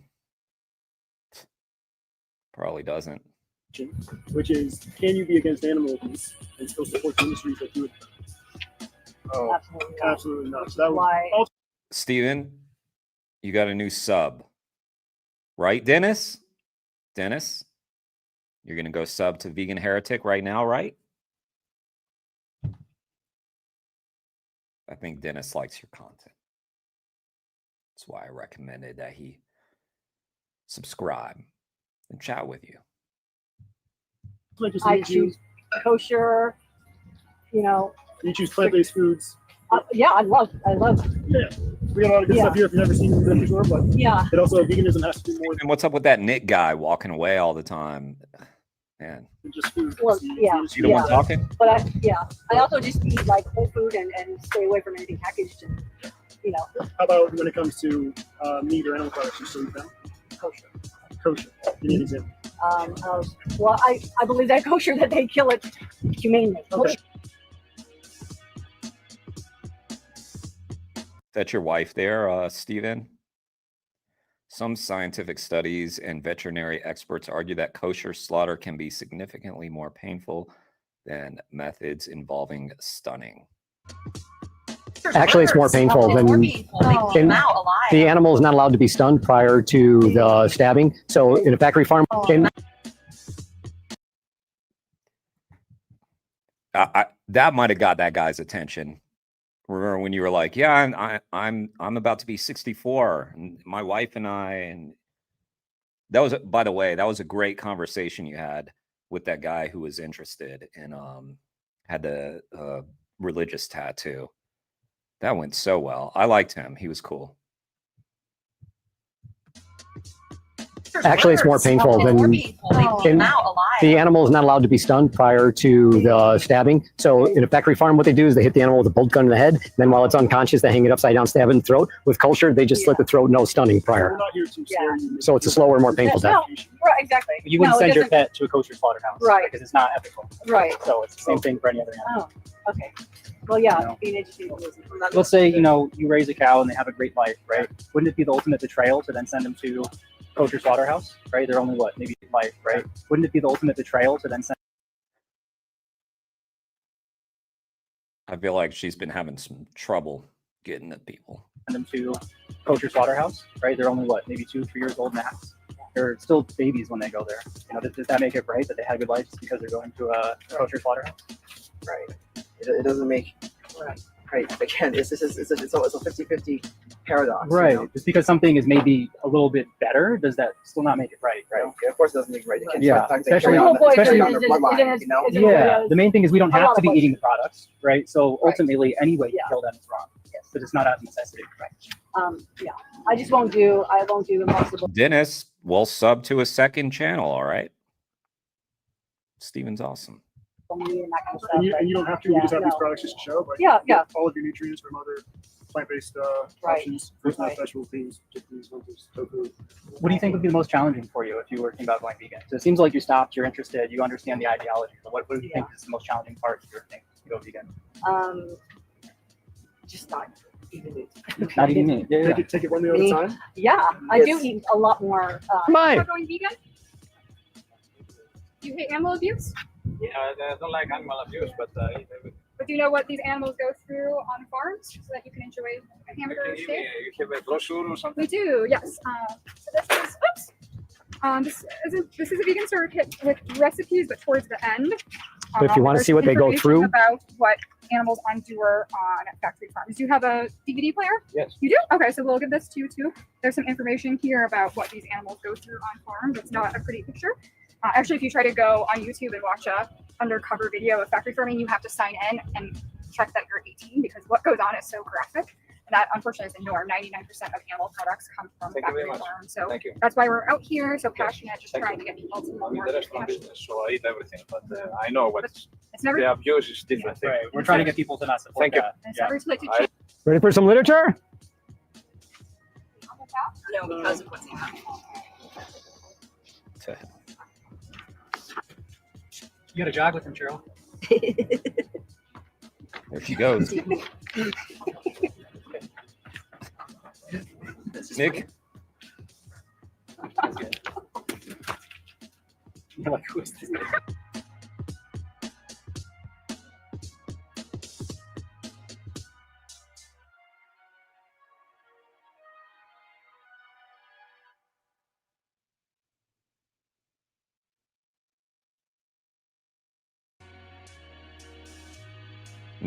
Nick, come on, Nick.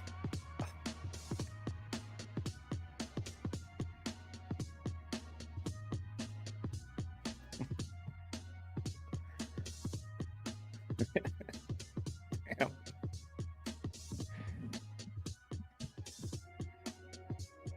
I like that you included that. That's funny. That's a trooper. Nick does not give up. He takes them. He follows them. If they want to walk away, he ain't taking none of that. Dang, that's hardcore. That'll be a fun one. That's all kinds of You didn't give up till when? Steven,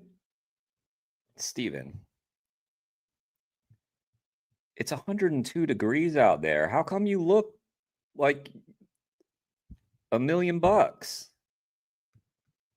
It enrages me, Steven. It enrages me. I don't get it. I'd be, like in the chair, like fucking drenched in sweat. Oh, I'm like the fourth floor. I rode the elevator with the guy. Kept talking. I couldn't run off after that guy like that. Let's go tackle these people. Here we go. Get You want some info? Get him. Get him. Thank you. It's about being vegan. You ever think about it? Thank you. Thank you. You guys ever thought about going vegan? No. No. Why not? You can't defend animal abuse. I want to hear your defense on animal abuse. Try it. Come on over. I see you looking. Come on. You're looking. Bring it in this way. Here we go. Big smiles on your face. There you go. Step right up. A couple questions for you. Are you against animal abuse? Got him.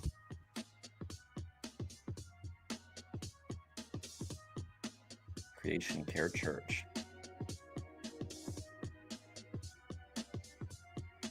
Nice video. I like the editing, Steven. It's pretty cool.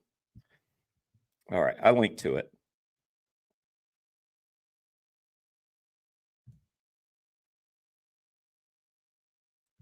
Dennis. Sub to Steven. Everybody's sub to Steven. I'll even make it easy. You don't have to scroll up.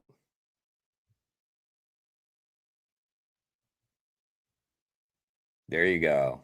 There you go.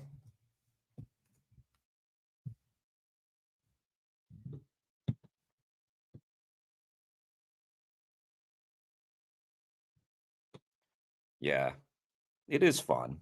I like that it's a little silly with like Nick, and I thought that was a nice touch. Keeps it interesting, Yeah, that was great. All right. Well, I've been going for 4 hours in the 102-degree room that I'm in. It's for hours. I've been in the heat. I've been feeling the heat. Actually, I haven't. I wasn't. It's nice and cool in here. You could do it this way, Steven, and you can avoid the heat, but yeah, but you won't find as many,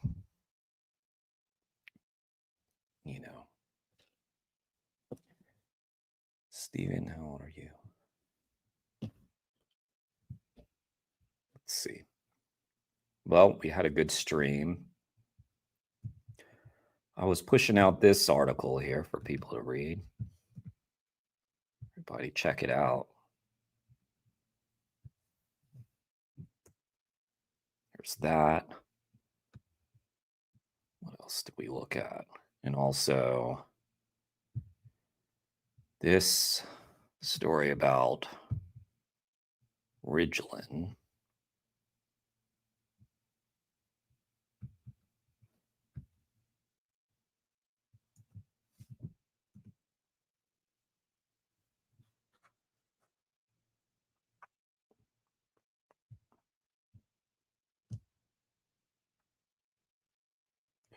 Dennis is a future vegan, by the way, Stephen.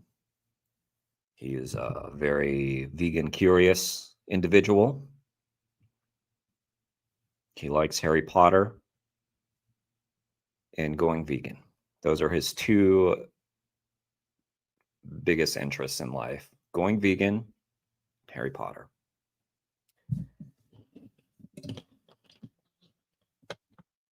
He can do it.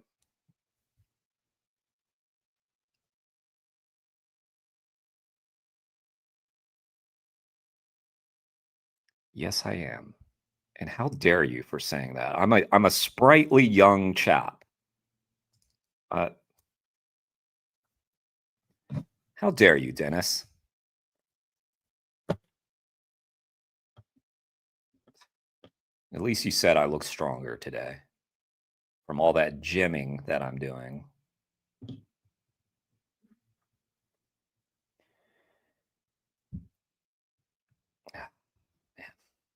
Middle-aged. It's true. It is true. It is true. Let's see who won the day. Let's check it out. It's going to be hard to see because there's been waves of people coming in.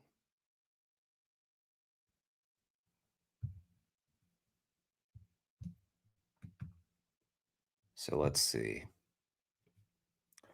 Ooh, Fly Sensi, are you still here? Whoa. Ben from Berlin, Nil. We don't have any ties up at the top. Fly. Okay. Got to break out the music. It's your day, Fly. You did it. You did it. You did it.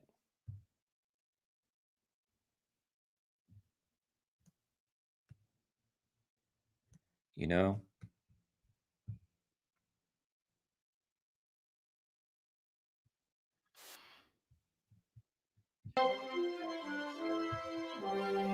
Wait, let's slow it down. It's on 1.25 speed. That's not too fast. Fly, this is your moment.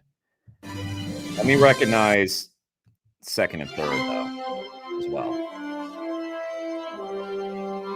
Coming in at number 3, we got Nilf. Nilf wasn't to beat. I could talk. I could do this. I was trying to say Nilf was not to be denied, but you know, when you think about Nilf is not to be denied, that's a lot of. There we go. There we go. Nilf was not to be denied. No, he wasn't. Actually, he was. He got denied by 2.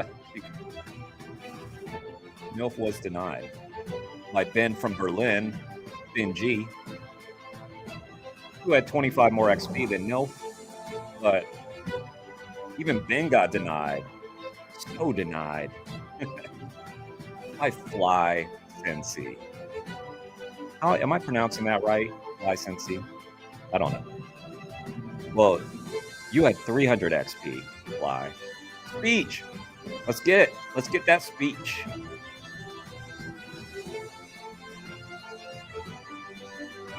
Felix is here. Yay.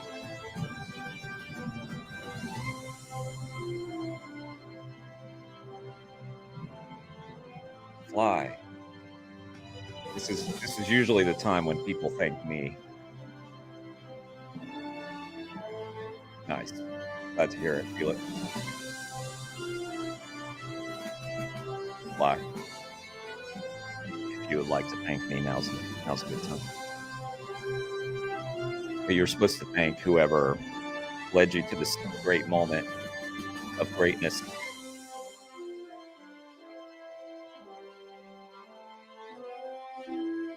Okay.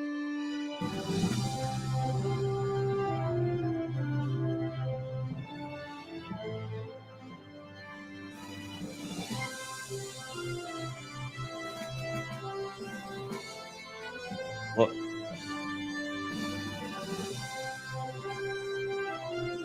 You did it. You did it.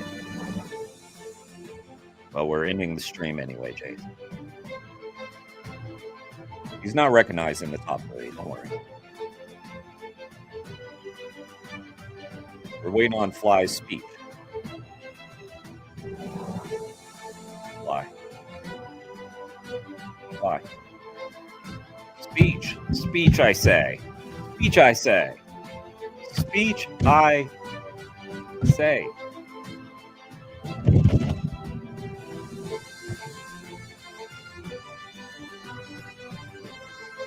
Fly.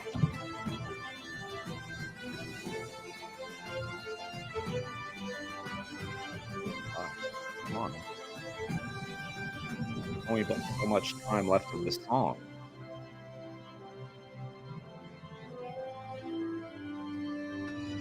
Why? It doesn't take that long to write. I think Jeremy, the greatest YouTuber that ever lived.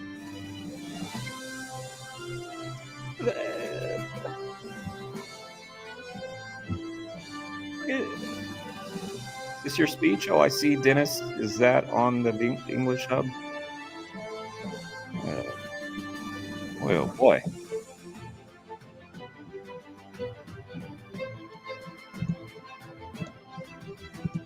Thank you, Dennis. Well.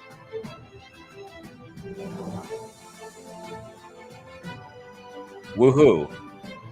There it is. There's a little excitement. You won, Fly. You won. It's your moment to bask in the glory.